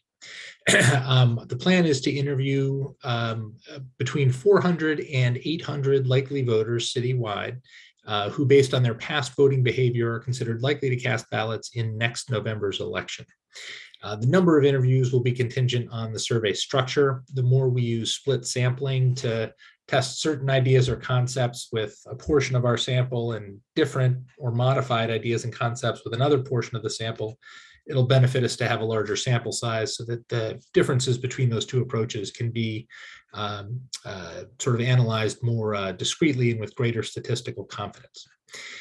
We'll be interviewing people online and by telephone.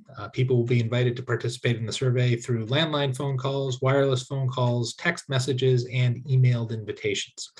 The goal here being to have as many different ways of reaching out to voters as possible to invite their participation, and as many different ways to record the data that they may want to share with us afterwards. In this respect, this is largely the same process we've used in surveys we've conducted for the city in prior years. So the next slide spells out some more of the objectives of the survey on a bigger picture level. First, we intend to re-ask a number of the questions that we've asked consistently in surveys done for the city over the years, to provide updated data to give you a sense of just the overall trajectory of public opinion in terms of views of the direction of the city, attitudes towards city government, and the major issues that concern voters most. We want to assess the structural elements of how a potential business tax measure could be designed. As you've heard, there's a number of different alternatives facing you that you may choose between, and we'll want the public to weigh in on some of those different structural approaches. We want to do some brief assessment of the impact of yes and no campaigns on support for a business tax measure. And we also want to explore the dynamics around ballot measure dealing with equity transfers from the utility fund. Assessing whether voters would be inclined to vote for a measure that addressed that issue with a couple of the different approaches you've heard described just now, and also how voters might view such a measure in tandem with a potential business tax if they were on the ballot together. So with that overview of those objectives, the next few slides walk through some of the key questions that we think would be helpful to ask in the survey. If we can move to the next slide, you'll see the first few. Again, I hasten to add that what we are showing you here is not the exact wording of the questions, but just a sequential outline of the areas that we would intend to cover. We've packed a lot in here. There's obviously a lot of issues to look at, both in terms of ballot measure design and feasibility, and just general understanding of the perspectives of the community as we emerge from the pandemic and an eventful couple of years. So the more we can do to pare this back, obviously, the more helpful it will be. We can only get about 20 minutes of respondents' time and get really focused, thoughtful answers from them. So being as concise as possible will be important. This first slide highlights largely a number of sort of introductory questions that ease us into the survey, as well as a number of questions tracked from prior years' polls that will allow us to observe changes in public opinion over time. Whether people think the city is headed in the right direction or off on the wrong track, how they feel about the performance of city government, both in general and then in terms of managing a number of issues that we know are of critical importance to local voters, and then perceptions of the need for additional funding for city services, both overall and then specifically for infrastructure, which is something we've asked about in prior years. Moving to the next slide, as we get out of that sort of first set of introductory questions, we'll then ask people to assess their level of concern about a variety of issues facing the community. Most of these are issues we've asked about in prior years. We've had people rate them as extremely, very, somewhat, or not too serious problems. We have added a couple of items here which have emerged as concerns since the last survey that we did for you, most notably the impacts of the coronavirus on the economy and on public health. So with those, as you'll see on the next slide, table setting, we'll then dive into assessing support for potential ballot measures.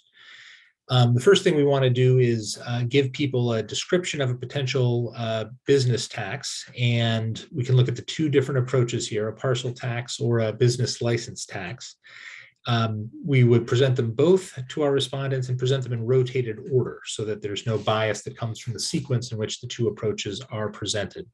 Our intention in this initial survey will not be to test actual specific ballot language. There's so many different decisions that the council needs to make in terms of the structure of a measure that it would be hard at this point to come up with specific language that was sort of captured the variety of approaches that the city might take. So we'll ask about these questions in a more conceptual way to start with. And then we'll also ask people about a measure addressing the issues with the utility revenues. For half our sample, we'll start with presenting a ballot measure that addresses the utility fund, and then for the other half of our sample, we'll start with the business tax. We'll then flip the order, so whichever potential ballot measure concept a respondent hears about first, they'll then hear about the second concept afterwards. This split sampling approach will allow us to get a clean read on how voters might react to each ballot measure if it were on the ballot by itself. And then, because in each case we'll ask about the second measure as a follow-up, we can also understand the dynamics about how support for each is affected if it comes second in the order and voters are weighing in with the awareness that there may be a second measure on the ballot at the same time. That approach will require us to have a somewhat larger sample, but should allow us to give you some guidance on the interaction between the two measures, as well as support for each one on its own.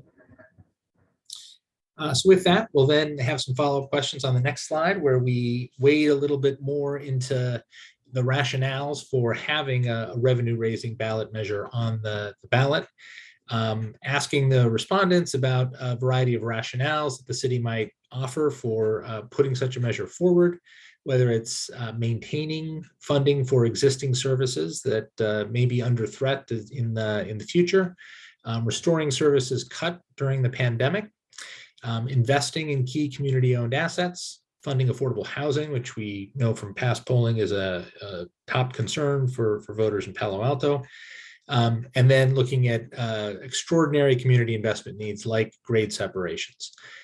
We'll be able to assess the relative level of support that voters offer for having a tax measure that might address each of these specific needs and see if there are significant differences between them. Moving on the next slide, we then will look at some other more discrete ways that money from a measure might be used. The items you saw on the last slide were sort of big picture conceptual ways that the money might be programmed. Here are some of the specific services to which additional dollars might flow, and we can see which ones the voters rank as their highest priorities. On the next slide, you'll see a number of other structural components that we want to understand how voters evaluate them and how it might impact their support for a measure. The tax rate, the basis on which it's calculated, whether it relates to the size of the property, the number of employees, or their payroll, the potential for the inclusion of exemptions, whether a measure should be open-ended with no time limit or should have a sunset provision, and whether it should have a built-in escalator to address inflation and rising costs over time. We'll then do a little bit of pro-con message testing. Relatively little in this initial survey because we want to be mainly focused on exploring how voters react to the structural elements of the ballot measures. But we do want to understand, given the major arguments that would be raised by supporters and opponents of such a measure if it went forward, how durable support for the concept is, or how variable it may be in the wake of that back and forth. Being able to identify those voters who are firmly committed to a yes vote, firmly committed to a no vote, or are somewhere in between will help us make some recommendations to you about the measure's potential prospects for success. So finally, on the next slide, we'll then sum up with some demographic questions, which are intended both to make sure that we have a representative sample of Palo Alto voters that we've interviewed, and also to facilitate our ability to break out their responses by a variety of different demographic and geographic subgroups, and identify differences between them in their reactions to the survey questions. Some of this will be data that we gather by asking respondents to identify some of their own characteristics, and others will be data that will pull directly from information on the voter file. And all that, again, fairly standard and the same kinds of questions that we've asked in prior years' surveys. So after the survey is complete, as you'll see on the next page, the deliverables we'll provide will be the same ones that we have for prior year surveys. The top line results of the survey, which is essentially the proportions that chose each response option for each of the survey's questions, cross-tabulated results, verbatim responses to open-ended questions that respondents offer reactions to in their own words, and then a complete report and presentation back to you of key findings from the survey, as well as ongoing availability as you continue your deliberations to gain whatever insights we can from the survey and share them with you. So with that, on the next slide, that sort of takes us to the conclusion of the survey overview. We'll welcome your questions and comments, but Christine, I think there's a few more thoughts that you have to round out the presentation here. Thank you so much, Dave. Next slide, please. the last slide of the presentation is really a draft of council action and motion. So just having it as a starting point, started with the recommendation from Finance Committee and kind of set up as a fill in the blank. So with that, this is the end of staff's presentation this evening, and I turn it back to the council for questions, comments, and motions. Thank you. Let's go to the public real quick. So if any member of the public would like to speak to this item, please raise your hand. And given the time, either if you're here in person, you can submit an item with the clerk. If you're on Zoom, you can raise your hand. And given the time, we'll do 2 minutes a speaker. And so our first speaker is Ken Horowitz. Thank you. Ken Horowitz from Homer Avenue. I want to propose a third option for the council this evening, and that's a sugar sweetened beverage tax. It's nothing new. This is something that was discussed back in June 4th, 2018.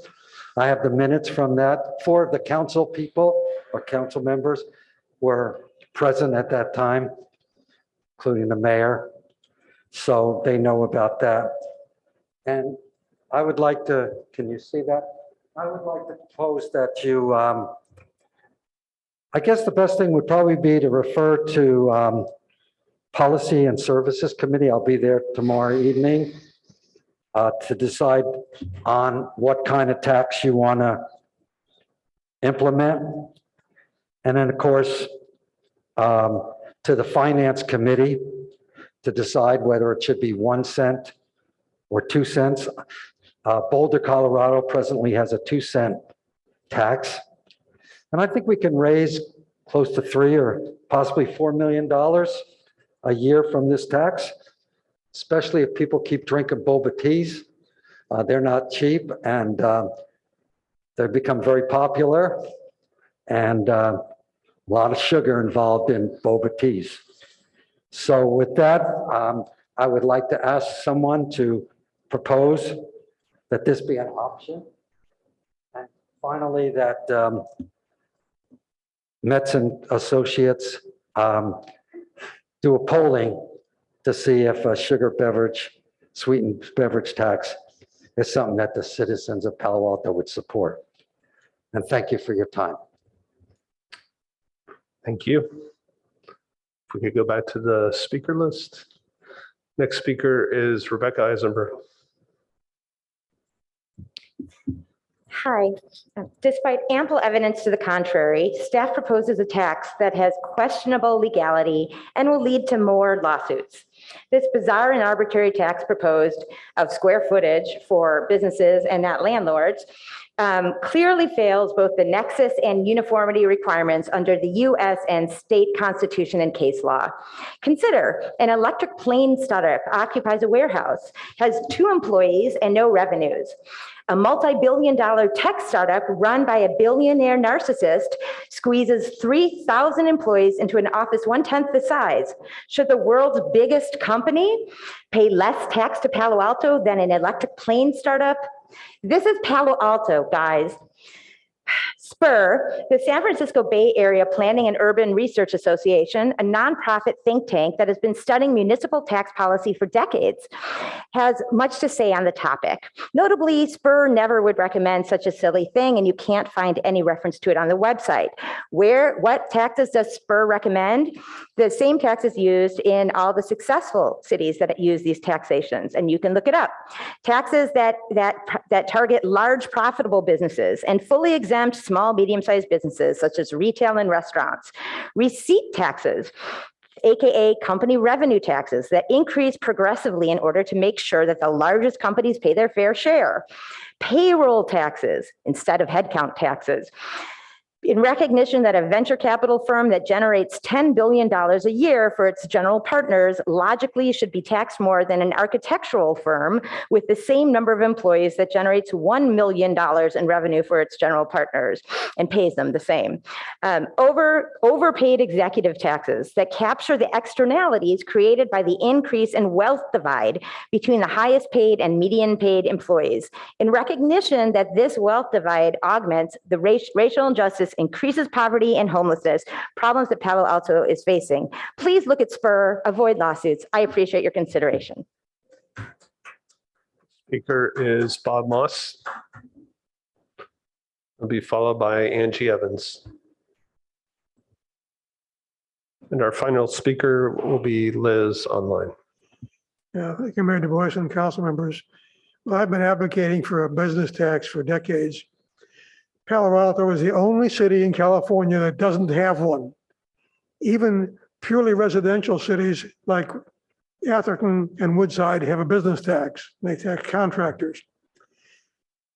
Ideally, we would base the tax on the number of employees because we've had a jobs housing imbalance for decades. So the number of employees is what puts a load on the city's required payments for services.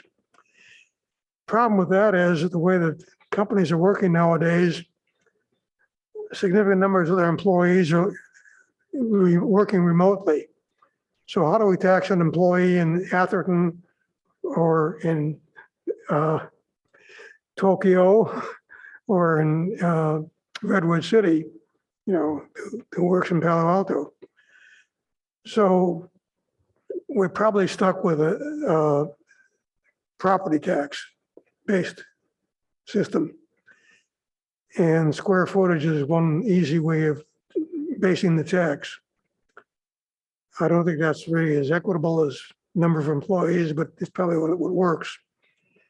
And so I would suggest that we base it on the square footage occupied in Palo Alto and that we exempt nonprofits such as Avenidas, for example, and adjust the tax rate so that it covers not only cost of administering the services and getting the taxes back, but also gets a reasonable profit back to the city.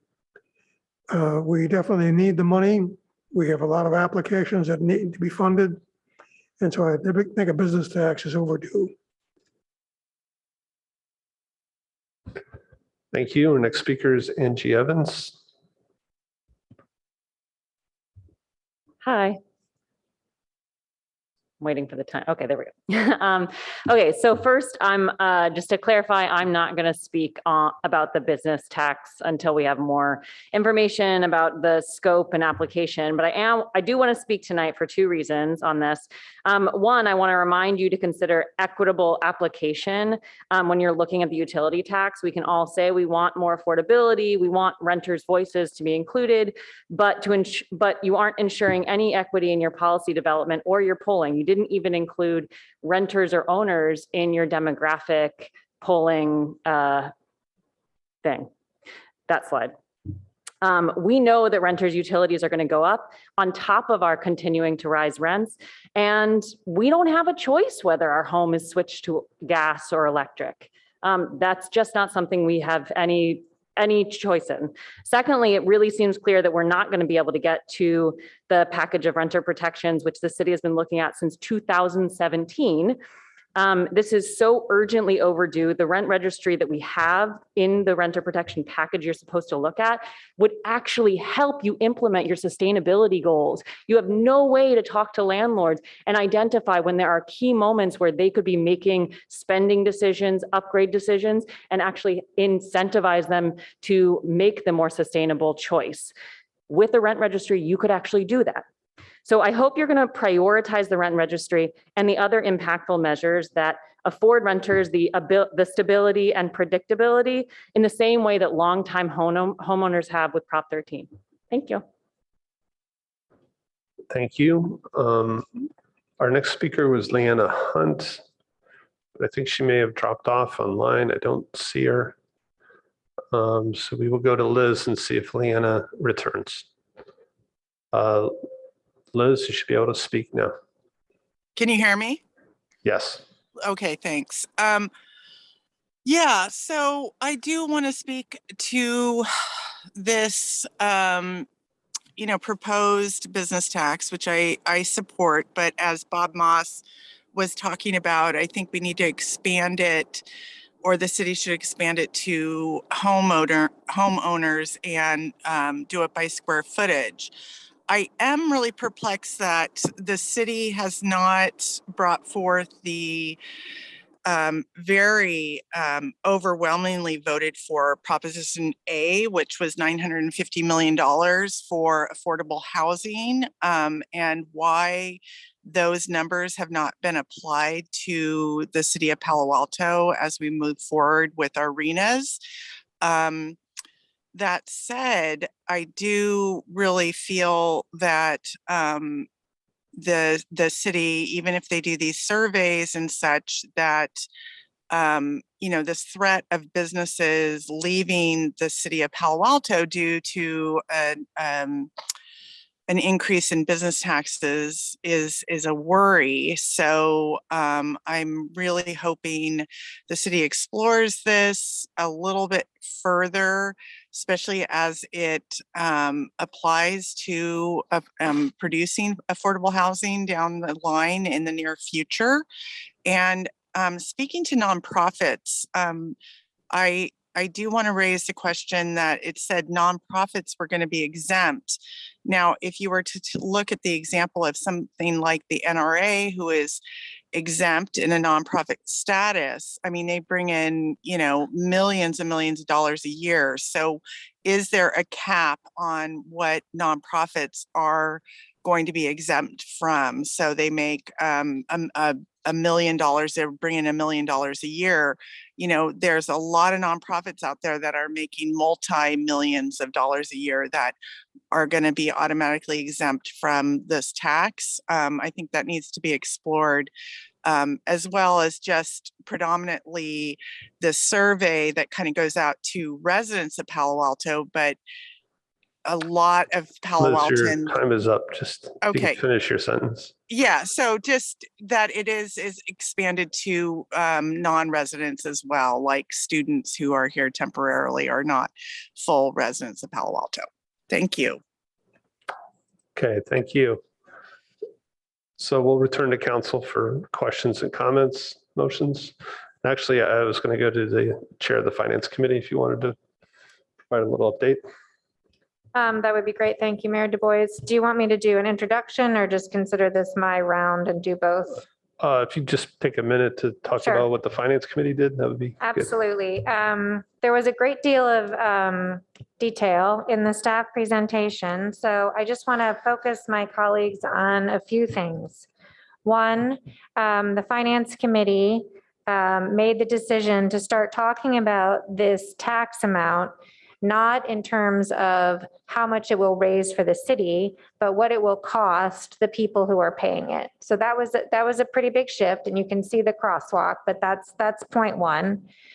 Point two, we did decide to recommend a business license tax, and as a priority, not a parcel tax. We can certainly take questions on why we did that.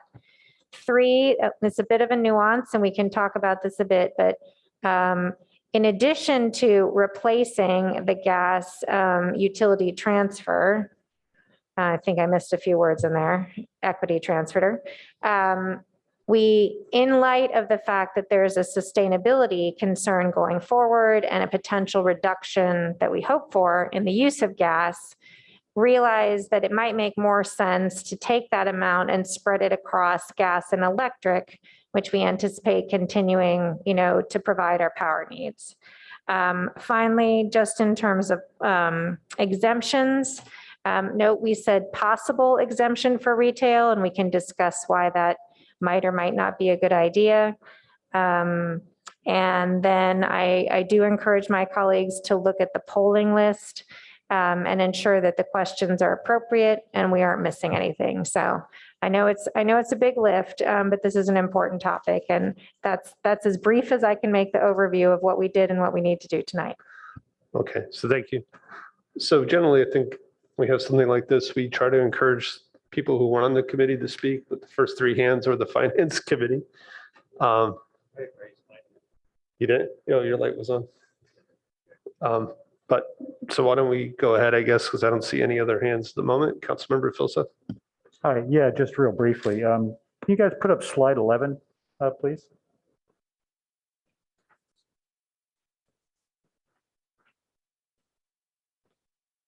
Clerk, are you there?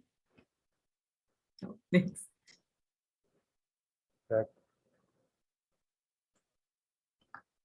Yeah, that one.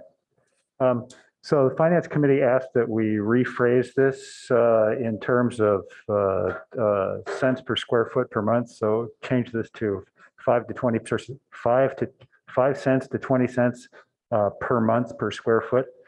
And the consultant made the change, but the staff did not. And so you've still got a 50 cents to 211 a year, which isn't exactly the same as that. And also the table doesn't reflect that either. And most people's frame of reference is 688 a square foot per month, as opposed to $72 a year. So if staff could make that change, that would be great. Thanks. Go ahead and jump in.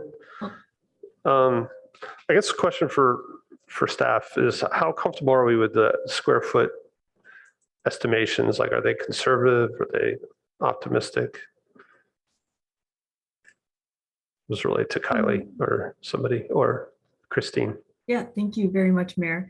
The square footage calculations and the data used in this round of modeling, and to kind of address that a little bit, is we've received data from our property tax consultant, HDL Corin and Cohn, that's derived from the Santa Clara County Assessor's Office. So the focus of that data really is assessed value and the square footage related to that. So, you know, upon council's direction tonight to further refine this and go in the direction of business license tax, staff will be transitioning to use a different set of data that is more focused on rentable business area. So that's one aspect of the data that yeah, okay. Sorry, Christine. Thank you. Mayor, just to bottom line it for you, these are overly optimistic square footage numbers. Okay, So thank you. I would expect them to go down as we move through this process. Yeah, so just some thoughts, comments, you know, as we move to thinking about implementation planning, you know, I do think we need to think about how we're going to audit and enforce a square footage task. And, you know, one suggestion maybe is we ask for the square footage. We just ask for a copy of the lease with appropriate redactions, but also look for the signature, and that would be the person, you know, hopefully a company officer. On the exemptions for banks, I really wanted to understand what that category was. Is that primarily kind of savings institutions? Does it apply to like investment advisory companies or stock brokerages? Yeah, banks and financial institutions. So we can give you more detail on that, but that is a requirement of state law. It's not something that the city has discretion over. Yeah, I'd just like to understand, because we have a lot of, you know, investment advisory type companies that I don't think would traditionally be called banks, but and then also just investment partnerships and VCs. I don't know if they would, are they clearly not in that category here? Let me get more detail about, you mentioned this couple of different types of, let me work on that. So on the polling, you know, I really think we should keep it really simple.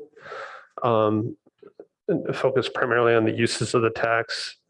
One thing I really like about the square footage task is I think it really inherently scales. So, you know, a small business would pay a small tax.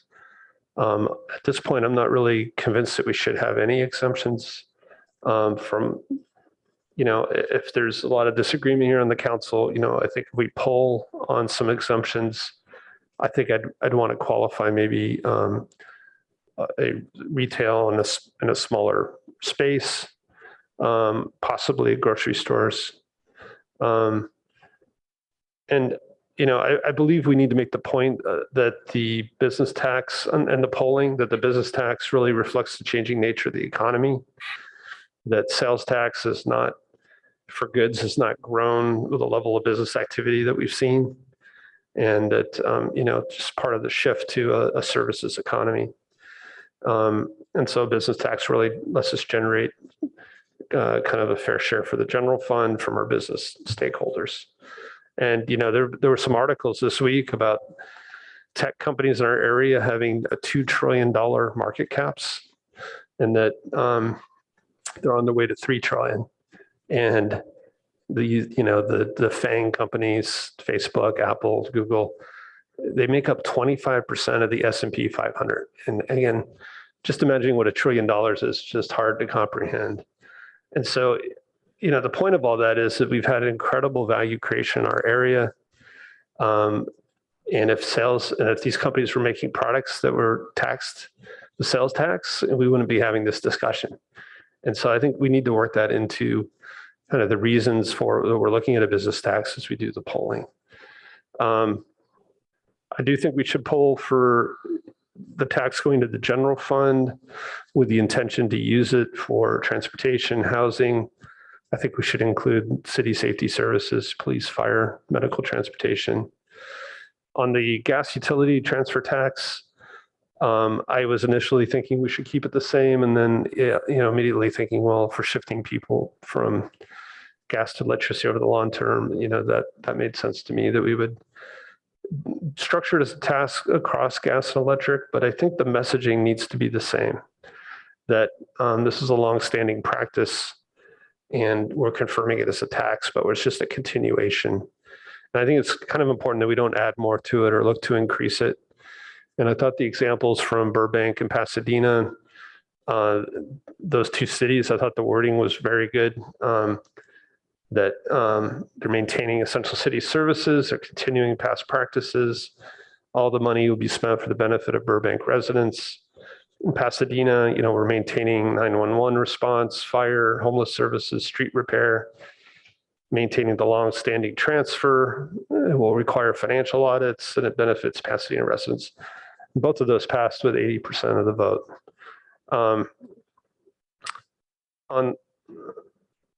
I had some specific feedback on some of the polling questions. I don't think we should necessarily talk about grade separations. I think we should talk about maybe transportation and rail.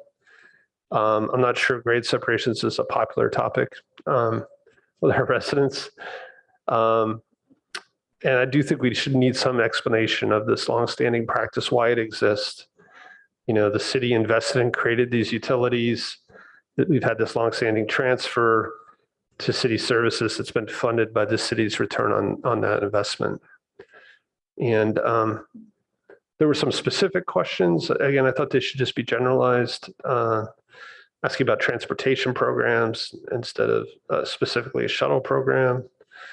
And the last comment was, I don't think we should really poll about short-term impacts like COVID. I think this should be presented as a long-term tax for kind of long-term issues. And I was a little concerned that if it was pitched as COVID recovery, people would see that as very, very short-term. So those are my comments. Cormac, you originally had your hand up. Did you want to speak again? I see that other council members who are not on finance have raised their hands, so I'll go after them. Okay, Councilmember Tanaka.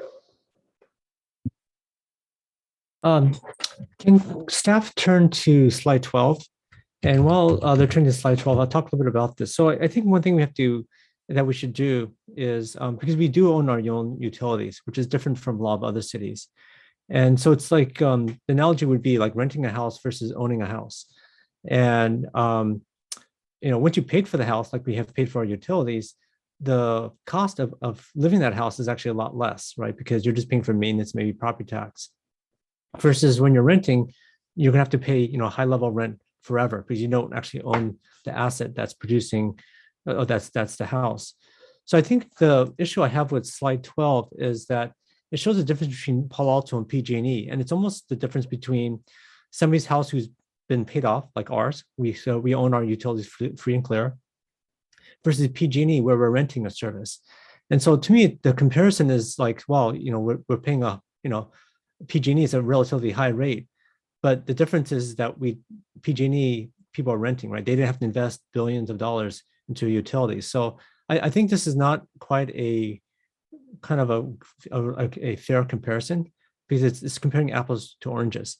It's not a fair comparison. So I think to really do this right, what we should be doing is comparing against utilities that are actually owned by the city, or do it through what is the total cost of money, right? So we could look at the time value money and see what is the equivalent, because then that's more apples to apples comparison. But doing it like this is like saying, oh wow, I pay for my house, and wow, I'm paying less per month than someone that's renting. That's not a right comparison, because you put in several $1 million into buying the house and the property. So I think that's the first issue on slide 12. I think on the maybe a different set of slides, but on the polling slides, I think other uses of funds that would probably be used for the business tax, and I think I would encourage Dave for you to have this on there, is employee raises, right? There's almost built-in employee raises every year, and we should actually have it listed, as well as we spend a huge chunk of our expenses is actually on pensions and maintaining those pensions, and so I think both of those actually should be on there as well. The other thing that's a big nut that we have to crack here is the public safety building. That added about $7 to $8 million a year in expenses. So probably all three of those, just to be comprehensive for our public, should also be on there. And then I don't know if staff has been talking to businesses, but I think it's really important to talk to the people you're going to be taxing. While they may not be able to vote, they are constituents. So I would like to encourage outreach to businesses, especially I think polling to businesses would actually be a good idea. So I don't know if Dave, you could actually start looking at some of that, but I think that would be a really good thing to do, because my worry here is that I think we've been fortunate to have innovation in Palo Alto, and I think having a somewhat business friendly environment has been key to that. And as we make it harder and harder to do business here, and we've seen companies like Tesla and others move out, and we've seen startups no longer starting in our city. I think that's going to be I guess the saying is killing the golden goose, right? Because I think what we have to understand is that companies have choices, right? Especially with work from home. They don't have to stay here. They could, especially with work from home, people could work anywhere, especially software companies. And I think one reality we have to also think, and so Dave, I think this would be great to incorporate in your poll, would be that, I think most voters in our city actually still have to work, myself included, right? Very few of us, have enough money where we don't have to work and we could, just, live on our assets. And given that, I think one thing we should understand from the poll is, how do people feel if their jobs leave, right? How do people at Tesla feel as the company starts moving headquarters to other places like Texas, right? How would people feel about uprooting their family and trying to follow the companies as they move to different places? I know for myself, I have kids in the school district, right? Our family would not be very happy about doing that. So I think that's something that we should have in a polling, Dave, that I think would be good to see how people feel about that as we make it a less business friendly environment. How would people feel as their livelihoods move away to other cities as a result of this? I thought that Ken actually brought up a good point about the sugar tax. I think why not add that on there as well as a potential revenue source? At least that one is not killing innovation. It's trying to make us healthier, right? It's trying to have us less. I think sugar drinks is like one of the number one causes of obesity. So maybe that's actually not a bad thing to have. So maybe we should add that to the poll to see how that polls. But I think at least that's not killing innovation. That's something it's kind of more of a vice tax versus this is more of a innovation tax. The other thing I think we should do is last time around you guys did this, the public didn't have the full access to the data. So I think the raw data should be fully transparent. We're paying $250,000, perhaps even more for this data. I think all of it should be made available to the public, especially if we're trying to convince people to buy into this, so that we have a lot of smart people in our city, which they should be able to access it and do their own data crunching, understand what's good, what's bad about it, versus us hiding it and preventing this raw data from being released. So I think that's something that's also important. I know, Dave, I talked before, and you mentioned that other cities have actually released the data when they do polling. I think we should do that as well. And then in terms of legality, I don't know if Rebecca's right or not, but Molly, it would be great to hear from you in terms of what, if anything that Rebecca said was correct or not. I'm sure you must be researching this, but it'd be good to hear about that. And then I think the final thing, Dave, that you might want to have in the poll here is also like, who's a better allocator of resources? Is the public sector or private sector, right? Like, so you look at, let's say, for instance, SpaceX, right? They built a rocket that's reusable, and NASA has spent 50, 60 years and never done that. So I think that's another thing that we should probably ask of the public, right? So who's a better arbiter of resources, right? Is it the public sector or is it the private sector, right? Which has brought more innovation, which has brought more efficient uses of resources? And that's something that would be good for the public to know, because our community is really known for its philanthropy, right? We have so many people in our city have been blessed with great wealth and have given a lot of it away to charity and helping people in our city. And so what is a better way of routing these resources? Is it through the public sector or private sector? So I'd be interested in seeing that in the poll as well, Dave. Thank you. Vice Mayor Burt. Yeah, thank you. So first, I'd like to concur with much of what the mayor had said about framing the issue in the polling, because I think we really do need to give the people responding a good context. One of the things that I brought up during the committee and think it may be useful in the polling as well is what we're comparing ourselves to. And Silicon Valley has, going back to its days as Santa Clara Valley, was a low-cost suburb of San Francisco and was a low-tax region. And despite now being one of the most affluent regions in the world, has remained an exceptionally low business tax region. But the interesting comparisons are what East Palo Alto put in place just a couple of years ago, which was this $2.50 a square foot for offices and other commercial space. And more interestingly, what San Francisco has in place, which they have about 5 or more different business taxes. And it's hard to do a apples to apples comparison because they have different exemptions. They have a square footage tax and a gross receipts tax and various other ones. But if you put them together and they add up to, on average, about $3,100 a year per employee. And at that rate, that would, if we only charge 10 to 15% of what San Francisco charges in business tax, we'd have that upper end of our dollar figure range. I do want to disagree that the committee had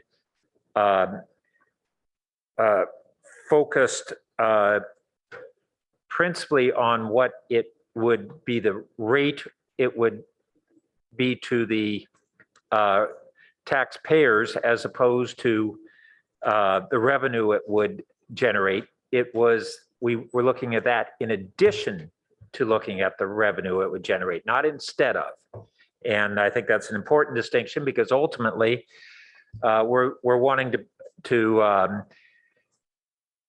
attempt to generate revenue that can meet our many different needs. And frankly, when this was looked at a couple of years ago in flush times, the focus was on the significant unmet needs of affordable housing and transportation, in particular grade separations. And now we have additional needs, and it's unlikely that we're going to be able to address all of those needs through this tax.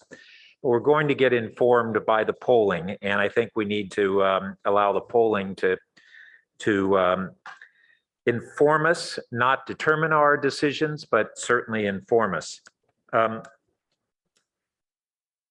also just want to mention that when we're looking at the utility users tax, we need to bear in mind that it's unlikely that voters are going to be receptive to two taxes, local taxes in a single ballot measure. So in 2022, we're probably going to have an either or choice. And I hope that Dave Metz will be flushing that out, whether it's in the first poll or the second poll, but help us be informed on the feasibility of whether it must be one tax or the other this go round. And I suspect strongly that that'll be the case, that we won't be able to put two on the ballot, even if individually they might score well. Another thing to bear in mind is Dave gave us an update that this last election cycle, I think it was, or maybe in recent polling, that voter sentiment right now for new taxes has taken a dip, not surprisingly, in an economic downturn. And so our first poll may very well reflect that it won't be as strong of support for any of the taxes as we would have seen 2 years ago. And I suspect, as we will see as we move out of this downturn, I suspect that we'll have not as good of polling right now, but over the course of this coming year leading up to the 2022 election, in all likelihood, it will strengthen as the economy strengthens. But that's just best guess. And but I think we need to bear that in mind and not be shocked if the voter support for all of this is less than we would have expected.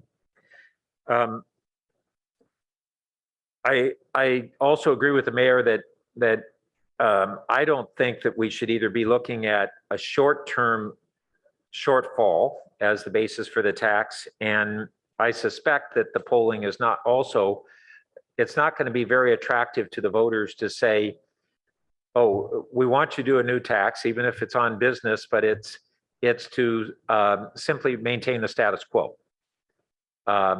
or to avoid further cuts, or we'll see, it may be a little more attractive to restore critical services that we frankly cannot pay for right now. And we've made drastic cuts that are becoming more and more apparent to the community. And that may score a little bit better.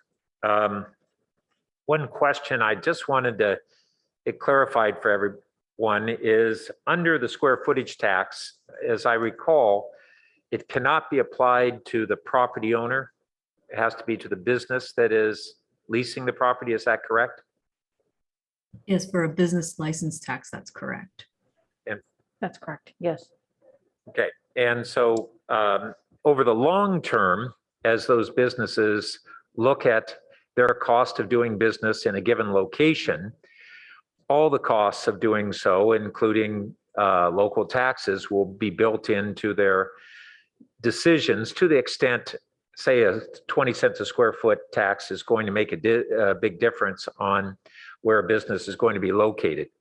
But over the long term, if it has an impact on their decision making, it'll mean that the landlord can't charge as much of an increase in their leasing rates as they would be without the tax. That the tenant is going to look at their total costs, and that'll include all the taxes. And if they're the tenant saying, well, I will pay $8 a square foot to have my business in Palo Alto, $8 a month per square foot, but I won't pay $8.20, then the landlord would have to charge $7.80 to get that tenant, and then add on the 20 cents that the tenant has to pay in the tax.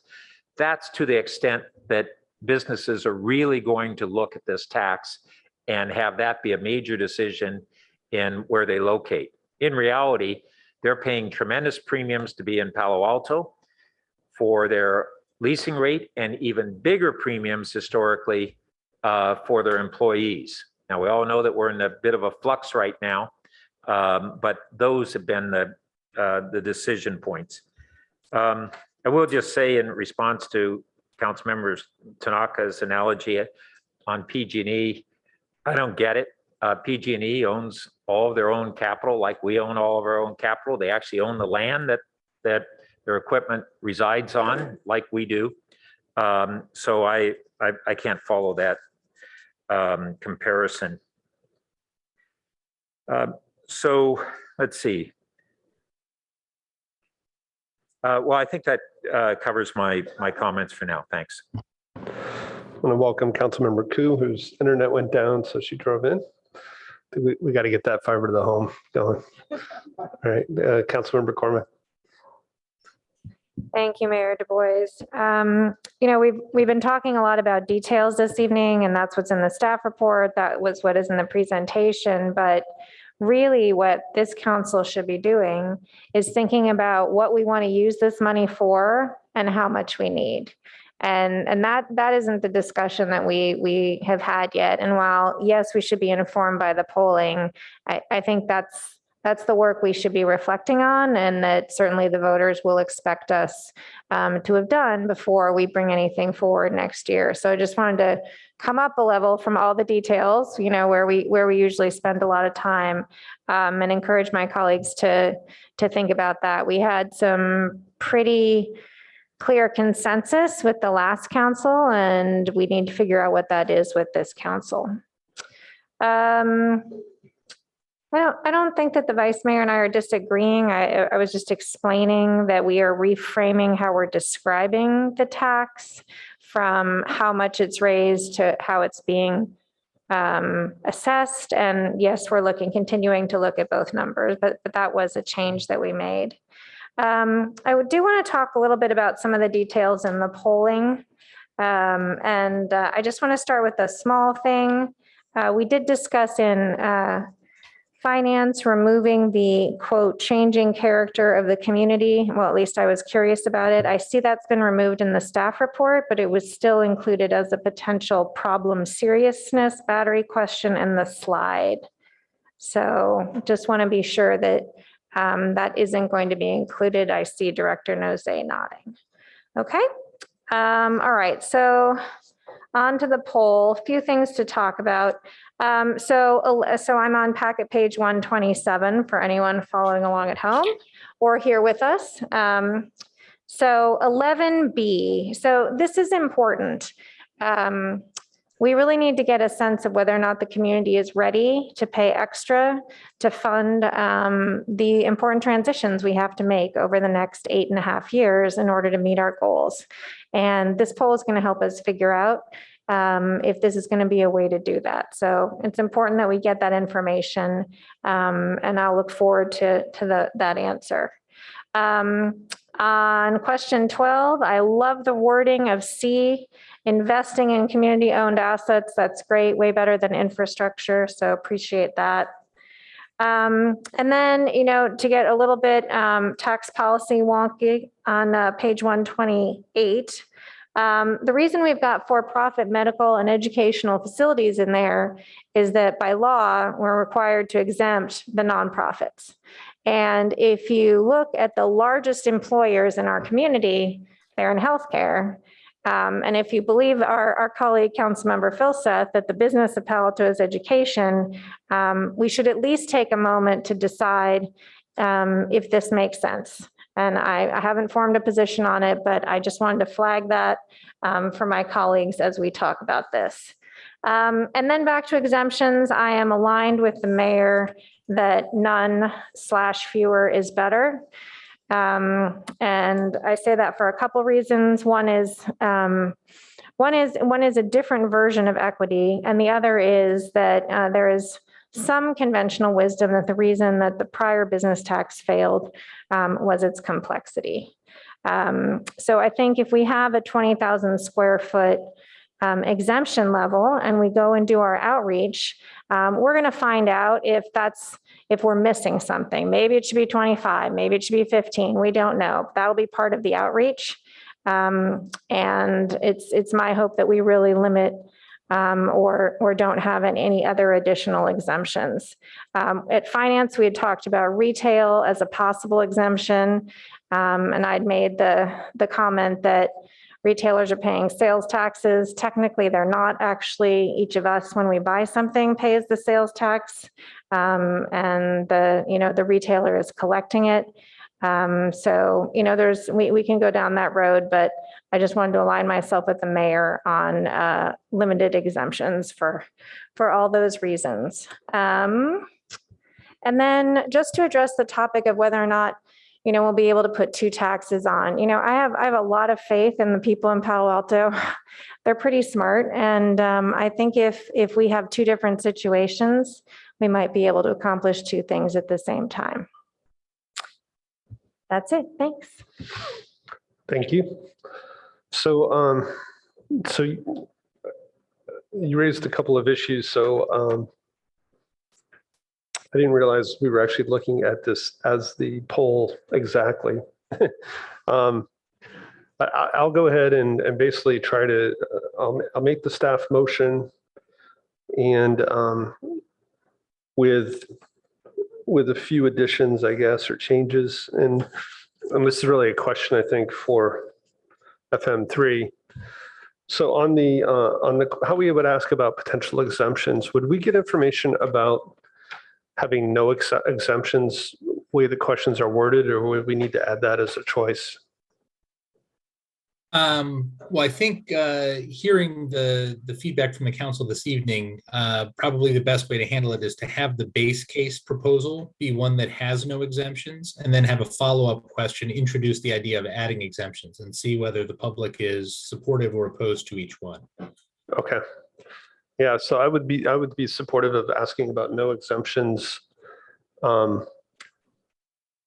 I struggle with asking about retail because it can be large or small retail. I actually kind of want to combine 1 and 2, which would be beneath a certain square footage retail. And then I do wonder, and I don't know if the finance committee discussed grocery stores in particular, which tend to be very low margin, hard to keep in our city, and large square footage. So. Not to my recollection. I don't believe that grocery stores came up. And if someone remembers differently, please weigh in. Yeah. All right. So I'll just attempt a motion. So if the clerk could fill this in, and I'm not going to define it, but I'd say for I, make it small retail. Grocery stores, it's 2, and no exemptions would be 3. And C, again, rather than make specific recommendations, I just wondered if I'd like FM3 to really just incorporate the gist of the feedback they got tonight, based on their expertise in market research. I think, you heard, hopefully you got a flavor from hearing from us. Do you think you could do that? Yeah, okay. So that would be my motion.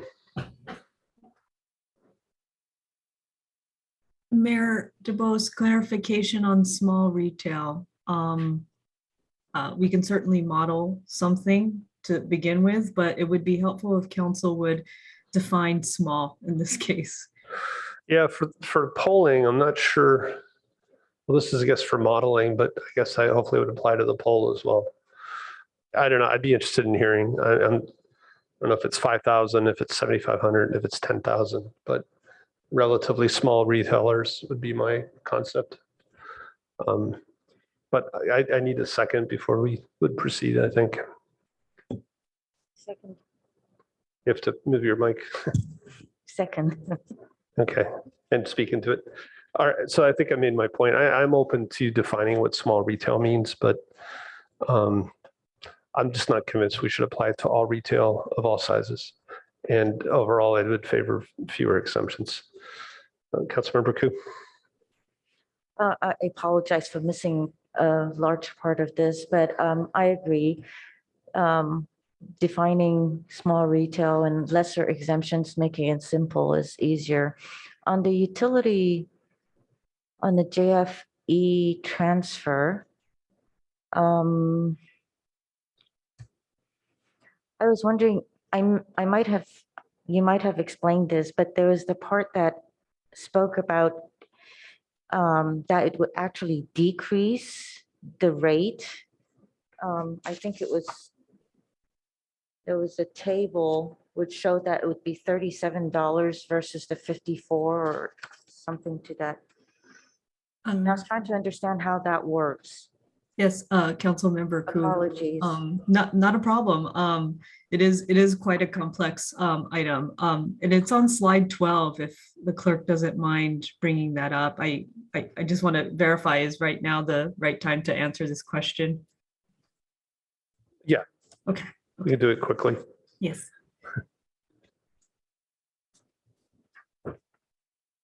And so there's a lot going on in this slide, but table B2 shows in orange what it would look like if we would back out of utility, back out the equity transfer from gas and have a corresponding decrease in utility rates compared to what's in blue, what our current rates are. Does that help with your question, Councilmember Koo? Yes, thank you. Oh, okay. Thank you so much. It really welcome. helps. I was trying to kind of calculate the whole thing and couldn't quite come to it. So I think that this is good direction for staff to go forward in with this with the two initiatives for the ballot. Okay, thank you. Vice Mayor Byrd. And Mayor, if I might just interject really quickly, Vice Mayor and Mayor, the definition of small retail, I think by clarifying that when you say small, it sounded like you intended it to be by the square footage. That's enough for us as staff to kind of go back and see what the right range might be or provide additional context. I think identifying the unit of measure and making sure we are still using, in that instance, square footage as the threshold, as opposed to, say, sales tax receipts or gross receipts or some other unit of measure. That was my intent, was, by square footage. Great, then I think that's sufficient direction for staff to go continue to research on that end. Okay, Vice Mayor Byrd. Yeah, I just want to draw to folks' attention that we're looking at asking staff to model some things before we're being informed by the polling. And let's not, if it's not a big exercise, then those things can be done in parallel. But I think we should be very cautious about starting to conclude in our own minds the answers to any of these questions until we've seen the polling. And it's a real temptation to just start going, well, I think the tax ought to be this, but that's why we're doing the polling, a big part of it. Just to clarify too, I was kind of intending this to be what we would also poll for. That's why I asked the question about asking about no exemptions. Those are two different things. Yeah. And second, I appreciate this point on the simplicity because the simpler and more straightforward the tax is, generally, the better the support and the less we can make it fair and equitable. So those two things compete with each other. And that goes back to, there's no perfect tax. There is none that we have today at any level of government in any form of tax. And we will hear from opponents that whatever tax we form, uses, any of those things we choose, it has imperfections and therefore shouldn't go forward. What we need to do is try to figure out as best we can the correct balance and what would be supported and be able to address the needs and uses that we really have a tremendous need for. And that goes to, on those uses, one thing I do want to say is that grade separations are likely to not pull real high, but not all of the essential uses are we likely to see the best polling on. And we ultimately are going to need to have a sizable local share component to the funding on the grade separations to be able to leverage those dollars with getting regional, state, and federal dollars on top of the Measure B VTA dollars. And so what a portion of this tax would need to go to that. I'm not sure, but just to forewarn us all, that is liable to not be near the top on polling, depending, of course, on how we frame it too. And this goes back, whether it's this first poll or a subsequent one, that framing of the question is really important. And on the grade separations, I think that if we are going to frame it, it needs to be around track safety and around impending gridlock in the coming years if we don't grade separate, because people are going to look at conditions today and they'll say, well, what's the urgency? What's the necessity? Most people. And I will say that on the track safety, means restriction and those safety issues, which have again come to the forefront of our minds. When we polled on Measure B with the VTA, we got a number of us got the leadership group to do a final poll that modified the question around Caltrain and elevated the portion around safety. And it caused the grade separation issue to score very high. It was either equal or above any other use in that tax measure. And until that was added, it did not score that well. So I think that's an important nuance to our, if we frame grade separations and we just say, do you want to pay for grade separations? You'll get one answer. If you frame it in terms of these other things, you're likely to get another. So those are my comments. Thank you. So again, just a time check, we do have one more item. We have members from the public who've been waiting. So I have Councilmember Tanaka and then Councilmember Cormack. And hopefully we can vote on this item. Councilmember Tanaka. Sure. So just to address Vice Mayor Burt's question, I think the big difference between PG&E and us, PG&E of course does own the land, but the difference is that the city doesn't own PG&E, right? PG&E is its own separate entity. So the cities that use PG&E basically rent the service, right? So the question that you asked is similar to like a REIT. A REIT owns a lot of apartment buildings, a lot of apartment complexes, but the people living in the apartment complex don't actually own the property, versus a homeowner actually owns the property. And so that's the big difference. So that's why our rate should be a lot lower, is because we are property owners. We invested tons of capital into our own utilities, and thus our rate should be a lot lower than PG&E, because we're PG&E, we're renting the service. Yes, of course, PG&E owns its own infrastructure, but it's owned by a separate entity. It's not owned by the cities that use it.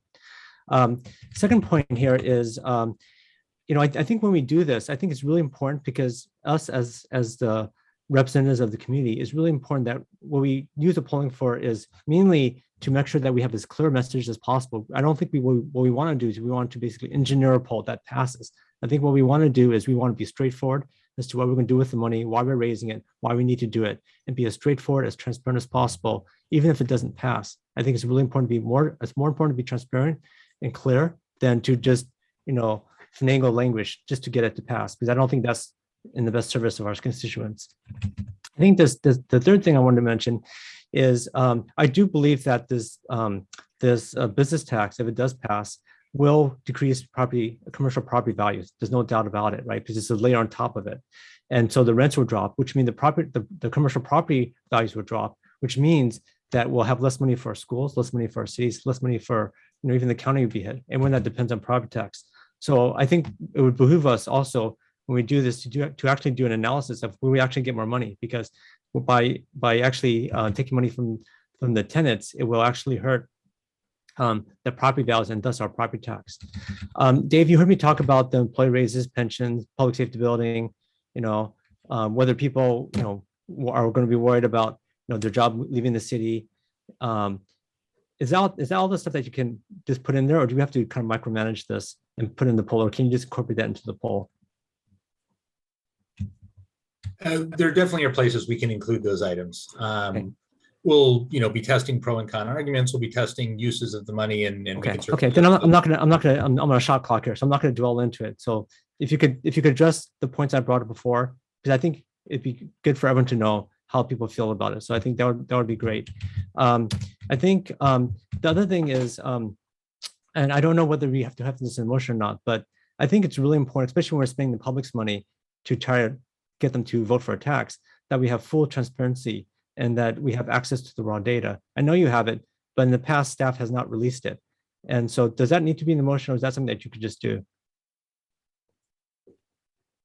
I'm sorry, Councilmember Tanaka, can you repeat what specific Sure. data you would like? Yeah, so last time the poll happened, because we're spending the public's money to try to figure out how do we market a tax to them, right?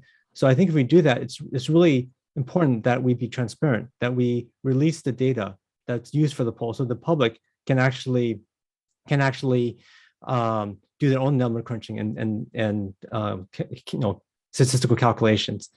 So I don't think it's right for us to spend the public's money and then not make that public. So is that something that staff has to do, or do we have to add it to the amendment here? Thank you, Councilmember Tanaka. I may need to ask Dave to comment on this. I know we've talked about it in previous polling, and I believe what you were looking for was the actual database, and we did not pursue getting that from FM3. So Dave, is there an angle on that you'd like to comment on? Sure. I mean, we customarily provide to the city the top line results, full cross tabulated results for every question. We'll continue to do that. We are capable of providing the raw data from the survey. We would want to anonymize that data before turning it over as a public record so that no respondents. Sure. I think it makes total sense. Yeah, I just want to make sure that, if the public's paying for it, we're using public money to try to figure out how we tax them. We should make that public. Yeah, I think the issue that, again, I'll opine here is that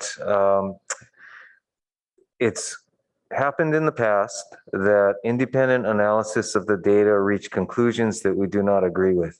And quite frankly, we find ourselves in a situation where we need to refute conclusions reached by other analysts. So to your point, I think the answer is yes, that would need to be part of the council direction. Okay, so to the maker and second of the motion, I believe that this is the public's data. The public should have access to it. And so I'm asking if we can make this an amendment that the raw anonymized data is made available to the public so the public can also analyze it. And having worked in market research, I think working with the raw data is difficult, and it's interesting to get the wrong conclusions. You need to understand the sampling methodology and the weighting. And again, I think if we make the top line and the crosstabs available, those are the results that have been calculated based on the expertise of Dave and his firm. So I would not accept that. Okay, well, I think it's the right thing to do, but I understand your perspective, and it allows the city to bias the data in a certain direction, but I don't agree with it. Okay, the second amendment I'd like to make is Ken brought up the idea of a sugar tax. I think that should be in the poll. That's a good idea. That's actually a vice tax. So let's have that in the poll. Would the maker and seconder accept that? And Councilmember Taka, you're talking kind of quickly. I couldn't quite catch what you said. Sure. Ken, earlier, when the public speakers, I'm not sure if he's still there, made the suggestion about having a sugar tax. Oh, yeah, so I would not accept that either. I mean, we're already worried about 2 taxes. I don't think this is a year for 3 taxes. Okay. Last one here, which is, I think we should actually also poll the businesses. So I think these are the people being taxed. We should actually know what they think. I don't think it's fair to just tax them without any sort of representation. So I believe that with the current budget, we should slice a portion of that off so the businesses also get pulled, so we can also hear their voice. So again, we've had meetings over the years, so we've been talking about this with the businesses. I think our staff will continue to do that. This is a polling survey of likely voters, and we have a limited budget for that. I don't think we should mix these things together. Okay, well, I just think the foundation of the country was no taxation without representation. I think this is a violation of it, but I understand your perspective. Thank you. So Councilmember Corman. It occurs to me that we did not hear anyone on council in support of the parcel tax this evening. And so if the maker and seconder were amenable, we could remove that from the poll. It's currently listed as item 9A. That would make it, I think, a more straightforward poll. Yeah, I would support that. Yes. Okay, great. And does staff have any concerns about that before we head down the path of narrowing? No. Okay, great. All right, and then I just want to be sure I understand A, because I was busy saying no exemptions, but that was under the assumption that we would have that 20,000 square foot threshold. So now I'm not quite sure what the maker intends here. Is A3 like no exemptions, nothing? So no Yeah, threshold? that's what I intended. I Okay, think, so no threshold at all. Everybody pays something. yeah, if you have a small office, you pay a small amount. Okay, Right. and grocery stores, that was, you're interested in that. Again, I don't know that I'm interested in having the poll specifically call that out as maybe we could have, open-ended where people might want to suggest an area that they're concerned about. And then you're saying small retail would be, in the event we don't have a threshold for square footage, it's possible there'd be a little one for small retail. Okay, Mr. Metz, are you going to be able to manage all of those multiple different approaches? Yeah, we'll need a larger sample, I think, to do it effectively, but that's something we anticipated after the conversation in committee. And, if we did eliminate the parcel tax as a consideration, that will help simplify things as well. So All right. This should be manageable. Okay, well, I'm glad I've helped you. Okay, thanks so much. Okay, and then our last will be Councilmember Stone, and then I'd like to call the vote. Thank you, Mr. Mayor, and thanks to the Finance Committee and staff for working on this. I think the recommendation and the motion on the floor is a good one. A couple questions. Is it the intention of the maker and the seconder for both A and B to not only kind of model these methods, but also poll on that? That was my understanding, kind of your exchange with the vice mayor, but it's not reflected in the motion. Yeah, it was my intention. And again, the idea, do we need to put that in the motion? I guess us, Mr. Metz, or do you understand that as well? We may want to include that in C of the motion. So to council's point, I think Mr. Metz does have the feedback, and I'm confident he can incorporate it. If the council wishes to identify it in the motion, I would say a simple way of doing it is under C at the end of, and incorporate council's feedback for the poll, including modeling assumptions identified in A and B. That's good. Yeah, I don't want to start listing things. Correct. Is that okay? Councilmember Stone? Yeah, thank you. And then one thing I'm curious about, what's the benefit of the percentage of gross utility revenue option of displaying separately the tax rate on the customer bill rather than embedded in the rate as is being currently done? I have no problem kind of seeing the two methods. I'm just curious, does staff have a preference, and why is there a recommendation to change it now? I think actually that the two examples or several examples that we have, and there's a table there of cities who have addressed this same legal question about these GFETs, is to roll it into the rate. That is the experience Palo Alto ratepayers are having now. And that simply allows then the city to say this is a maintenance of the status quo and just get voter approval for what's being done now.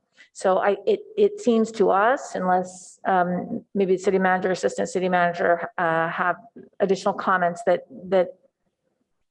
would be a preferable way to do it. But we wanted to provide some options. If you wanted to call it out, you could. Great, thank you, City Attorney. And then one final question. I thought it was an interesting discussion following along about the concern about sort of ballot fatigue with possible multiple tax measures. Can maybe the consultant weigh in on his experience with that possibility of ballot fatigue, of having multiple tax measures on the same ballot? Sure. So as a general principle, Californians, pretty much in any community, are used to voting on lots of tax measures on the same ballot. When you look at the measures that get put forward by state government, regional governments, counties, cities, school districts, it is rare that an election goes by where voters aren't being asked to vote on multiple tax measures at the same time. And generally speaking, If independently, a case is made for each that the revenue is going somewhere that voters think is important, the tax is a mechanism that they see as reasonable and affordable, and they have a trust in the agency that's going to be collecting and dispersing the funds, they can vote for more than one tax at the same time. Now, that said, there are some exceptions to this rule. If there are multiple taxes that use the same funding mechanism, that can be problematic. If there are taxes that appear to be both raising money for the same purpose that aren't coordinated with one another in some way, that can be challenging. And it is sometimes the case that if a single jurisdiction is putting multiple taxes on the ballot, that voters may pick and choose between them as opposed to voting them up or down as a unit.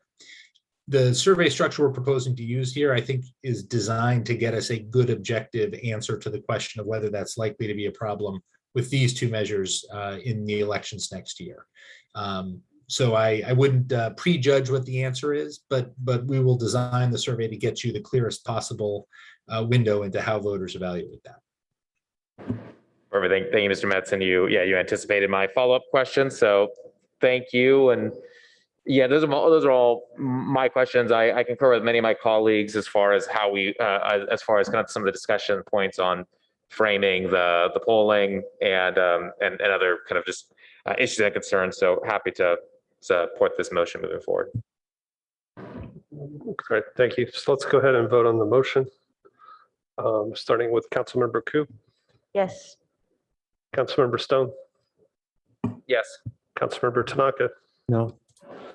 Vice Mayor Burt, Yes. Councilmember Cormack. Yes. I vote yes, and Councilmember Filson. Yes. All right, thank you. That passed on a 6-1. Let's see, we should do a little time check. We've had a lot of people waiting. What I would suggest the city manager's agreement is that we go through the staff report and take the public comment. And again, unfortunately, I think we'll continue the actual council discussion. So would staff like to go ahead and. Thank you, Mr. Mayor. Let me suggest to Director Late and staff who will be making a brief presentation for staff that we keep it a brief presentation and focus on the ability to get the public testimony. Great, Assuming appreciate there's that, City nothing- Manager. And Nothing new. I'm gonna ask Rachel Tanner to introduce our speaker. Thank you. And again, I think we can do a deeper presentation when this comes back. Right? Okay. Great. Good evening, Mayor, Council members. Glad to be with you tonight. I want to introduce Lauren Bigelow. She's a fellow who's been working with the city as part of the Partnership for the Bay's Future, which is an organization made up of many different private, public sector organizations, nonprofits in the Bay Area, working to think about how the Bay Area can be a place for everyone to live and to thrive. She's supported by PolicyLink.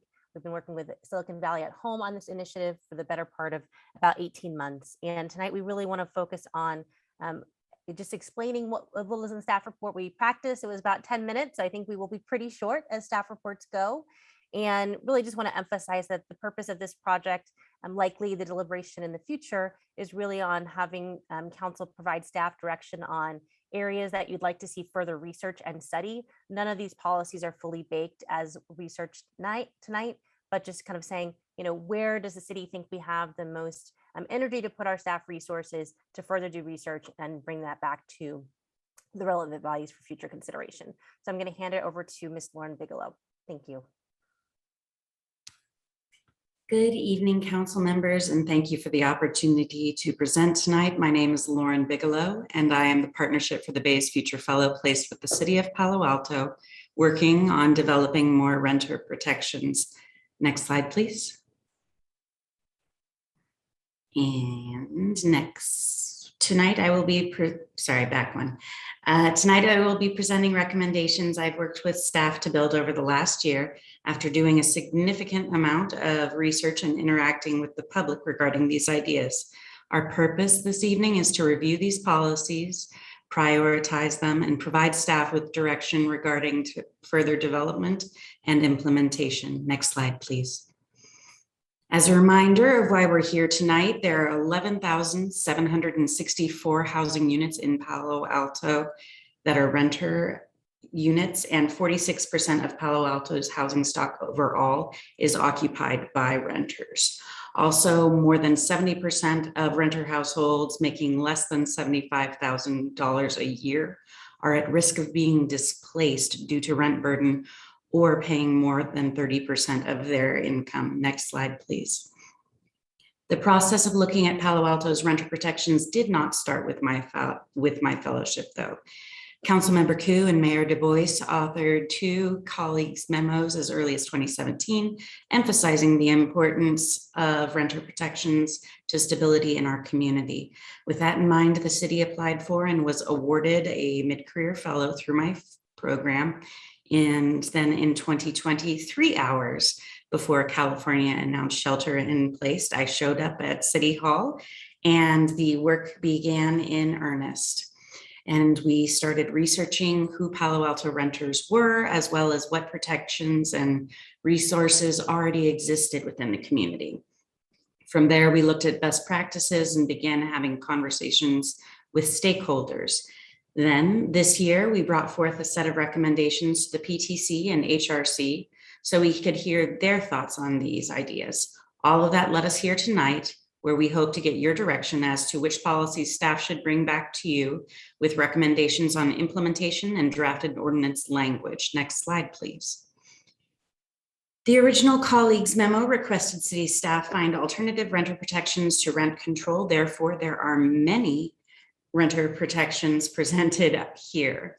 However, as there are resource constraints to consider, these policies would need to be pursued piece by piece, because all work on renter protections would be in addition to staff's already heavy workload. Because you already read the nitty-gritty details in a pretty dense staff report, I'll just jump right into a brief overview of all of the recommendations to refresh you before our discussion. I'll cover what the policy is, what it's based on, and whether or not the PTC and HRC recommended these ideas. Next slide, please.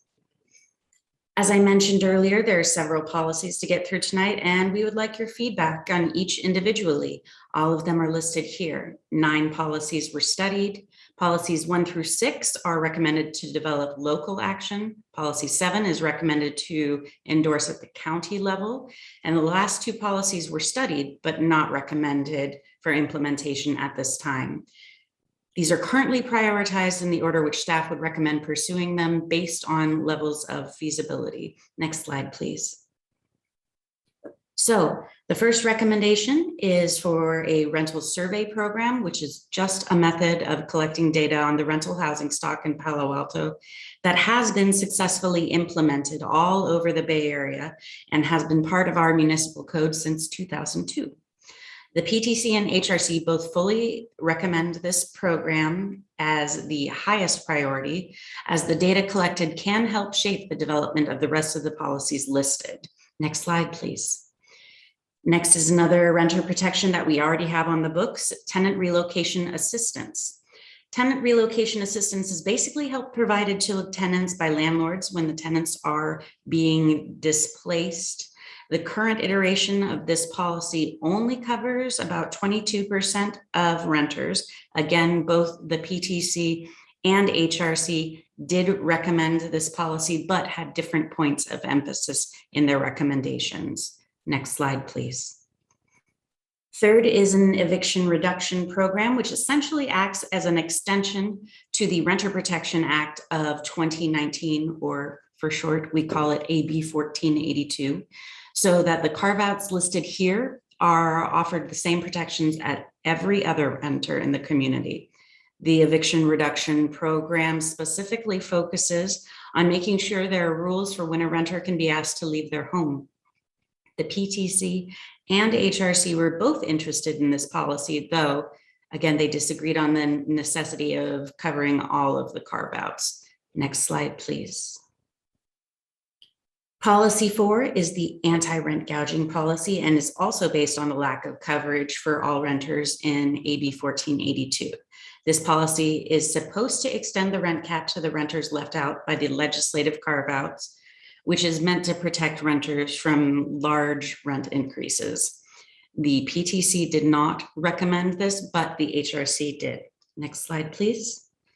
Policy 5 is a security deposit limit, which is based on extending the statewide limit slightly further as Palo Alto's rents are so high. As you can see here, the statewide limit is 2 times, or in some cases 3 times the rent, and we recommend limiting the security deposit to 1.5 times the rent. Both the PTC and HRC recommend this policy. Next slide, please. The last of the 6 policies that we recommend developing and implementing locally is an anti-discrimination policy called a Fair Chance Ordinance, which limits when landlords can ask about criminal history so that people who have been released from incarceration can find places to live and are not forced to continue to pay for mistakes when the government considers the debt paid in full. Both the PTC and HRC strongly believed in the importance of this policy. Next slide, please. The 7th policy is the idea of right to counsel and is about providing renters with legal assistance and picks up where the Palo Alto mediation program leaves off. Due to the costs associated with providing this assistance, though, we are only recommending the city endorse the housing court being discussed at the county level. The PTC and HRC both recommend these ideas. Next slide, please. Again, policies 8 and 9 were studied, but not recommended to pursue at this time. Policy 8 is Tenant or Community Opportunity to Purchase Act, which is about giving a tenant the chance to purchase their property before the property owner puts it out on the market, and is currently a very hot topic. Ultimately, we decided that this was not the best fit for the city, and both commissions agreed with our assessment. Policy 9 is proactive rental inspection, which has inspectors regularly going out to all of the rental housing in Palo Alto to make sure that the housing is safe and up to code. Due to capacity constraints and the fairly safe conditions of most of our housing, we did not recommend the city pursue this option at this time. Both commissions agreed with our assessment. Next slide, please. The city participated in outreach in a variety of ways with both renter and property owner community, as outlined in attachment F of the staff report, and included both direct and indirect outreach. There were 2 commission meetings about the demographic findings of our research and Palo Alto renter profile, at which points requests for feedback from the community were made. 4 commission meetings regarding the actual recommendations were held. In total, 6 commission meetings over the last 14 months, all of which were initial forays into outreach. Should council decide to pursue any of these protections, staff will work in collaboration with the community and stakeholders to create specific ordinance language and programmatic structure. Next slide, please. Though outreach was complicated by the pandemic, the city still identified 298 landlords that owned properties in Palo Alto. Of those, 92 emails were sent, and every one of the 20 landlords or property managers that responded participated in a one-on-one interview, such as Hillsborough Properties, Millennium Flats, and Stanford. Several conversations were had with the California Apartment Association as well. From those conversations, a summation of the feedback we heard is presented here. Specific discussion about individual policies was not done due to the fact that staff had not received council direction yet, though the thrust of those findings was that any additional costs when it comes to their staff time or bottom line were not popular. Next slide, please. Palo Alto has not had a forum for renter feedback for 50 years. Last year, the Palo Alto Renter Association was created and established, the beginnings of an avenue for conversation with council, making a space for those who are disproportionately BIPOC households to be heard. The Renter Association was in regular conversation with us regarding the priorities and challenges for Palo Alto renters, making sure to center the voices of the most vulnerable. During that time, they shared their belief that many landlords are well-intentioned, but perhaps not always well-informed, which is why greater public education is necessary, and good policy can go a long way to curbing bad behavior. Interviews with service providers like Project Sentinel, Alto Housing, and Life Moves also occurred. Next slide, please. Those are the 9 policies we studied and our recommendations regarding all of them. At this point, our next steps are to further develop any policies that council is interested in and return to commissions and council with ordinance language and programmatic structure. Next slide, please. So tonight, it is our hope that we can get your feedback on each of the policies presented here, whether or not you support any of these ideas and the order in which they should be pursued. Next slide, please. Because that was a significant amount of information in a short period of time, here's the list of potential recommendations, potentially recommended policies, again, for your reference, and are once again numbered in order of staff's recommendation for phasing due to the level of feasibility. Next slide, please. This concludes my presentation. As per usual, please do not hesitate to reach out to me at lauren.bigelow@cityofpaloalto.org. I welcome any opportunities to discuss these policies with the community.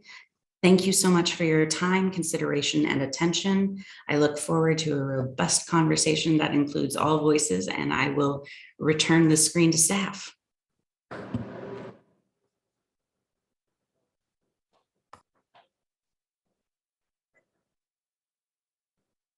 Our presentation. Rachel, I think you're muted. That concludes our presentation. So we'll hand it back to you, Mayor. Okay, thank you. And Lauren, thank you for running through that presentation. And it was a great staff report. So we are going to take public comment at this point in time. So please raise your hand if you'd like to speak to this issue. And, you know, given the volume of speakers and time, we're going to go with 2 minutes a speaker. Sorry. Yeah. So if you'd like to speak, you need to put in a card with the city clerk. Anybody. Yep. And we also have people online. So our first speaker is Keith Slipper. And we will continue to take hands through the end of the second speaker. Good evening, Lady. Oh. Good evening, Mayor Dubois, ladies and gentlemen of the council. I'm here today to represent something that I think is absolutely missing. I don't know where this lady got this information from, but I received a message this morning from California Apartment Association saying that they had had almost zero contact with Palo Alto. So I then picked up the phone and called every single Palo Alto landlord I knew. Not a single Palo Alto landlord I know was contacted by the council. Now, this raised me to a level of frustration that I don't normally get to, and with my advanced years, that's not a very good thing. What I discovered was, apparently some years ago, there had been an eviction on the President Hotel. The President Hotel was cleaned out and turned into something probably better and more expensive. As a result of somewhat like 60 people being evicted, Palo Alto is now proposing to introduce a Trojan horse of socialism into the land business and rental business and smack 11,800 units for the sake of what happened years ago. What then happened after these people were moved out was this group of people called Partners for Bay Future gave Palo Alto money to do a study. I would encourage all of you to go and take a look at the Partners for Bay Futures, the website. It looks like something I left behind years ago in England in the socialist utopia of the 60s. Next, that group then gave you this challenge fee. You then got this fee and you proceeded to produce a report, which is presented, which I was only able to see after trying for 2 days this afternoon at 7:30. Yes, your 2 minutes are up if you could finish your sentence. Okay, I was going to give you the rest of the stuff can I just ask a question of the council? Did you get my letter, my email? Yeah, we don't respond to questions from speakers, but. Okay, Thank you. well, the email says it all. And why you need to get a property person involved with this. This is a socialist Trojan horse. If you do this, you'll wreck the market in Palo Alto, as has been done in Oakland and all these other counties, which I can tell you about because I own buildings there. Okay, Thank you for your time. Next speaker is Angie Evans, to be followed by Steve Kirshner. All right. This is my last official public comment as the executive director of Palo Alto Forward. Feels great. So I'm speaking tonight also as a parent, as a student at POSD, where over 60% of the students are renters. Our community urgently needs this council to pass tenant protections that cover all types of housing. We cannot spend another year studying what we already know. Tenants live in lots of different types of homes, and when you exempt some, you make it more difficult and more expensive to implement, more time consuming for landlords and tenants, and you leave many out. I'm going to read just one statement from somebody who commented to me after I shared this meeting.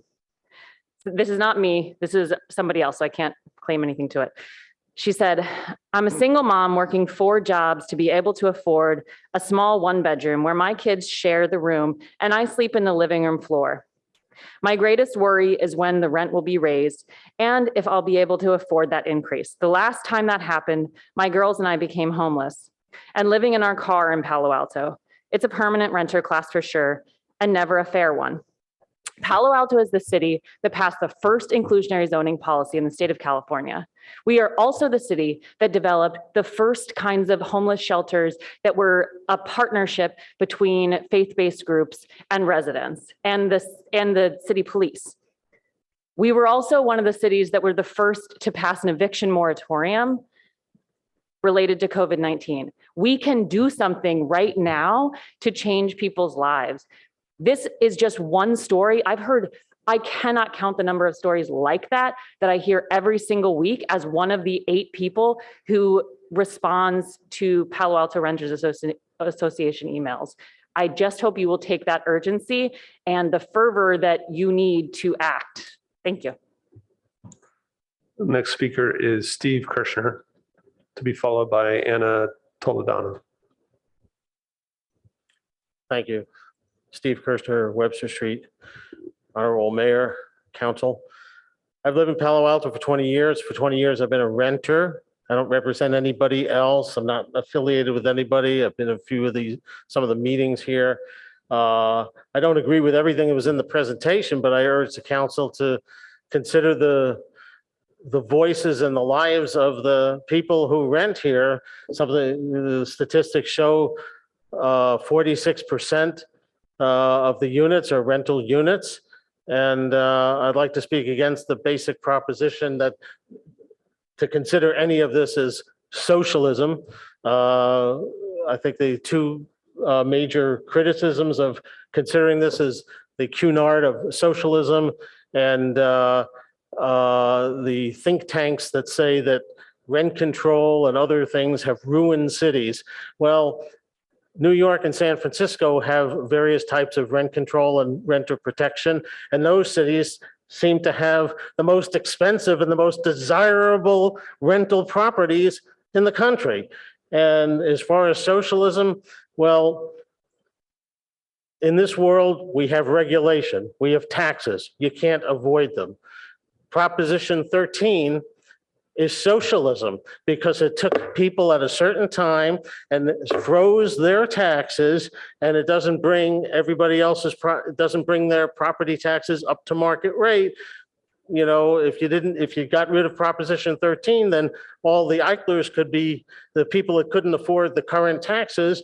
You know, they might have to move to Nebraska, and then some developer could come in and put up market rate housing in those areas. So to just say it's socialism, it's really conflating things because we live in a complicated society and we have to look out and protect the people that are here and that have made their lives in Palo Alto. Thank you. Thank you. And our next speaker is Anna Toledano, followed by Leah Cohen. Hi, everyone. My name is Anna Toledano, and I am a graduate worker at Stanford pursuing a PhD in history. I'm also a co-general manager at KZSU Stanford, where some of you may be listening to this meeting tonight. I'm a real Palo Alto resident, voter, and taxpayer. I'm among the 46% of Palo Altans who rent. I've rented here for over 6 years. My current living situation with my landlord is positive, but from my involvement on the steering committee of the Palo Alto Renters Association, I know directly that many of my fellow renters are not so lucky. I strongly urge the council to adopt the recommendations to protect renters, including but not limited to the establishment of a rental survey program, expanded tenant relocation assistance, on eviction reduction program and an eviction reduction program, and anti-rent gouging. These recommendations benefit renters and landlords alike. I see a rental survey program, for example, serving as a free advertisement for available apartments in Palo Alto. As someone who will never own a home in Palo Alto because of my situation, these protections are critical for keeping me and my fellow renters, your longtime neighbors, colleagues, and friends here. Thank you. Thank you. Our next speaker is Leah Cohen, to be followed by Rebecca Eisenberg. Greetings, Council. My name is Leah Cowan, and I've lived nearly my entire life as a Palo Alto renter. I'm speaking today to ask you for your protection as a Palo Alto renter. I came to Palo Alto as a kid in the 80s because, as my dad put it, we won the golden ticket. A below market rate home that took our Section 8 voucher in Palo Alto. While I felt and have appreciated the many ways that I've benefited from the access and the proximity of the resources here in Palo Alto, being a low-income family striving to make ends meet had its downfalls. Being a renter in a family that rented, we never felt protected. We lacked the basic sense of security, where we called our home was a place we really could feel secure in. It was an understanding that we were not to bring up any maintenance issues or make any complaints about the obscene levels of discrimination and harassment we experienced, because we all lived under the fear that on any moment we could be in the petrifying position to look for new housing. It felt, and if it felt like that as a kid and as a young adult, imagine what it feels like now.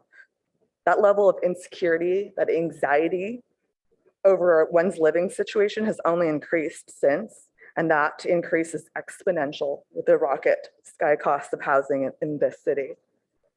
That very anxiety of having to find a new place to live became a terrifying reality for my family recently, when my mother, who lived in that same apartment I grew up in, was pushed out with a rent increase that about tripled her rent. This increase is outside of the protection of AB 1482, even though this is an obvious hike larger than the 5% increase that's limited plus inflation, because the ironic loophole that she lived in a below market rate unit. Sorry, if you could wrap up your comments. So luckily I was able to to scramble and find rental assistance and find a place that accepted my mother's Section 8 voucher, a process that's usually met with discrimination. But I know other families that are living in the same anxiety, and it's as part of the nearly half of Palo Alto's population that are renters, I'm asking for your protection to think about and to pass AB 1482 loopholes with to stop rent gouging, to implement a rent survey to capture the data that you need to and have informed decisions, and to expand relocation assistance, and to implement eviction reduction programs. Thank you so much. Thank you. Next speaker is Rebecca Eisenberg, to be followed by Emily Ann Ramos. Hi again. Lauren Bigelow's reasonable proposals, most of which involve enforcing laws that are already on the books that voters approved almost 2 decades ago, comprise literally the least you can do to protect half of our city's residents. Broken down to our most vulnerable communities, the percentages are more stark. According to the most recent research, 60 to 80% of Palo Alto public school students live in rental homes, a number that continues to increase. Our children deserve stability in their homes. Here is what the British speaker calls socialism. I am a renter here in Palo Alto, meaning I spend almost $10,000 a month to rent a single family home in the Palo School District. That money goes mostly to Taiwan, where my landlord lives. According to tax records, my landlord purchased the home I live in for approximately $500,000, and it's now worth $6 million. Of the $120,000 I pay in year to my landlord in rent, $108,000 goes to Taiwan, and $12,000 goes to the state, eventually to trickle back to the public schools where my students attend school. Locally, my landlord pays no local tax on the income because, unlike better run jurisdictions, Palo Alto still refuses to tax landlords to keep some of that revenue in the city where it's in the community where it's generated. But here's the deal. I'm also a landlord.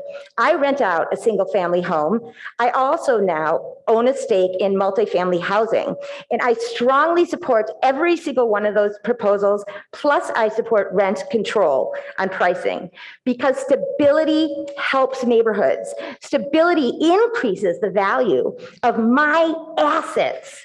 And if you could wrap up. Sorry, we think don't have about a that. timer This here. helps landlords, this helps communities, and it's time. Thank you. Thank you. Sorry, we don't have a local timer here in the chamber for the speakers. Our last speaker here is Emily Ann Ramos.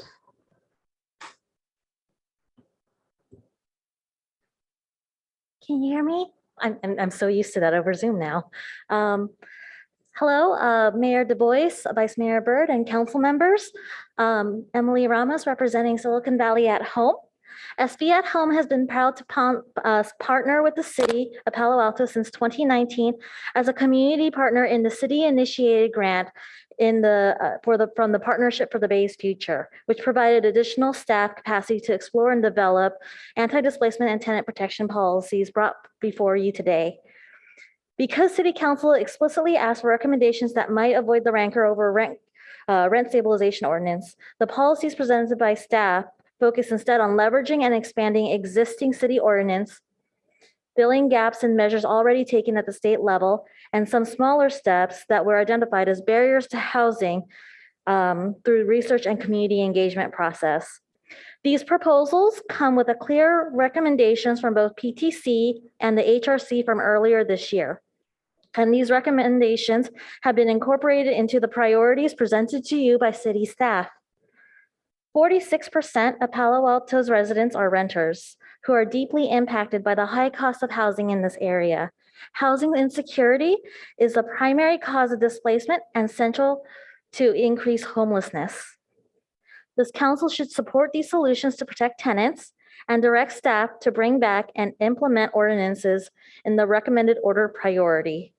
A rental survey ordinance has been on the books for decades. Enforcing it should be a top priority and will be essential to tenant protection efforts. Palo Alto is a wonderfully desirable place to live, but it is also a place where many long-term residents central to the stability of your community often struggle to remain. Your actions on these ordinances will be a model for other cities to follow and create their own sets of protections in response to displacement in their communities. Thank you so much for your leadership. I look forward to seeing your outcome. Thank you. So we're going to shift to the speakers on Zoom. Next speaker is Liz.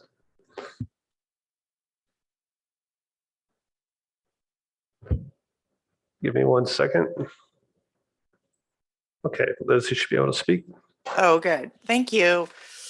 I just wanted to, how much time do we have? I'm 2 sorry. minutes. There's a timer 2 minutes. Okay. on the screen. Yeah. So, you know, I I just want to be in support of, I think it was Leah. My heart went out to her, having been a renter, and also in earlier conversations of this council meeting about retaining or obtaining commissioners that are more involved in community and maybe renters and also small businesses. PA renters are burdened with the cost of their housing. 50 to 100% of incomes are going to pay for family or individual shelter. Yet, for example, V-Rents, who have many vacancies in the city, they gladly accept Section 8 guaranteed rent payments, but oddly and ironically, they require that a potential tenant show proof of 3 times the rent in income, or a bank statement that shows the amount of cash at 3 times the asking rent. So, I just want to say further, many landlords do not even provide any kind of, they don't provide information for renters as far as extras as HOAs or year-long leases.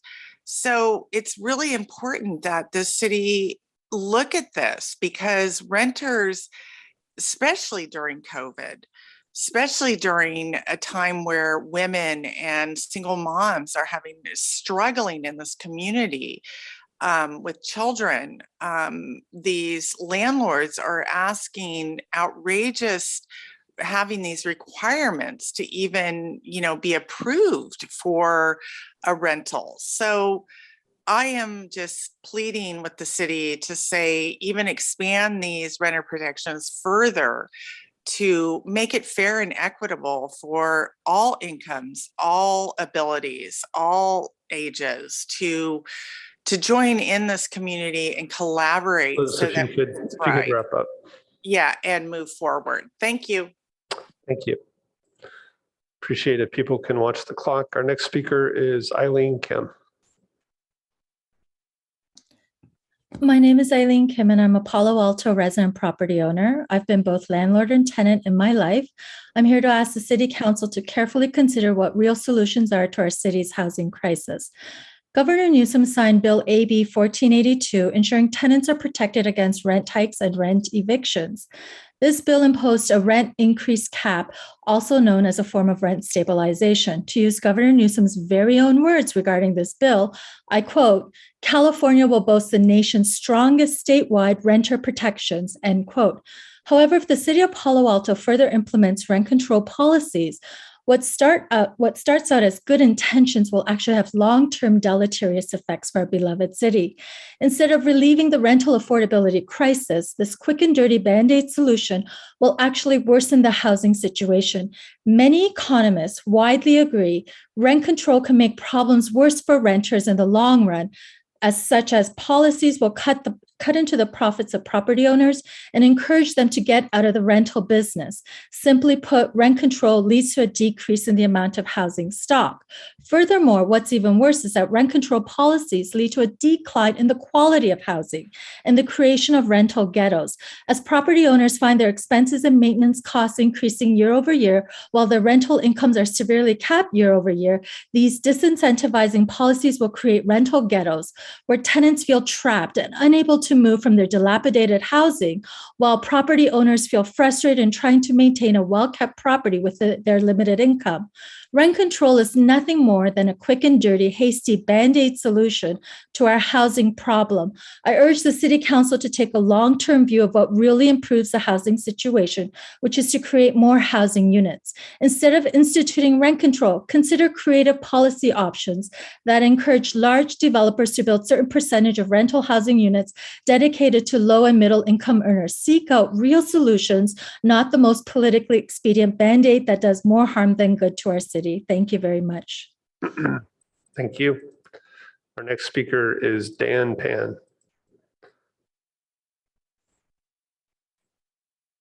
Oh, hi, my name is Dan, a board member of BAHN, representing hundreds of mom and pop housing providers in Palo Alto. COVID-19 pandemic has been a disaster for everyone, including our housing providers. We faced lost rents, tremendously increased the cost of maintenance, struggling to pay bills. We are trying our best to survive next everybody else. Yes, it's a disaster, but it's from nature. No matter how hard it is, our human being can work together to conquer it. COVID-19 will be gone. Our life will go back to normal with hope for the future. But COVID-19 pandemic isn't over yet, and our policymakers are creating another disaster. Extreme policy to control housing in the city of Palo Alto. Those extreme policies will kill housing providers, destroy house in the city, and ultimately hurt renters who you want to help. Our life will never go back to normal under those policies without hope in the future. We really urge mayor and city council members really think about those consequences and reject those policies. Thank you so much.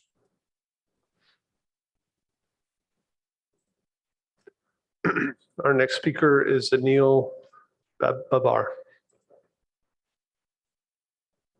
Thank you, Mayor Du Bois and City Council. Anil Babar with the California Apartment Association, who stands here today with the community in opposition to the recommendations outlined in the staff report. There are many factors that you should consider before exploring these protections. For one, state law has already taken up the issue of tenant protections in AB 82, which accomplishes that goal of providing comprehensive protections. Any further study, because of state law, is unnecessary. The council in the past has weighed in on the subject and they determined it was not right for Palo Alto. The voters have weighed in on this subject twice in the forms of Prop 10 and Prop 21, and both times Palo Alto voters rejected these measures. In fact, Prop 21, 60% of Palo Alto voters rejected that measure. Every single policy proposal contained in the staff report will increase the cost of operate and provide housing. And there was zero outreach to property owners before these policies were brought to the various committees for review. Had they reached out to those impacted rather than only tenants, you would have benefited from a more informed discussion on these topics. And there was zero consideration of the city's ability to implement, finance, or enforce these proposals. This complete lack of feedback from stakeholders makes it impossible to develop good policy. Time will not permit a comprehensive critique of each policy item. However, I can sum up these concerns of each policy proposal by saying they'll either impact the city's budget, increase the cost of property owners to provide housing, or they've already been accomplished by state law. CAA calls upon the city council to reject these proposals before you and demand that staff conduct proper outreach to relevant stakeholders so you can understand how they'll be financed, enforced, and implemented before you direct staff to create ordinances for them. Lastly, I want to point out that of the letters that were submitted into council this past 3 days, overwhelmingly were in opposition of this measure, and majority of those were residents of Palo Alto. Thank you. Thank you. Our next speaker is Mark Molyneux. Hi there. This is Mark Molyneux. I just want to underline to start here that it's been decades of policy that have distinctly aimed at and achieved several consequences. This has been a windfall profits and other benefits to landowners and the squeezing of the landless in Palo Alto and beyond. This has raised the cost of living, but more than that, it has displaced generations. Low-income renters just don't live in Palo Alto anymore. You have displaced them. And we have, some left, and we have to look at what we can do to protect what we have. And how did this happen? How do we create such a two-tier system when 46% of Palo Altans are renters? It's pretty absurd. Just in general, I would like to say that this underlines why you really need to disregard the bad faith process concerns of the landlords and so on, including the quote-unquote mom and pops. The deck is stacked in their favor. These rental protections are the least we can do to counteract this. In particular, looking at COVID, I recommend looking at the JP Morgan Chase analysis in the last week, which showed that landlord profits went up tremendously during COVID. But yes, I would like to point to the Palo Alto renters analysis of what you should do here. I wholeheartedly recommend their pragmatic conclusions. Rental registry is foundational. So absolutely, it's already in the books. Just make it happen. The AB 1482 loopholes need to be closed. As far as eviction tenant relocation assistance, in other words, kind of rebalancing the weight put on tenants during evictions, it's not enough, but it's something. And you actually have to look at putting resources. COPA, to do right, will take resources in Palo Alto. I understand why you're scared, but we need to start here and actually work to balance the landed and the landless in Palo Alto and make them both dignified residents of the city. So thank you for your time. Thank you. Our next speaker is Jen L.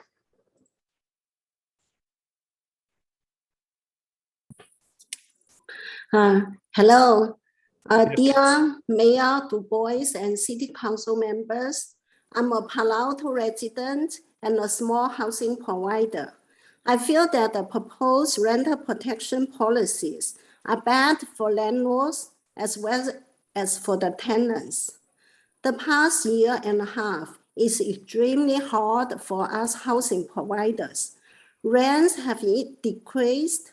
There are more unpaid rents, and expenses for maintenance, utilities, and insurance skyrocketed. This means that it's getting harder and harder to do the rental business. Passing the proposed rental protection policy is like hitting a man when he's down. I want to share a story of Sweden. In Sweden, the average wait time to rent an apartment is 9 years. Why? Because there's severe rent control. Housing providers couldn't survive and give up the rental business. Builders stopped building apartments because no one is interested in buying them anyway. For renters, there is no houses to rent. Are we trying to repeat the story of Sweden? We do want to help those less fortunate. The best way to provide more affordable housing is that government help to make the expenses low. However, passing such housing unfriendly policies is going the exact opposite direction.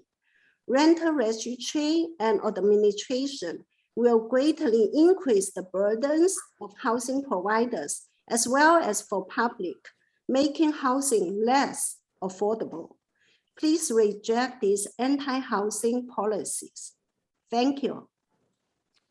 Thank you. Our next speaker is Tim McKenzie. Greetings all. My name is Tim McKenzie. I use he, him pronouns. I've been a renter in the Bay Area for almost a decade now. I live down in Mountain View.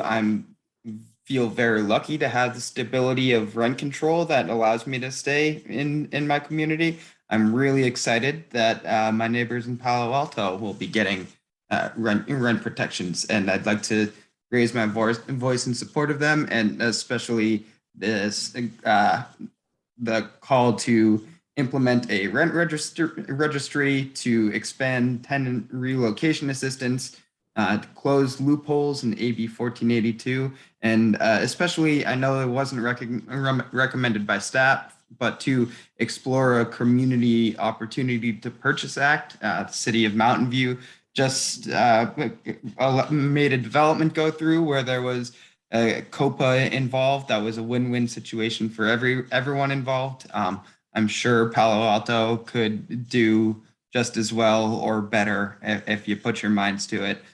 So I'd love to, can't wait to see rental protections for my fellow renters in Palo Alto. And I'd love to see rent control also put forward and passed to help provide stability. Thank you. Our next speaker is Kevin Ma. Evening, Council. My name is Kevin Ma. I was a former renter and a former resident of the city of Palo Alto. I've since moved to Mountain View. I'm calling in favor of all of the recommendations provided to you tonight. In 2019, there was the homeless point count, which I participated in, and the report showed that 81% of those who were homeless had a residence in this county. But a lot of those people had to have been priced out of their area. As we know, before pandemic, rents were still high. Rents were much higher than the minimum wages, the average wages of most people in this region. And this is why we need to provide protections for nearly half of the residents of the city. Inherently, one of the things about renters is that you hear a lot in council, like, I'm a 20-year resident, I'm a 40-year resident of the city. Before basically 2018, you could have been a 40-year resident, a renter, missed a rent payment, and just be immediately thrown out the street. Because unlike home ownership, you don't really have those kind of protections. You're just pretty much at the will of whether you can find a tenant lawyer and whether they're going to file the eviction papers on you. And as such, these are the recommendations today are very much the rudimentaries, like a rental survey. So we actually have data about what is actually going on at the ground level, or a tenant relocation assistance that isn't just restricted to 20% of the renters in the city, because not everyone lives in the large buildings, as well as other things like a right to counsel, actually providing legal resources rather than being sent immediately to a default judgment by the single judge / commissioner in the San Jose courthouse. Inherently, it's going to be unpopular by those who have been profiting by this situation because vacancies are so low that you kind of do have to fight for whatever scraps for housing you get in this area. So I do hope you guys make the correct decision and go ahead with these policies. Thank you. Thank you. Our next speaker is Christian Beauvoir.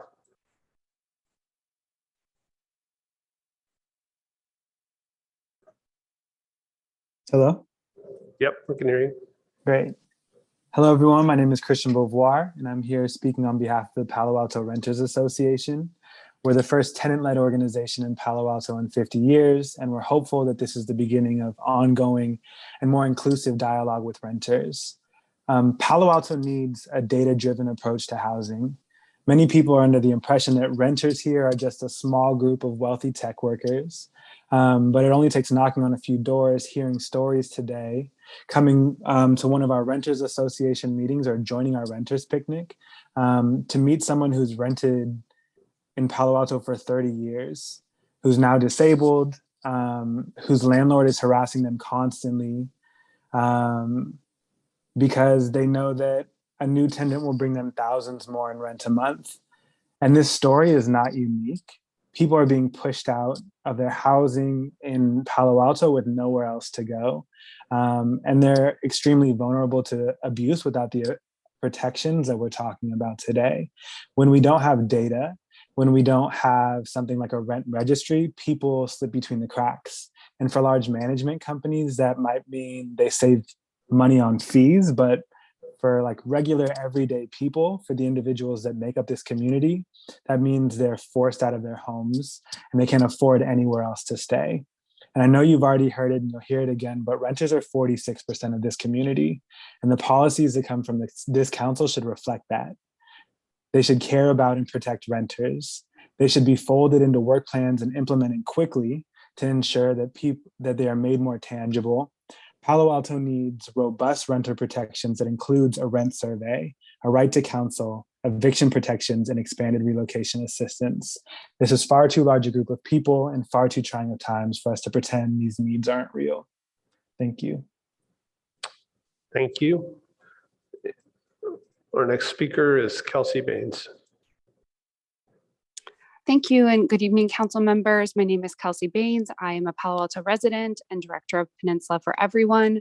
We advocate for more homes for people of all incomes and protecting tenants. And we support the Palo Alto Renters Association and urge you to act with urgency to protect tenants and stabilize families in our community. This issue is personal to me. I first came before you in 2018. It was my first ever public comment at a public hearing. And I told you that my downtown North rental was being demolished to build a mansion. But I was privileged to be able to move to another apartment in a different neighborhood because my salary increased dramatically after I finished my postdoc. And then I came to you in 2019. And I told you that my roommate and I had received an 18% rent increase, and we wouldn't be able to afford living downtown anymore. The condo we rented was not covered by AB 1482. But I was privileged to be able to move again and stay with family to stay in Palo Alto. And now I come to you today as we're hopefully coming out of COVID, wanting a place of my own where I can have stability. And I'm coming to a conclusion that it's not in Palo Alto. And if I choose to move to a neighboring city, I will be privileged to do so. Residents who don't share such privileges are faced with harder choices, and we see those neighbors being pushed out of our region entirely, or living in vehicles or living on the street. And I know this council cares about ending homelessness because you voted to invest significantly in interim housing, but really ending homelessness will require providing stability and preventing displacement from happening in the first place. So this is an issue of public health and public safety. Tenant protections are an investment in homeless prevention. Thank you for your time. Thank you. Our next speaker is Chun Chi.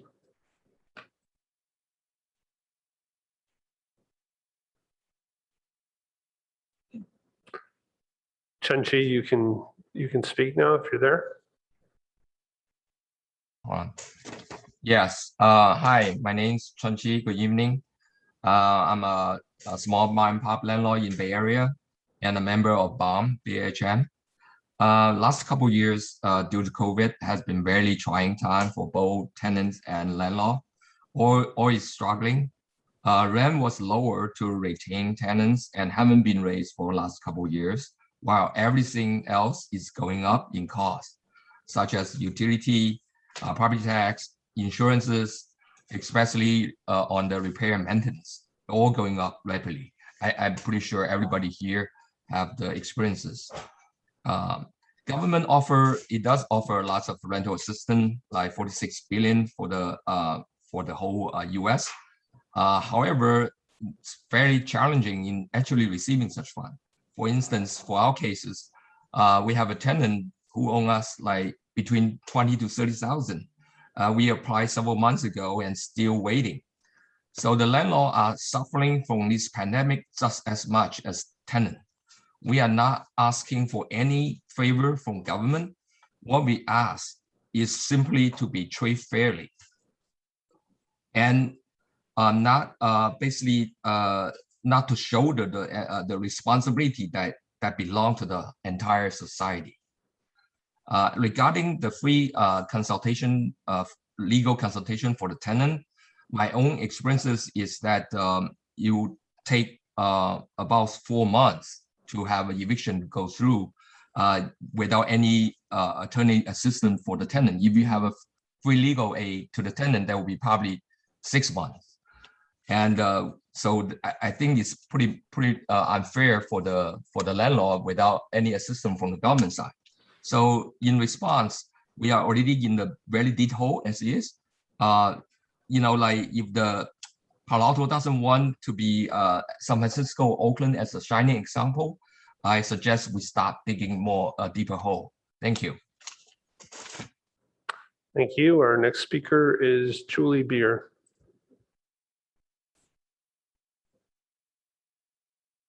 Hello, Council. My name is Julie Beer.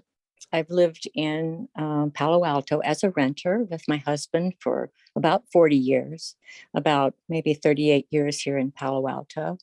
We're lucky that we have a good landlady who has been kind to us by not raising our rent a lot in the past few years. That's partly because my husband is a general contractor and he has helped with some maintenance around the apartment building. But she has also indicated that she wants to sell the apartment building. Since the building is probably about 50 years old, I think we're protected by, is it 1482, where 5% increase plus cost of living per year. So that's good for us. But if our building gets sold, what happens to us? I'm worried. I'm worried about having to leave. I've been physically disabled with constant low back pain since 1988. I'm lucky I live 2 blocks from California Avenue so that I can bank and get groceries and do things like that. It's wonderful for me. I don't want to be evicted. I don't know what my future is. We both live on Social Security retirement and my small pension. We're well under that $75,000 per year that was mentioned in the lady's presentation. I'm sorry, I forgot her name. Let's see. I want a rental survey. Oh, by the way, we've always paid our, during the pandemic, we always made sure that we paid our landlady. So we're not, inconveniencing her. So I really hope that you'll help protect people like me, and so that we don't have to move. It would be very painful physically and mentally for us. Thank you for your help. Thank you. Our next speaker is Scott O'Neill.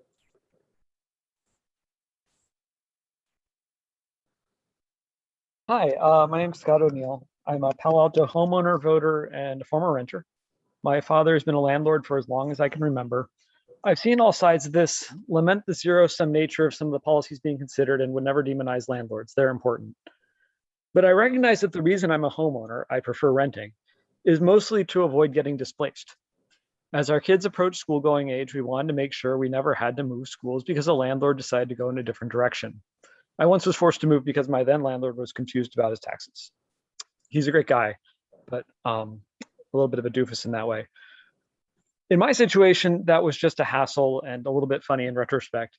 But as many have recounted, the humanitarian consequences of being forced out of a rental can be extremely dire during a housing crisis. And ownership is out of reach for too many people for ownership to be the only road to housing stability. I'm not sure I'd support these measures under any set of economic conditions. There's something to some of the arguments against, but I strongly support them under current conditions. Relief measures like these are best paired with land use liberalizations that would allow the root problem of extreme housing scarcity to be addressed. And I encourage the council to both approve all the recommended measures as well as try to get more housing built in the city. Thank you. Thank you.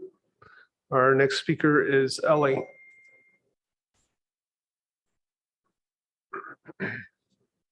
Hello, Council. Can you hear me? Yes. Hello. Thank you so much. And thank you so much for hearing all of us tonight. I just want to once again come on and speak on behalf of all of the proposals that you have heard tonight. And I want to echo the comments of my fellow speakers tonight and urge you to vote in favor of these fairly common sense rent control reforms. As someone who was raised by landlords who are very open about the process of renting and someone who is now renting, I feel I have a very interesting perspective seeing both sides. And from both sides of the equation, there is only one answer here. Implement these measures. Work for our people. Ensure that people have stability in housing, stability in community. Ensure that children have stability in their schools. As someone who has gone through our public education system, I can testify to the fact that it's turbulent enough as it is. We don't need to add in housing instability as a constant threat hanging over our children's heads. It's time to get data. It's time to take action. It is time to amplify the voices of those in our communities through action. You have a very clear proposal here. You have a very clear list of action directly laid out for you to take on behalf of your residents as they have asked you to move forward. And I see absolutely no reason why a council elected by the people to serve the people should not be working in their defense and listening to what they have already called upon you to do. Thank you so much, and I hope to see you make the correct choice tonight. Thank you. Our next speaker is Edie Keating. Hello. Council, thank you for considering renter protections for Palo Alto residents. While modest, these policies are still meaningful and will mean greater security and smoother transitions for some of your renters. The biggest gap in these protections is relying on the state limit on rent increases of CPI plus 5%. Few residents are getting raises equal to CPI plus 5%. Many will ultimately face eviction by rent increase, for which you provide no protection. The rent registry you propose will help you to see the rent increases that Palo Alto renters are facing. Be sure to include something like years in unit so you will know how much turnover is taking place. Finally, choose to include small apartments. Many of the most affordable apartments in Palo Alto, along Alma Street and in the Ventura neighborhood, are small apartments. Renters of these most affordable apartments will benefit the most from relocation benefits or any other assistance. Please move forward tonight with these modest protections for renters. It's a good first step. Thank you. Thank you. Our next speaker is Mina Young.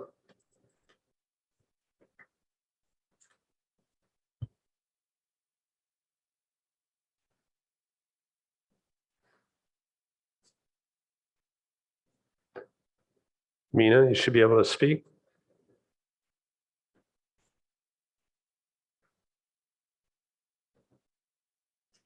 Hi, this is Mina Young. Can you hear me? Yes, we can. Okay. Hi, I'm a small property owner and I have very elderly parents who are also renting out extra space of their house, and it's getting more difficult for them and with their language barrier, and so the younger generation have to help them. They depend on their rental for livelihood because they don't really have retirement fund. So with all these restrictions, it's going to mean that they'll need to get more legal counseling, and which is more costly for them. And so they will have no choice but to remove their extra space from rental. So I know every unit is very scarce right now in the Bay Area, but these restrictions will make it worse.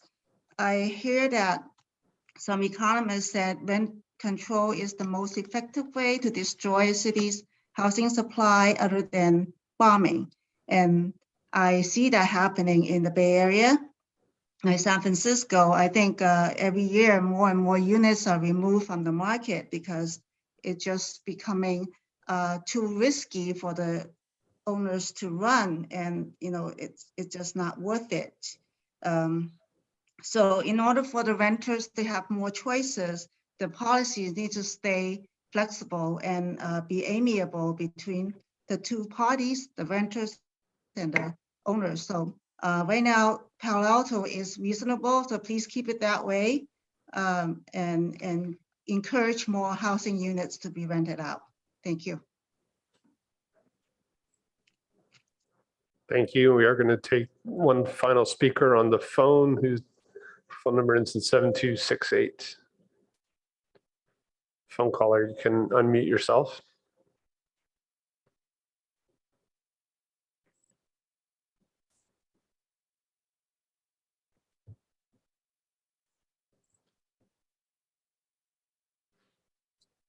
Give you one more shot.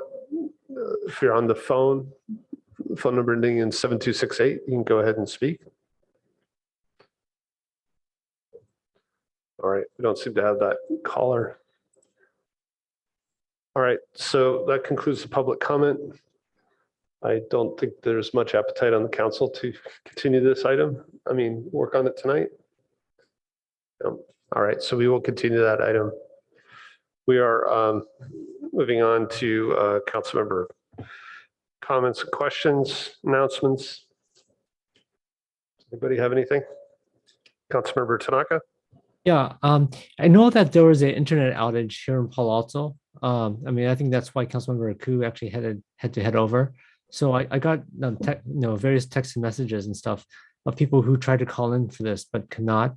So I'm hoping that we could leave this open just in light of the fact that a lot of people couldn't participate in this item.